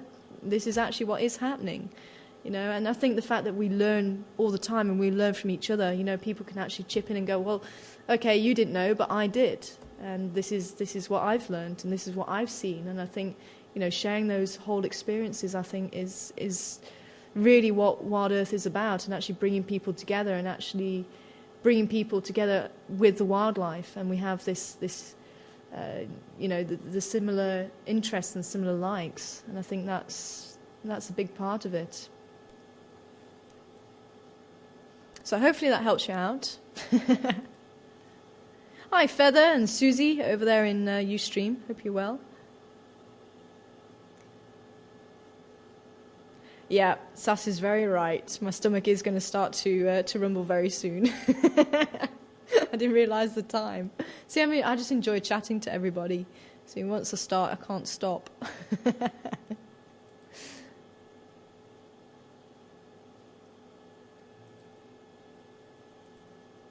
Oh yes, my dad's actually just reminding me. And actually, when I was saying that, I think that was probably her scariest moment. See, I wasn't too scared. I was a bit concerned, but I wasn't scared. I didn't think the lioness was going to go through with it completely. But if you haven't heard this story, my family came out for the first time in South Africa, and they actually came to the lodge where I was working, and I was able to take them out on safari. So I took them out on the very first safari, and it was one that all my family came with, and we actually found the lions, which was fantastic. And to begin with, the lions weren't really playing ball. They were down in a ditch, and the other vehicles left, and I sat with them for a little while longer, and you know, we just enjoyed the sounds of the bush and seeing the lions. And then the lions actually started coming out of the ditch, and they started walking in front of us. And you know, we really had quite a magical sighting, again, just unfolding in front of us. And the lionesses came out, the male lion came out, and then the 2 cubs came out. And the cubs came out and jumped on Dad. And, you know, it was brilliant. It really was absolutely fantastic. But what I didn't realise was that I was parked fairly close to the remains of a kill. Well, I say the remains. There wasn't anything really left, but there was still the scent.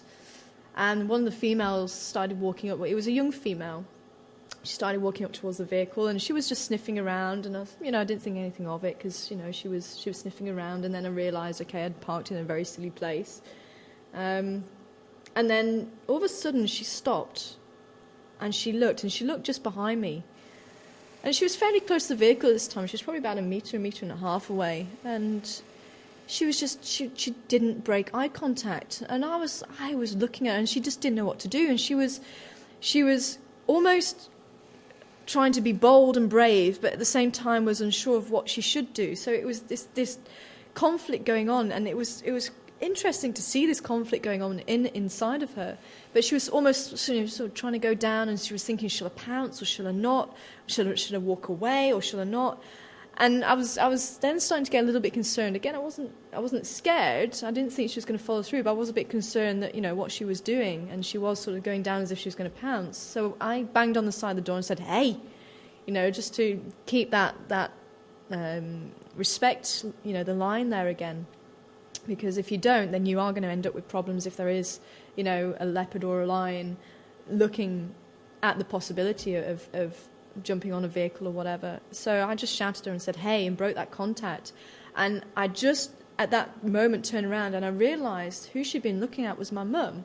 And my mum had worn huge sunglasses, and which we did rib her about, actually, but she was wearing these huge sunglasses. And my mum had obviously been looking at her, and she looked at my mum and saw these big, to her, which were eyes. And obviously that's what made us so uneasy, because to look at a cat directly, and if you're a cat owner, you know, if you look at a cat directly, that is a direct challenge. It's a direct threat. And obviously the sunglasses were accentuated the eyes, basically.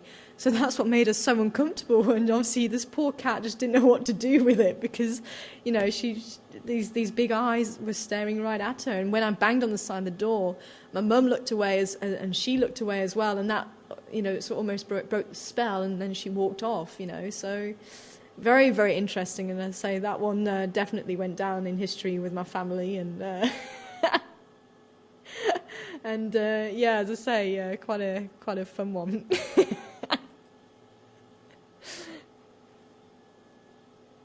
And Sarah, definitely, when the insects are out, Mark is definitely the guy for the insects. He's a walking encyclopedia when it comes to the insects. I also will do a few insects, but what he knows about insects is incredible. And that's where his I think passion, it definitely lies, is with the insects. He does Remarkable Creatures. That used to be one of his programs, if you like. That was his fireside chat. So whenever he did a fireside chat, that's what he would do. And he might do another one. I know he needs to record a few more things now, but if he does, I'm sure he'll do something along those lines.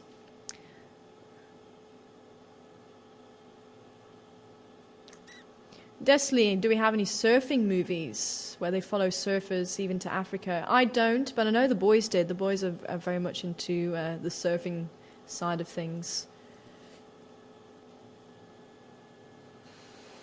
Definitely good heart, definitely an experience. And also Virginia, definitely a great memory. And I can tell you something, that one gets told around the family table a few times.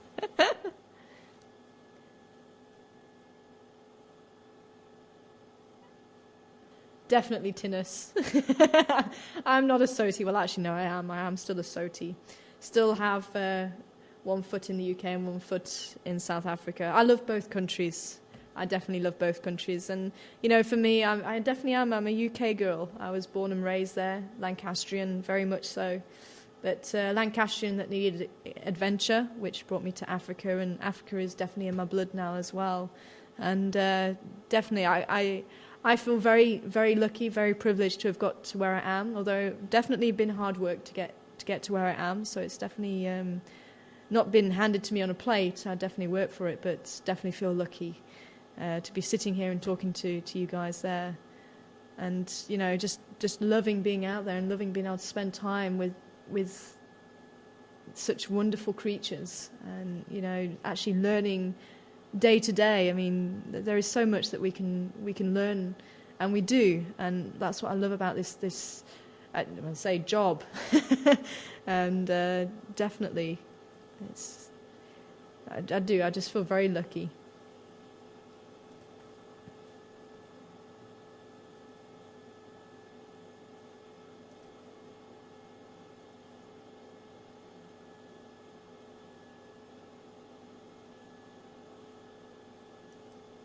Yeah, definitely. On the address, you just need to also put on South Africa. So if you are sending a postcard, definitely send it through to South Africa. Oh, Donna asking about Mark's package. You'll have to ask him that. I don't want to ruin it. I'm not going to let it slip. But yes, we did find out what was in there. And it did bring a big smile to his face. But thanks, Lion King, for adding the South Africa there. Leroy, or is that Linda, in New Mexico? What kind of food do we eat out here? Anything different? Not really. We do have South African food as well. Definitely the braai. It's actually braai night tonight. It's National Braai Day today, so we are having a braai, otherwise known as a barbecue. So we'll have a couple of steaks on the fire, I think, by the time I go out there. Hopefully it'll be nice and cooked. Very nice too.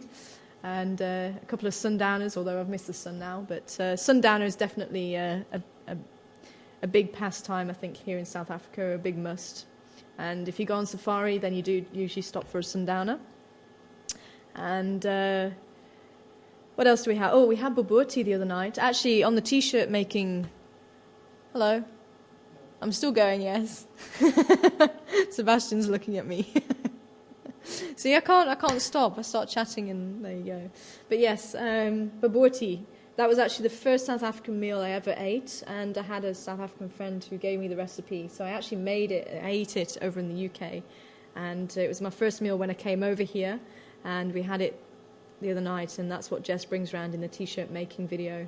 And it's beautiful. It's a weird combination. It's mince and egg and bread and apricots and sultanas. So lots of different wonderful ingredients, and it sounds funny, but it is beautiful.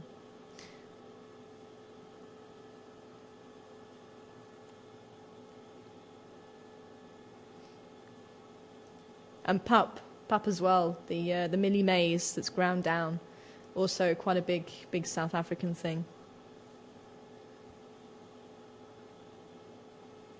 And Ophira, I'm not sure which chat rooms you're in. We're in the Ustream and Wild Earth. That's the two normal chat rooms that we're in.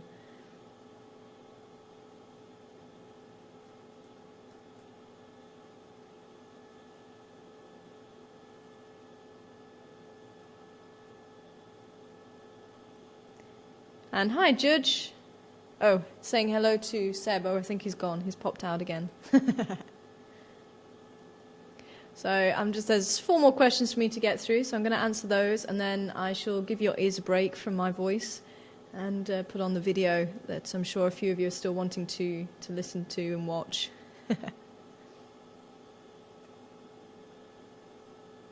Yeah, thanks, Patty.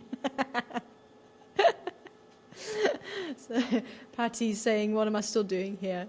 Nice though, but what am I still doing here? I know I actually didn't realise the time. What can I say?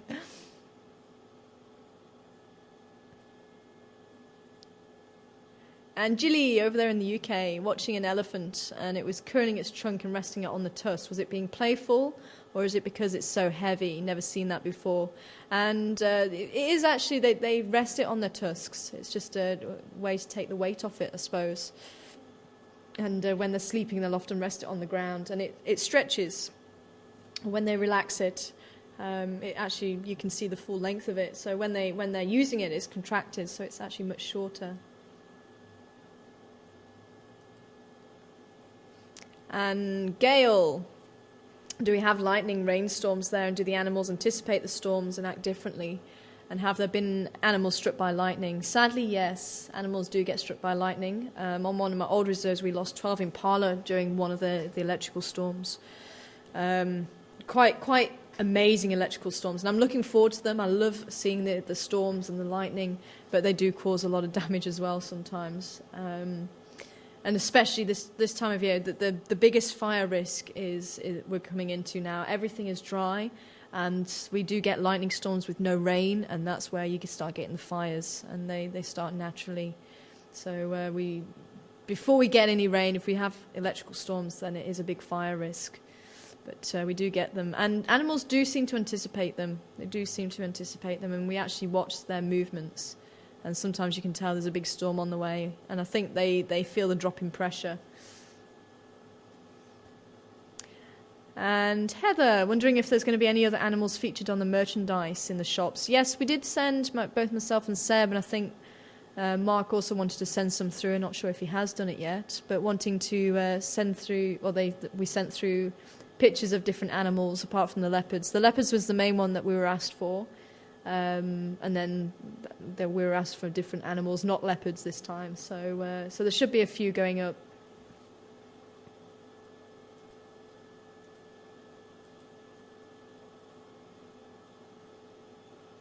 I'll see what I can do, Donna. I'll see if I can get hold of the South African babuti and post it on Facebook for you. So hopefully I can try and do that in the next couple of days. I'll see if Jess has got one.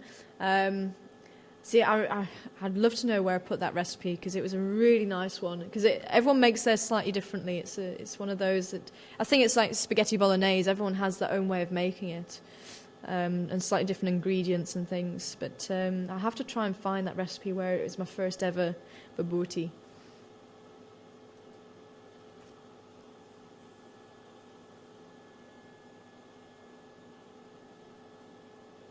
Oh, I've got to wish Mark a happy... Oh, I'm really sorry if I butcher this language. I'm very sorry, but I'll give it a go.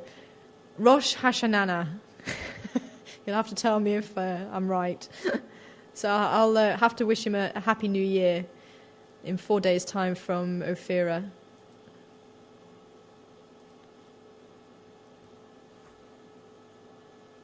And hi, Flora. Just saw you popping in there. Okay, so... I'm sure you've had enough of my voice. Oh, Beans is enjoying it. Thanks, Barb. Hi, Beans. No ponytail to swipe at, though. Sorry. And I did do a bit of ponytail flicking for the ponytail lovers there. It was actually the flies more than anything. You guys have sent them to me.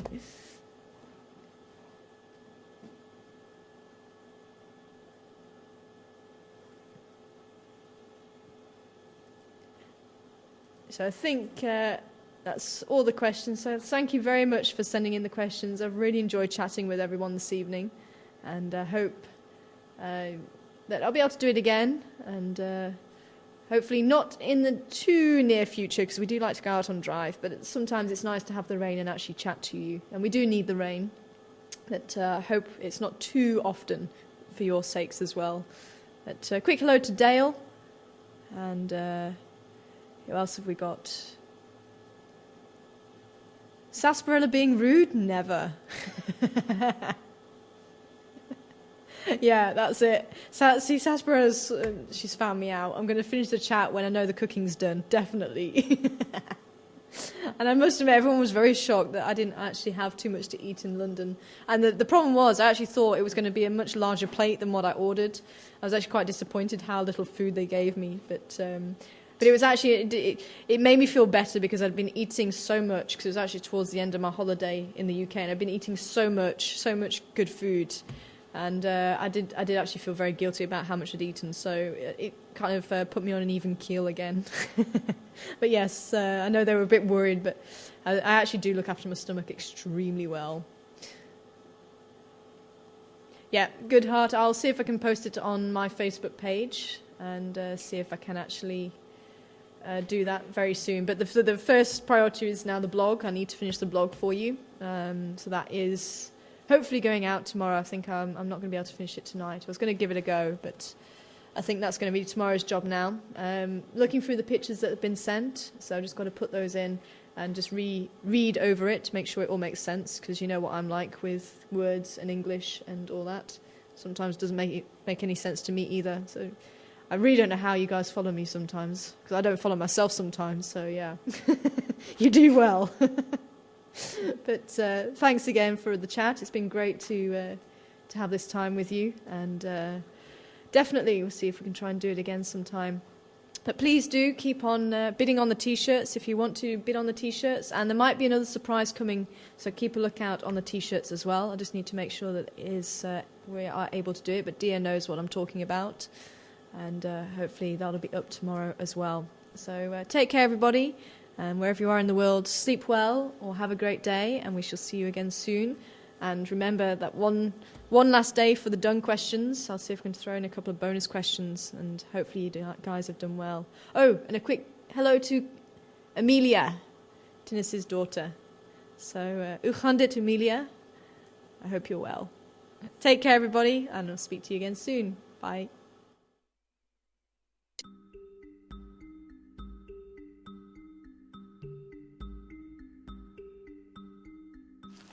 Okay, what we got?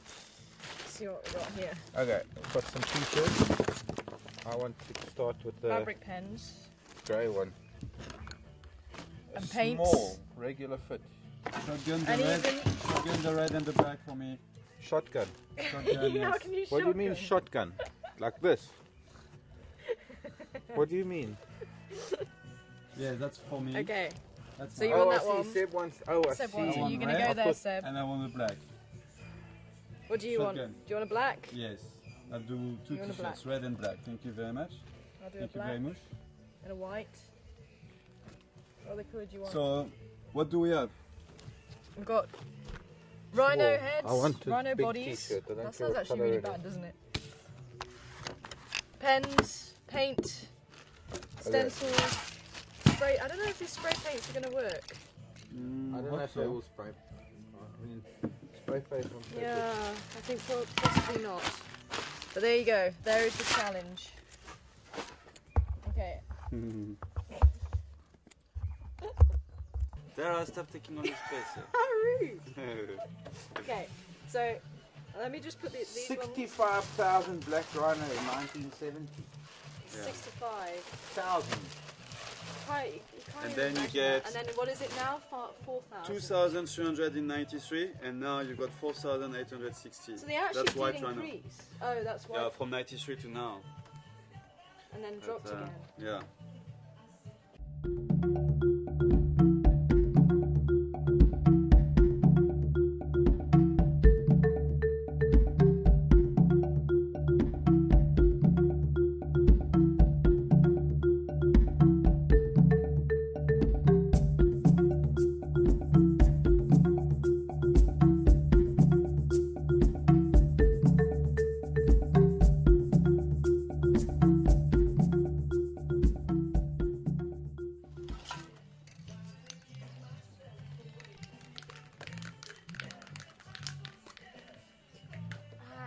Idea.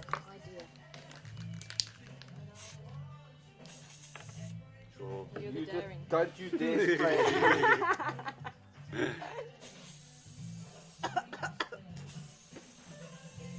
Maybe you should put something underneath it. We're not going to come through.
Hello, baby girl.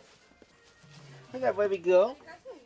Yes. Hello. Can I come to the kitchen? Hello, Yeah. I brought you guys dinner so long. Oh, thank you. Hello, baby It's girl. spaghetti and rice. It's already all cooked, so you must just heat it up. Sassy. Oh, awesome. Thanks, Jess. Sassy. Sassy-licious. Come say hi. Sassy-licious. What I brought you all of the Wow. rice and Come on, red onion wrapped together. Thanks, Jess. Cool.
Only that one cut.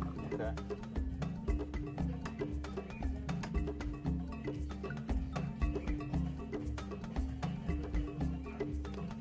There's not even enough paint.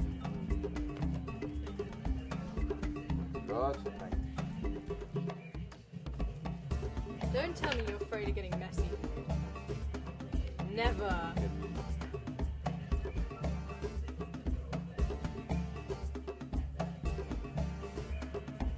Okay, from your stand should be fine. Okay, come to the side of me and then push your fingers down or hold the stick. Bring your arm. Push down on it.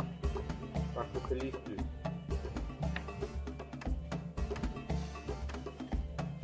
And take your fingerprints there.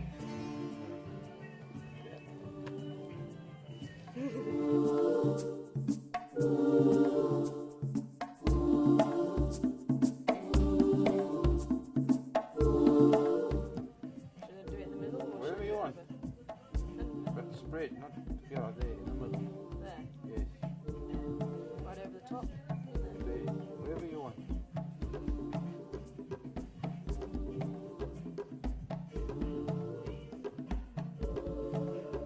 Ah.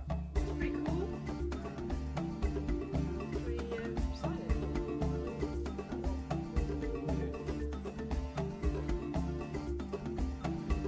Put your name, no, your name with your hand.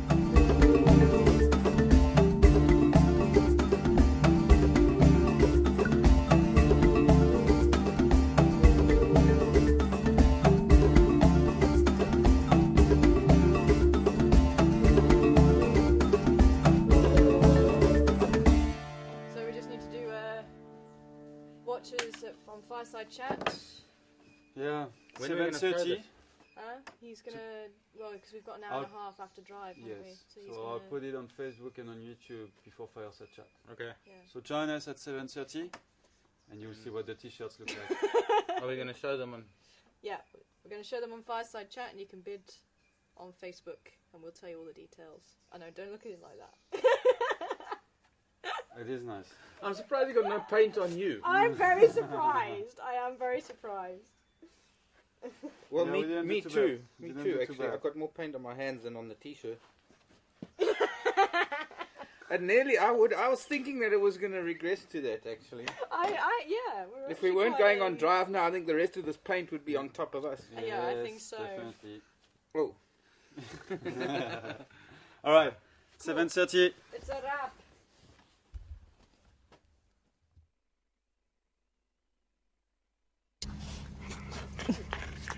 Okay, going live. 5, 4, 3.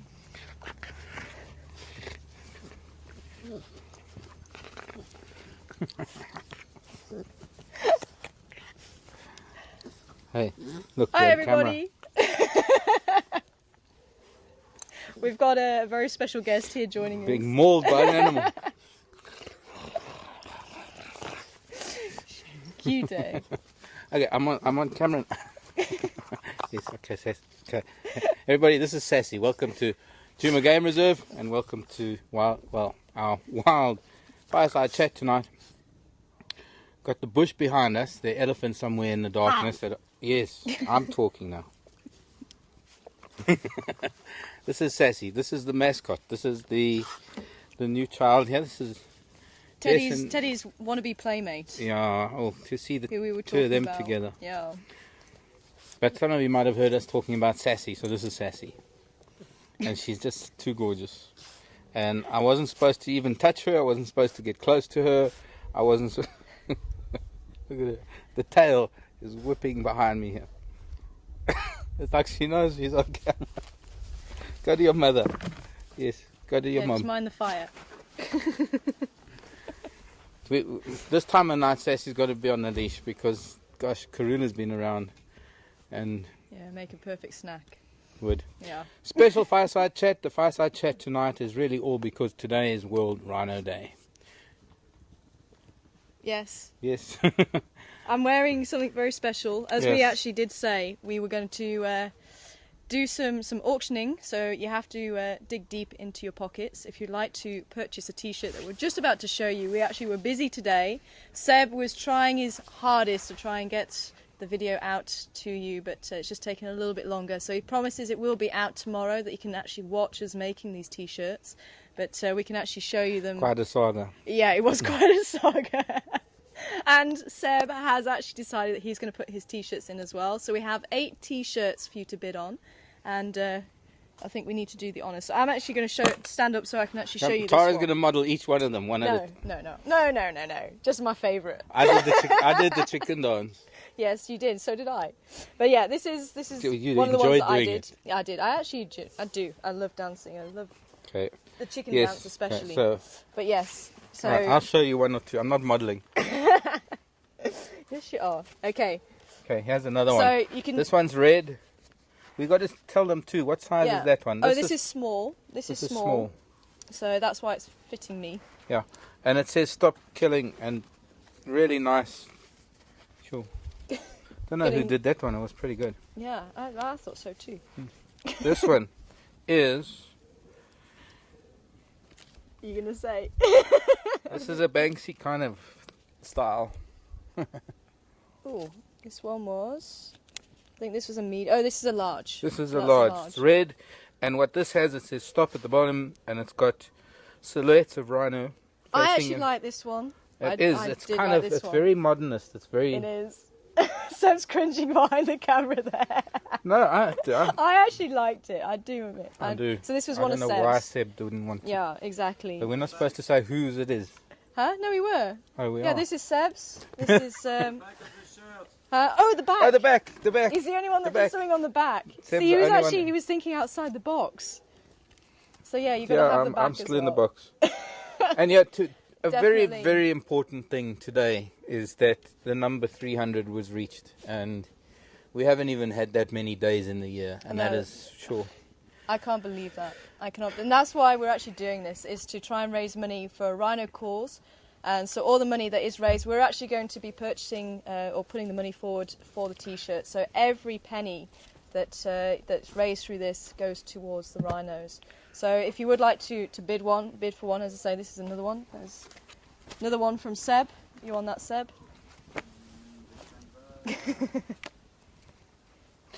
And this one's a grey. Yeah, this one's a grey, and this is a small. See, I also like this one. This one coming up. Minimalist, again. This is an extra large, I think. It's a grey. And it's rather simple. That was yours.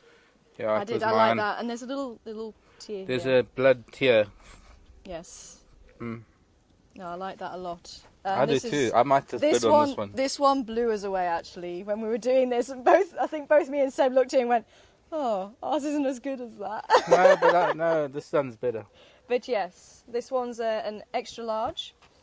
So I actually really like the eye on this one. I think you got it spot on, hey? Yeah. Absolutely spot on. So that's another one of Mark's. And then if you want that one. So that was an XL. How many have we shown so far? All of them bar these two. Oh.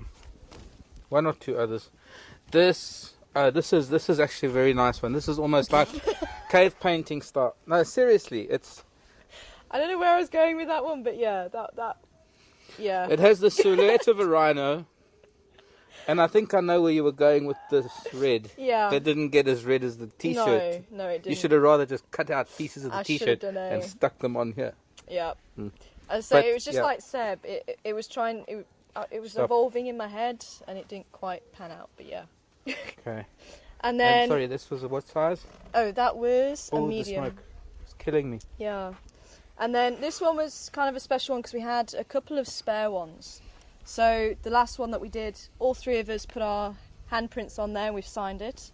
And the outline of the rhino there. And this one's a large. Oh. And then there was one last one that we salvaged. Yeah, that's a good one. That's the nice one. I'll tell you how you can bid on them. But this one, okay, I don't know if it's going to come out, but there's spray paint up here, which you'll see in the video, didn't quite work out as planned. And it's gone quite hard. You know what, when the t-shirt bleaches, that part might stay dark. Yeah, so it might come out.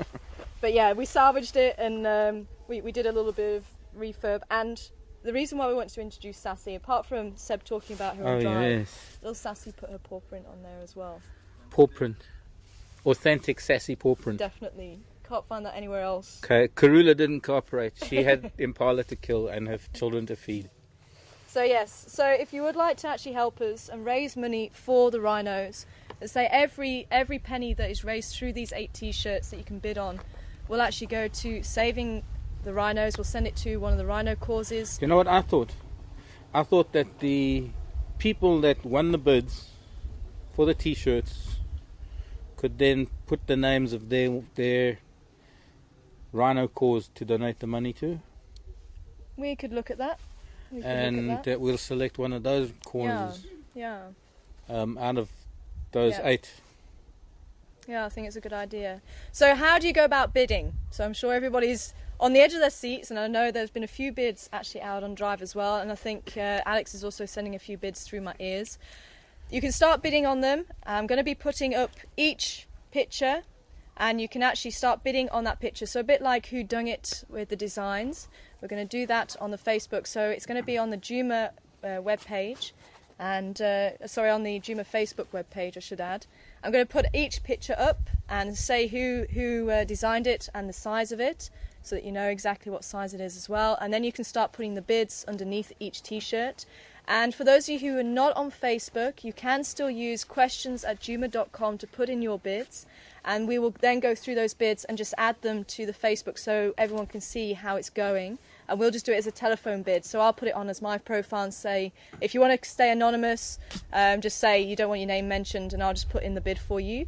And so everyone can actually monitor it. And then what we'll do during the drives is we'll also send out, so whoever's presenting will then say, okay, this t-shirt is this amount, this t-shirt is this amount, and that's how we're going to do it. Because obviously it's not fair for the people who aren't on Facebook. So that's the best that we can work it for the people who aren't on Facebook. For the picture wise, I'll do a blog as well. So check out the Juma webpage for the blog, and you'll be able to see all the t-shirts, the pictures, and you can actually see them on there. And then, as I say, you can bid for them through questions@juma.com. So that's how you can go about it. The 8 lucky winners will then be contacted by the lodge for payment details. He's still busy there.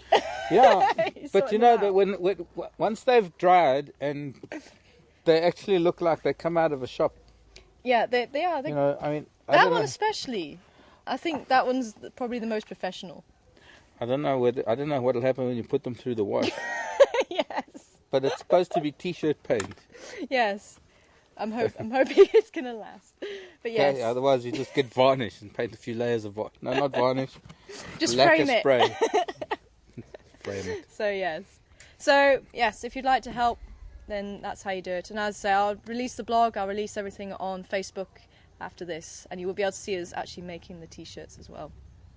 That was fun. Yeah, it was fun. We We got quite into it actually. Yeah. We got quite serious about it. Yeah.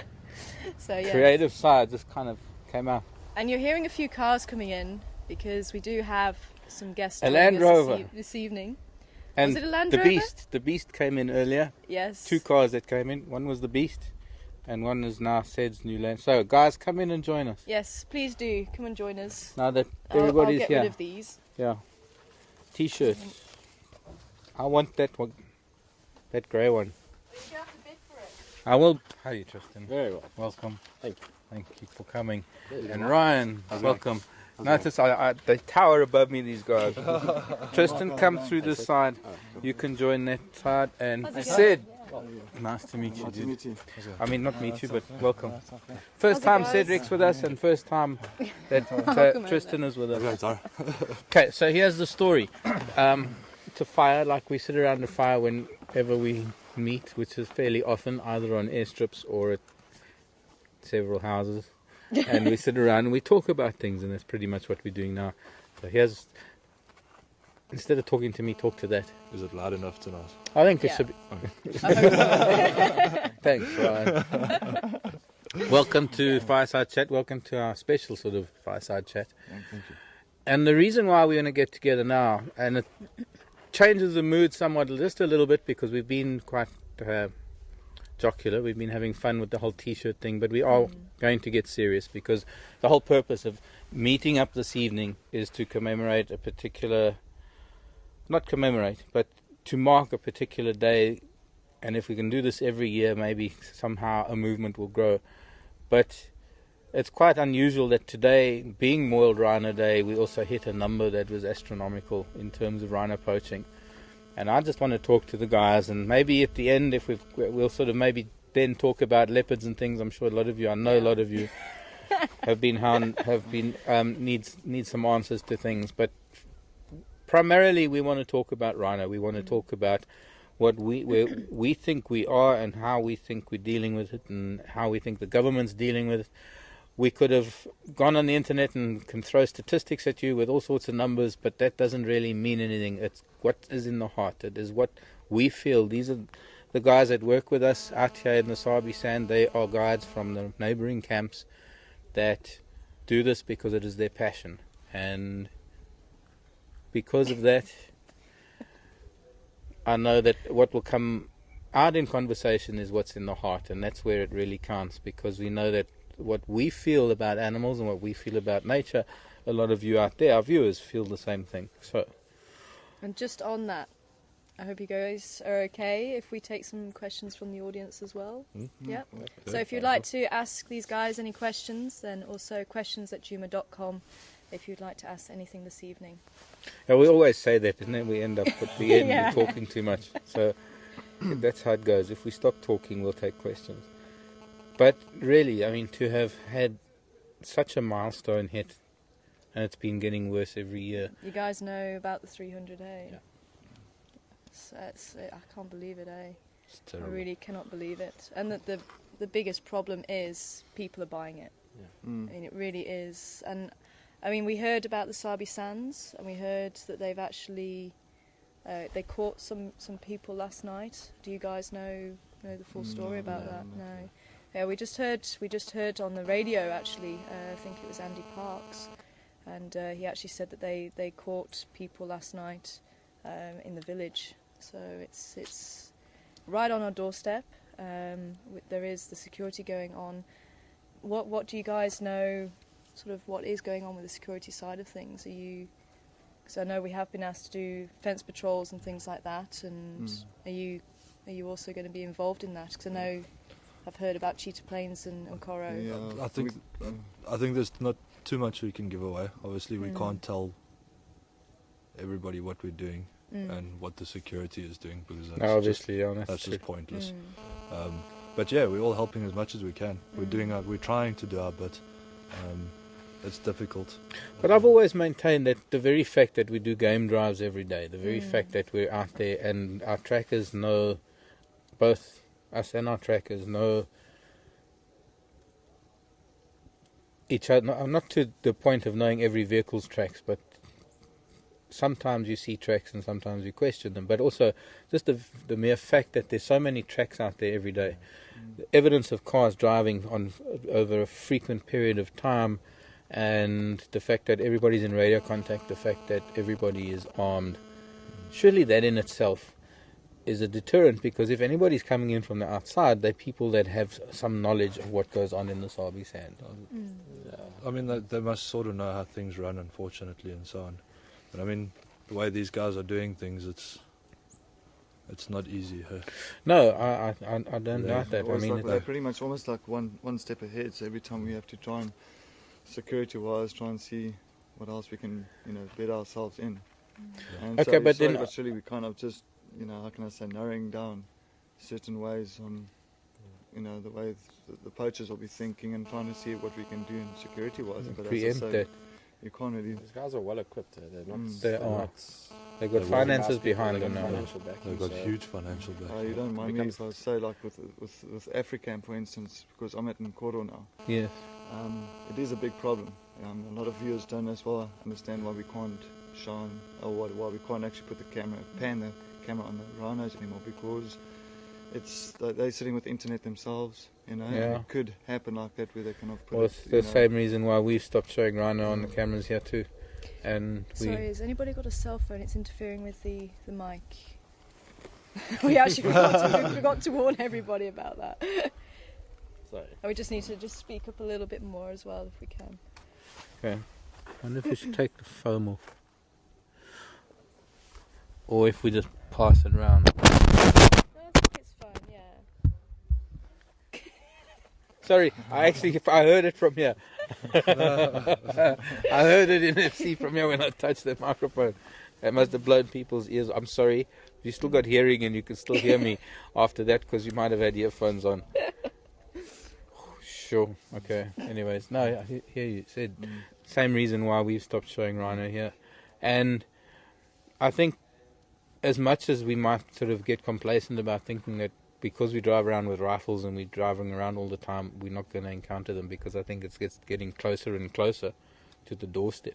Yeah, I think so. Especially with this army being deployed in Kruger now, they're going to start pushing further away from. Yeah, exactly. That's a good point. The next places to hit is the Sabi Sand. They are, I believe, they are being somewhat effective in Kruger in terms of bringing numbers down, but it's there. I mean, for me, the biggest thing for me is that rhino exist in the Sabi Sand because of what the breeding programs that happened in the 1950s and early 60s in Umfolozi, Shlishlui, and rhino were brought back to the Sabi Sand. It was when it was self-contained, and by the mid-80s there were enough rhino in the Sabi Sand from their protection that we could translocate out of the Sabi Sand. Apart from that, I mean, once the fences came down, it became different. But I think the point I'm trying to get at is that for so many decades, not only private reserves, but national parks, and especially the Natal Parks Board, were the forefront of rhino conservation. The rhinos exist today because of Natal Parks Board. Yeah, for sure. Actually, just a question coming in from Peggy. She wants to know how the poachers, how they're dealt with, basically, when poachers are caught. Well, it depends on which poachers. I mean, now you've got your you've got pretty much, it's run by syndicates and all that, and you've got your foot soldiers, people that's at the bottom. Tiers. So there is, of course, there's different sides to it. But I know recently that they actually had guys in Elspruit from Mansulu that was caught, and it was in a matter of days where they got where they were released back onto the streets again. I think they're not dealing. I think our policy, our law, is not harsh enough on that at the moment. I think that the guys are getting away with a lot of murder. Yeah, because that syndicate that literally. they just keep pushing the trial back, don't they? But I think that just comes to the whole crux of the matter. That comes down to the whole thing is that the foot soldiers, the guys that we turning. You can have it. I've just had it. I'm having it. Smoke's yours for now. Oh, by the way, my Land Rover was also joining us for stuff, but she's not talking at the moment. The crux of the matter is that why don't they aim for the middleman to the higher uppers? I mean, it's all very well that they're getting horn out of the Kruger, out of maybe some of the private reserves and things. It's all very well that there are these conduits that they can get them out, but how are the governments letting them out of the country? I think that's the biggest thing. I think the hardest part about this is that as the tier goes up, the less involvement the guy actually has with the horn. Yeah. And the harder it becomes to prove that he is involved in that. So, a cell phone call to a middleman who goes to another middleman who goes to the foot soldier, at the end of the day is very difficult to track and to actually prove that you've made. Most of those guys aren't even in the country. Yeah, exactly. But then it comes down to it's not that important an issue for governments to have to bow down to pressure to tighten up their border controls and their smuggling laws. And the problem is the money that these people are making. Yeah, I mean, exactly. I heard what is it, $25,000 to $40,000 for a kilo of rhino horn. That's ridiculous. Well, that's what drives it. It's demand, and that's definitely the problem. Is the demand, I think, but yeah. And it's the lengths now. Because they're reverting to all sorts of. I'm looking down now because now smoke's back at me. But all the measures, all the means that they're resorting to even get rhino now. I mean, it's they snares and things were sort of the lowest, but now poisoning water holes. I haven't heard that one. Oh, that's new. That's a recent one. Poison water. So it's got to do with, I think, to a large extent, the world population, people in the world, and perhaps through having a Rhino Day, through having discussions, through having people speaking out, that more and more people can put pressure on. I don't even know who. I don't even know where. It's not. I think it's got to really be the governments to actually start putting just in awareness. strict laws and awareness. And 90% of the guests we drive, I don't know about you guys, but they have no idea that this was even going on. They come out from wherever they come out from, and there's no awareness that there's a problem with rhinos. Fully agree. And there needs to be somehow we need to create a global awareness that there's more pressure on governments to be protecting this. But you also might find, Tristan, those same people will support donkey rehabilitation from the country that they come from. Oh, fair enough. Because it's on their doorstep and it's something that they can relate to. And it's very hard to get, especially the Western world, to understand that the how critical it is, but also how irrational it is to have this demand in rhino horn, because surely there's got to be enough that the Western world can bear on the Far East where it's driven. I mean, what do you guys think? Because there's obviously a lot of solutions that people have come up with, and a few of them I've heard is either cutting the rhino horn off and replacing it with something synthetic, or injecting something into the rhino horn. I mean, well, they started dehorning rhinos, as you say, but the poachers were shooting them out of spite. So they were doing that, and also they were wasting their time. And there were projects in Zimbabwe and that did that. They're also starting now. Perhaps one of the most giant or one of the largest leaps is taking DNA. Yeah. So that they can getting DNA, and they've actually notching rhinos' ears in large numbers, and taking DNA so that they can trace the horn back to a specific area, and that's where they can nail people sort of along the way. The problem is though the animal still ends up dead. So Yeah. you're still Yes, ending up with the numbers that are dying. That's the problem. It's gonna not take cutting it off its yeah. source. I mean, the poisoning of rhino horn, to get to that as well, as far as I've heard, is a large percentage ends up in Yemen, and it's not even used as for consumption. It's used it's as dagger handles. As a rite of It's passage. So that was the majority for a long time of rhino horn was so going poisoning that to is the not Middle gonna East. hurt anybody. So, No. and again, the same thing is that the animal still dies at the end of the day. Also removing the horn as well. I don't know about you guys, what you think, but I mean, if you take two males, for instance, territorial males, kind of fighting over a territory, One's the other horned day and now one's on not. the airstrip, I mean, you take the horn away. It's like taking a sword away Yeah, from a no, man that's going into definitely. a sword fight. You know what I mean? And then you get one male that's still got his horn fighting with a male who's had his horn removed. So he's going to have a disadvantage. Yeah, and his gene pool might be stronger. Might be if he had a horn, he would be able to defeat the other boy. Oh, there are a lot of ethical things about that. I mean, for me, it's just the thought of removing a rhino's horn is so out there. But the saddest thing is that there's now even thought of farming rhino, being able to have rhino in farms that they can just flood the market. Yeah, well, they'll never flood the market. But that I think that's the idea behind it. Is try and flood. Yeah, harvest rhino horn. Effectively do that. The number of rhinos you're going to have, and carving interval is not quick. It's not like calves. But horn growth is not. And horn growth is slow. So how do you have enough animals to even? It's like having a pear farm. A farm covered in pear groves that only give you fruit once every 10 years. Exactly. And I mean, how are you ever going to survive? You're not. I don't understand. Well, one of the shocking things that I've learned, and finally I learned this a long time ago, quite some time ago, was that there is actually a research facility in China, and they had imported about 150 rhino from Africa, South Africa, and it's not open to the public. It's a secret facility. It's supposedly a research facility, and they keep rhino in pens, concrete pens, like say a pig farm or and that is what they plan to do. They plan to harvest. They plan to breed them and harvest them horn, and it's a government facility. They can, like De Beers, control the diamonds. They can control the release of rhino horn. Whether that's true or not, I don't know. But I mean, then you're giving a value to that horn, and that's just going to increase the pressure. Again, if you can get it legally, black markets and illegal product is going to end up in there as well. So it's going to push up the price of the black market as soon as there's legal. But I don't believe there's ever enough rhino horn, even in stockpiles, to flood the market. No. It'll make a dent in the market for a short period of time, but given a couple of months down the line, it's going to be right back there. And then it's also saying, it's right. Yes, it's condoning it. Yeah, and they've actually proven a lot of it that, there is a lot better medicines out there that are synthetic. And one thing it's not used for, a lot of people think it's used for aphrodisiac purposes, and it's not. It's actually medical, and so, as well as the dagger handles. Yeah.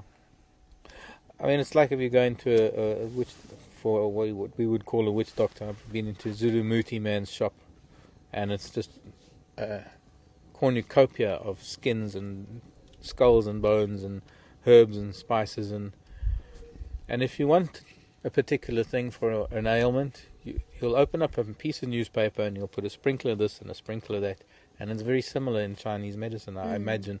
That he'll open up a sheet and he'll say, okay, you need a little bit of this and you need one sprinkle of that. And that is the medicine person. The value that obviously it doesn't have that much or any value to just add a sprinkling of rhino horn. It's just the psychosomatic knowledge of it. That's the... Do you know what really shocked me? Elle Macpherson. She actually used cream with rhino horn in it, knowing full well that there was rhino horn. Oh no, but she said she didn't know. No, I'm not so sure. Well, no, she said she didn't know the rhinos were endangered. That was what she said. Yeah, so that she knew. So if it's actually getting out to people like a supermodel, then definitely raising awareness is the biggest key, I think. Definitely. I think so. I think there's got to be something done about it, and the more people that know, the more pressure there is going to be on people to do something. Have you guys seen the guys that are sending hair and fingernail to the embassies. Have you seen that video? No. We put it onto, or Sebastian put it onto the websites, and they actually went around, some guys in South Africa, they went around people collecting hair, collecting fingernails, they're posting it to the embassies out there. Yeah. Saying, you want keratin? Here's keratin. Okay. Because that's at the end of the day, that's all rhino horn is hair, fingernail. Yeah. So quite a radical one, but hey, I think maybe that's it'll what work. It's going to take radical things to... It is going to take radical things. The tide is not even turning yet. The fact that the police and the military are patrolling in Kruger has made a dent in things. That is helping. But it's creating a complete opposite effect in that, as Tristan says, it's pushing poachers into areas where they haven't been before, because then perhaps there's no military and police presence there. Are we able maybe to just squidge around a little bit? Because I think you guys are really battling there with the smoke. Eh? We are. Trying to see if we can squid around. The wind was Okay, different. cover your ears, everybody. Cover your ears.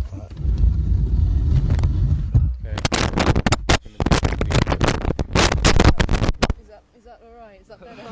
do you want me to go and sit on the end there, Sid? No, I'm fine like that. It's right. Okay. Just out of it. It's because it rained today. The wood's wet and there's Yes, smoke. that's also true. That is true. Yeah. That's the excuse. So when your guests do come to the lodge, I mean, obviously you guys fill them in. Are they quite shocked about hearing about it, and do they seem to be quite happy to try and spread the word, or is it not something that really gets discussed much? Well, it doesn't get discussed often, I don't No. think. I mean, it's not so... previously we weren't trying to expose the fact that rhinos are being poached left, right and centre. It was trying to keep it all down, but obviously now it's gotten to the point where it needs to be exposed, but not that many people will blatantly ask you. Oh, very low.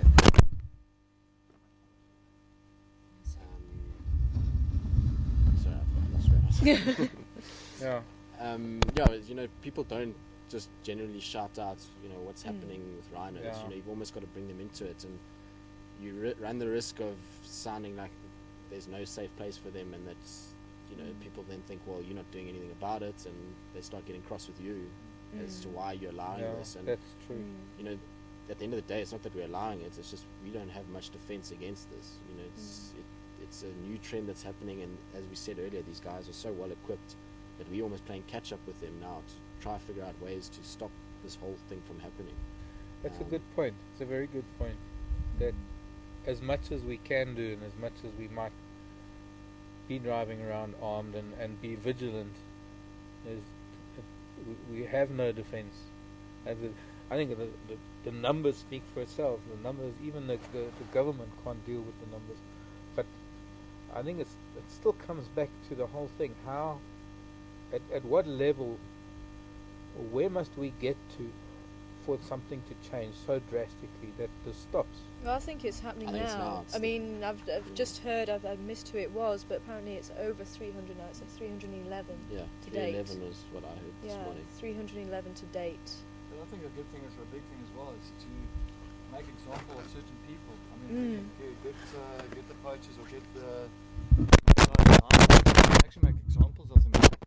Don't release them. Make examples of them and actually put it in the newspapers, put it on the news, put it out there, and actually make sure that the people out there know what's going to actually happen if whoever wants to go and poach and go further with that situation. This is the consequences. This is what's going to happen. And I think that's why the guys are so at ease with it. I think that's why they come in.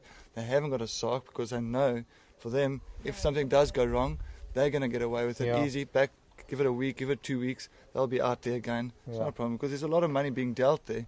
So they're going to have the money to put down for bail in it. I think, they need to rather kind of make examples of people, and the law needs to change. But then I think also the court process, the whole legal process from start to finish, needs to be so transparent that it can be audited and it can be seen to be that the rule of law was followed, because I think far too often the financial incentive sometimes tends to bend the law a little bit. Oh, yes. I don't know where we do that. I don't know how to do that. I don't know where to start doing that. All I can think of is that I would say that in the last week or so we've gotten up to this point, and I'm hoping that we're going to start coming downwards. But we're at the peak now of probably at the worst that people can be with regards to respecting nature, respecting the fact that a rhino is such an incredible animal, and that it is such an ancient creature that has withstood, well, just that the rhino is what it is, and to be slaughtering them the way we... That's the thing though, I mean, on these drives, I mean, we've seen, these bulls actually coming together and actually seeing things that people wouldn't have necessarily thought rhinos could do. I mean, having this interaction, and I think there's a lot more to them than meets the eye, and I think a lot of people, because, they look prehistoric, and because they look formidable with the horn, they actually think that, we've been popularizing them, basically. I think that definitely needs to happen. I think so too. We need to personalize them, like Karula, and we have to a large extent. We've got Shorthorn. Actually, we can talk about that because there's the group of. No, actually, we can't talk about that. Do you want to come and sit here? No, I'm fine here. No, I'm fine. None again it comes through. It's fine. Come on. Right. Tor. Yeah. Good one. Okay. Thanks, sorry. Come closer. Yeah. Okay. Cool. I'm not touching that thing. There you go. Well, you speak the softest, See, and it's now following now. I've done all I can, Zed. I'm sorry. you speak the softest, and you're the furthest away now. No, I speak loud, eh? Okay. Compared to these guys. So yeah, I think to be honest, I think you guys, if you can just raise awareness out there, speak to everybody that you speak to on a daily basis, I think just raising awareness is going to be a big key. There's petitions out there. If you want to do the whole sending your hair and nails, there is that video out there. But yeah, I think for me, I think that raising awareness, putting pressure on the government, and just really getting the word out there, I think, hopefully, because I mean that's exactly what happened with the elephants and the ivory trade, and now the elephants are doing pretty well now. Well, they are. They're still poached in other countries, but yeah, somehow we. Yeah. And they're a much more charismatic animal than what people give them credit for. I love them. I've got a very soft spot for them. So. The rhino. Yes, yeah. Very, very big soft spot for them. Especially some of the characters that we've seen here. And they do have this affinity for us. Yeah, we met the skewhorn male the other day. Interesting, isn't he? I did, I met him the other day, and he wasn't too bad, but he did give me a funny look. Yeah. the long skewhorn. Yeah, curves to the... Yeah. But he's been with those 5. Yeah, he has. On he's getting better though, he's trailing... Little floppy, used to play with him quite a lot. That's it. Yeah. He's trailing a young male and female that you guys occasionally saw as well up towards Cheetah Cut Line. Yes, but he's a big male and she's a small female. Yes. Yeah. But she's got a sway to her hips. Yeah. All the time now, it's amazing. If you find him, you'll find him behind somewhere. Might really? Be close, but he's always there somewhere. Yeah. Okay. Quite interesting. So yes, we have personalized these rhino. They are characters as much as Karula's a character. And I suppose we can talk briefly about things because I'm sure there are a few questions about leopards. Yes, and definitely. maybe dogs, maybe lion. Just divert and speak about some of the other children around here. But yes, just on the rhino note, I don't know. I'm just so disappointed in human beings that we have to dedicate a day to rhino because they're being killed on such a large scale. This happened. I thought we learned our lesson. I thought this happened back in the 30s, 40s. I mean, the numbers were rising, and then it's just this last 3 years, it's just... I thought with the computer world and the internet that we have now compared to what we had then, I thought it was over with, but obviously I'm wrong, and as I say, I'm very disappointed in the human world. I think the main thing for me was just to make sure that everybody out there knows that Sabi Sands are doing what they can to stop the rhinos from disappearing here. Very much Definitely. so. Very much so. And we're not going to tell you the details, but fortunately very good anti-poaching patrol and very good concern for the rhinos. But yes, there is a question that I think everyone is really keen to ask about the leopards, Tristan. Which one? Really, you Which were one? talking about. You said that you actually went in on foot to see. No, Tima and Cubs. Yes, and Tima and the Cubs. Yeah, that's the one. If Ryan you was can there help as us well. out with Oh, that Ryan one, was because there. obviously bush whispers and all that. So we would like to know, because there's a few people out there that don't know. Oh, we're having something funny happening. Okay. Something. The mic's doing something funny.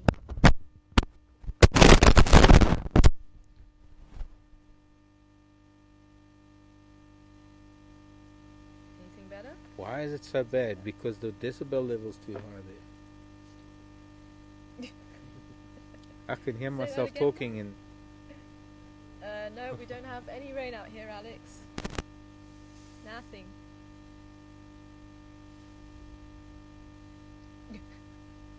Okay. Well, hopefully he's saying he doesn't know. It sounds like raindrops on it. that's picking up crackling from the fire. I don't know. He's saying buzzing now. See, I can talk to Alarm myself. I goes can now. say, "Hello, Mark."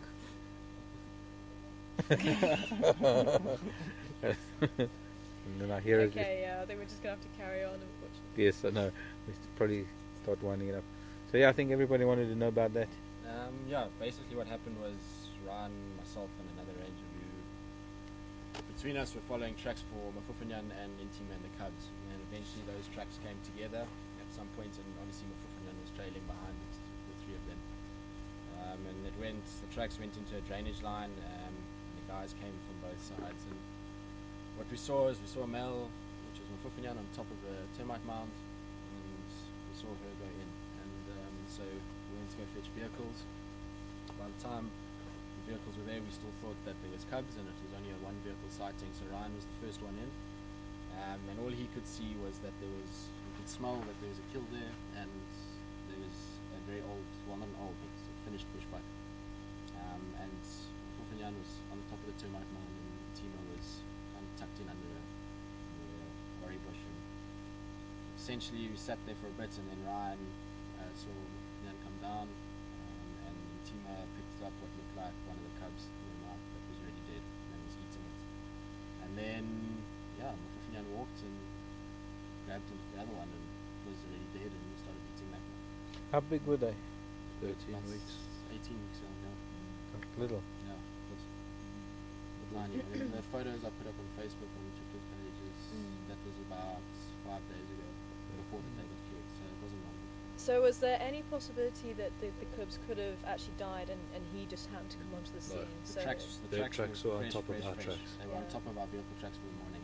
Those leopard cubs were dead for an hour. You could still see the blood was still on the grass in drops. It hadn't even dried yet on the grass when we got there. Because I was actually reading a comment from your lodge page, and you said that you're not sure who the father is.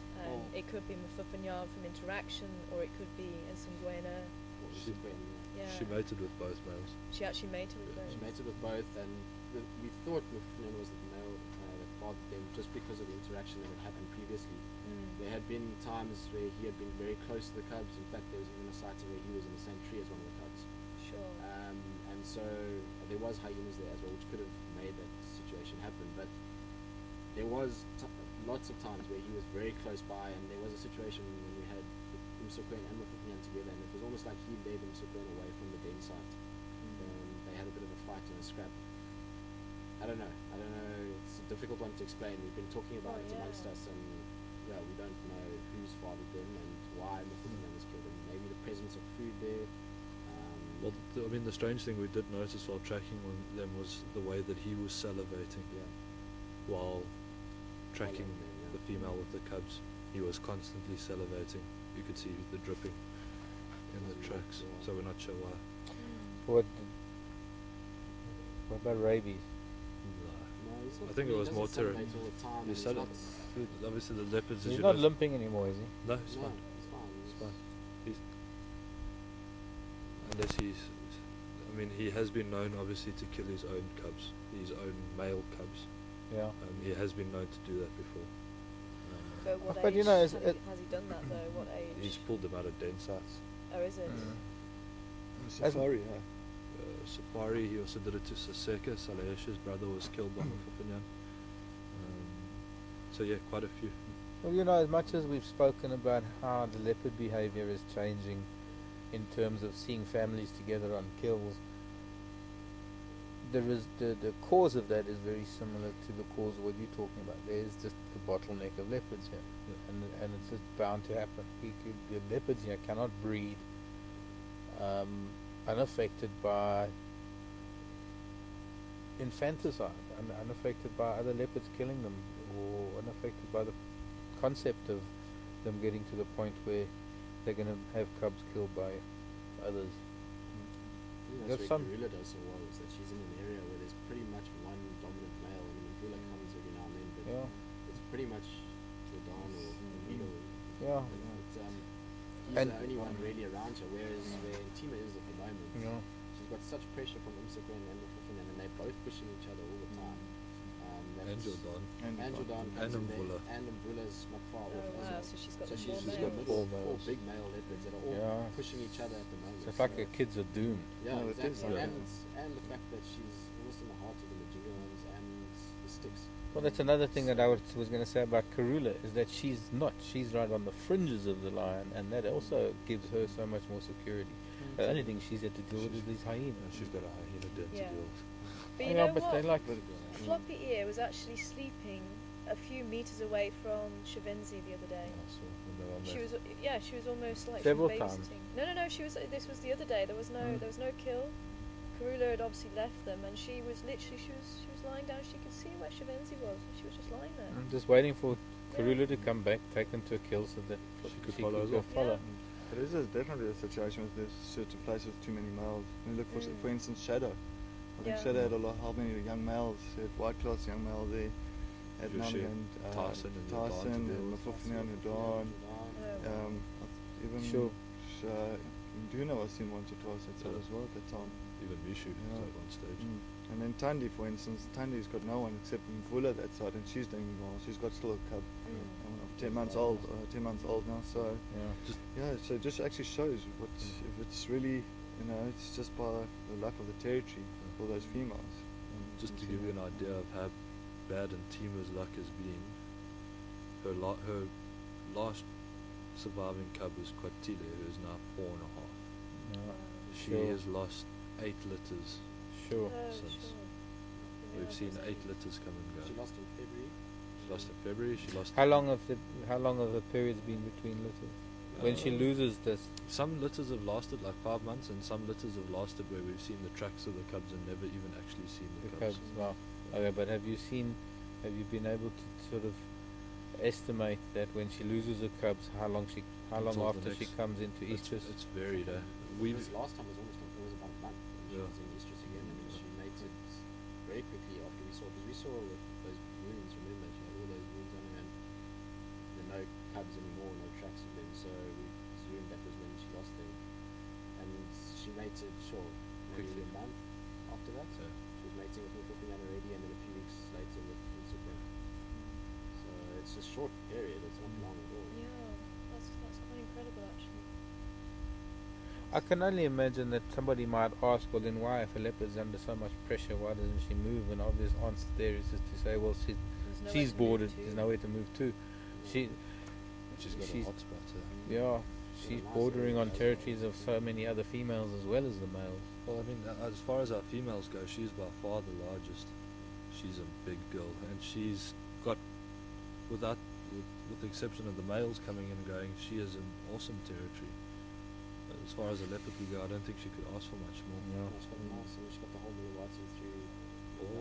Just can't keep the children away from the big boys. Yeah, it's just the boys that keep killing her cubs. Where did the dogs get to today? Mala. We saw that far. We saw them with a bushbuck kill this morning. It was awesome. They actually ran through a herd of impala and didn't touch the impala. The impala looks almost starstruck. They were stunned.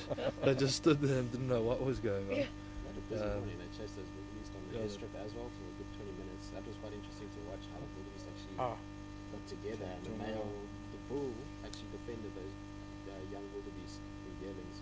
And he chased the dogs all around, and the pups completely left, and it was these 6 adults, and it was so interesting to watch how the pups moved away completely, and the adults tried, and one would run in, and the bull would chase, and then the others would try coming from the sides trying to grab these yearlings, and they didn't get anything, but it was so interesting to watch, especially in an open area like an airstrip where you've got the space to be able to watch.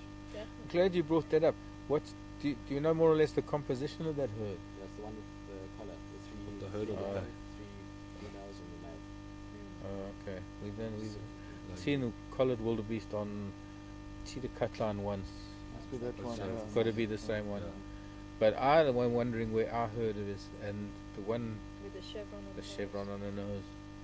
Like how many is in that herd? The herd it's on quarantine. It's quarantine, but they're gone now, and I don't even know if it's the same male, because we had another male that came in, and one male left, and now there's one male. And the male that we used to have has a scar on his rump, but I still have to see this one. He always has his left flank to me. I can't see his right flank to see if he's got that scar. But there's one wildebeest in that herd, that female, and her child has now got it as well. It's got a white chevron on the nose, like the Salu wildebeest. What are they called? Not the white wildebeest. No, they're the same. They're brindled gnu, but they're a different sort of subspecies. Like even just a different race. But they went up to Sydney's dam, and they're probably up on buffels. No, they haven't yet. They will though. They'll probably come back. They probably all got smashed by the timbers. I wanted to ask about the lions, because you guys said something about the Unkahumas. Where did they have a clash? They, for the first time yesterday, they saw the 2 brothers together. Oh, okay. Yesterday morning. Yeah, for the first time in about 2 weeks, they saw the 2 brothers together. Sure. Okay. Where did they have a clash? Which lions? It was on Robson's, wasn't it? Yeah, we saw the guys saw the Majingi, or yeah. Oh, the damn wall. They saw that Majingi with the left back patch chasing the 2 Kuruma males. Just trying to think what the Mala guys called the Majingi lions, the Manyaleti lions. So yeah, but they look okay. They both look fine. Apparently, the one obviously still badly limping. But we saw him chase the talalas the other day, and those hyenas with that waterbuck kill, which was awesome. That's the thing for me. I mean, he looks sprightly. If you actually look at him just from the chest up, you don't see anything wrong with him. I mean, he looks. He's not in bad condition. No, it's just his back end. He wasn't looking so good the other day. He was looking very sick. But I think obviously with his injuries, he's not capable of killing buffalo like he is with his brother, because the 2 of them are pretty good. I think he relies a lot on his foot. I think so. Because I think they actually did bring down a buffalo here, and I was following them that night, and then the morning. Yeah, it was on Weaver's Nest. And I was trying to work out. I was like, how on earth did he kill? I thought no ways, but obviously they did. That one, I missed that one. I was on leave on that one. Oh, we had the sticks and the Unkahuma males feeding off that. Speaking of sticks, I believe they're not doing too good. Oh, they saw the 3 this afternoon, or this morning, late this morning, after I'd closed down. Yeah. But yeah, I mean the little guy was still looking bashed up and beaten up, but they apparently did see the other 3, so all 4 of the cubs are accounted for. It's probably those other 3 just decided to run somewhere. I think they stayed in that donga system. Because, I mean, the Solanas were in the area. We had tracks for the KNP females with their cubs. We had the sticks of females, and then the Majingilans weren't far away either. I don't know. I mean, the Mala guys said that they killed that impala last night, and they fought quite viciously over the carcass. Oh, I mean, they're hungry and it's only an impala. The wounds on the lionesses I can understand, because it was mainly scratches and bite marks to the back of the neck and to the back of legs. But the cub, shame, he had a huge gash down the side of his jaw. His flank was opened. He had a bite on his back and on his stomach as well. And then, as I said, we didn't see the other 3 at all. So, but yeah, apparently they saw them, and apparently they're okay. We haven't seen the 2 little ones. The old lioness, we call her Gogi. Yeah. We haven't seen her 2 little ones for about a week and a half now, but she, as far as we know, her two Okay. are still alive. The only sticks that we've seen of late has really been her and the one young female Yeah. that was the sister to the little boy. Yeah, she's gone grey in colour. Yeah, she has. Who, the old girl? No, the young girl. The She's young gone girl. grey, and she's got a huge scar across her face now. But she's looking good. But I think since the Talalas have been visiting us, we haven't had the sticks here at all. Well, I think ever since that Timber. the Matimbas and the Majingilans had a go, even we struggling to see the sticks. We only see them on the odd occasion where we were seeing them daily. Yeah. We've seen them sparsely now. I mean, we see them maybe once a week if we're lucky, and always to the south. I think they're sticking to the boys. There's like a grey area between the two now. Staying with the there's a Mapofos. grey area. Majingilans. Oh, the Majingis. And I think the Chalalas are moving in that grey area at the moment. We look at Bibi and the four Imanyani, Yeah, they've four definitely young been ones. here so much. Pretty much they're going all the way east. I mean, this is the furthest they've gone east, all the way to Nkoro now, and all the way back again, straight towards Safari, Wow. Elephant Plains, and back again. And they're just moving this little That pal, belt. this little Corridor, belt yeah. in that town. So how many cubs have the sticks got altogether now then? Six It total. is still six. Six Okay. total. And then the Unkahumas, you guys don't really see them. What's those females? Yeah. Well, we don't see them at all now because Yeah. they're up in the north of the Did I heard Matimbas. something about them mating in the timbers or something? So I also heard. But then that would mean big that- male. But that would mean that the Matimbas killed the cubs. that's what I'm saying. I'm sure they did. I'm sure they did. But someone did say that they heard about the cubs still being around, so that's why I was just trying to work out I haven't heard if it's So, bush whisper. I I think think if can't- that's the case, then they're doing well to hide Yeah, those- Yeah. hide definitely. those young ones Definitely from those Matimbas. because they were small. Yeah, they were. Lost an eye as well in the last few days. Yes, I Yes, heard about now I that. heard about that, and I was wondering because we had that buffalo kill up at Buffelshoek Dam, and it was that day after that they'd killed that buff that night, and we had that one young male, well, the one male, and he had the scar above his left eye and Yeah. below his left eye, and we even had some of the viewers remarking how he looked like Scar of. But Lion that King. scratch King. didn't look that deep. It didn't look like No, 'cause his but it was eye, to new. me, was actually his eye was still working. His eye was fine, but that was quite a. There was a. Well, I don't know. There was the gash on both sides, and the second day it was starting to get a little bit swollen. Probably more bruising than I anything don't know, else. because when I saw it, I really didn't. I just passed it off as it just looked like a surface flesh wound. I really So didn't maybe think it that was- started it, and maybe Yeah. because that was Maybe already it got infected or infected, something, yeah. and then when they were on a kill or something, maybe he didn't see a paw coming, or maybe he didn't see something else coming. If it was already, if it's that one, I haven't seen them at him. Oh yes, One of them. One eye. No tail. with a No tail tail. tip. Yeah, tail tip. Motley Crew. Need to rename them. They are. They're battle axes.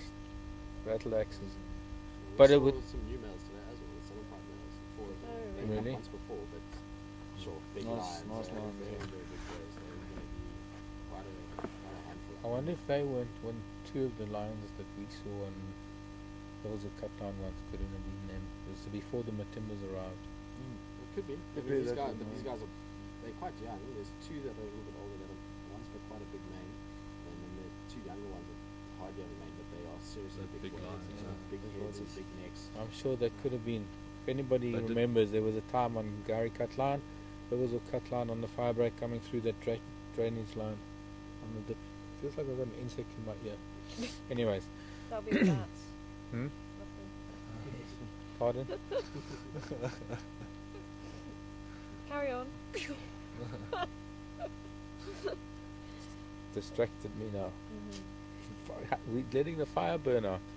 How are we going to cook It's dinner? starting to get quite chilly now. It is getting quite chilly There now. go my bats. See, I There your told you bats, it's the I know. bats. Can They you not just hear came them? out. I can hear them. Yeah.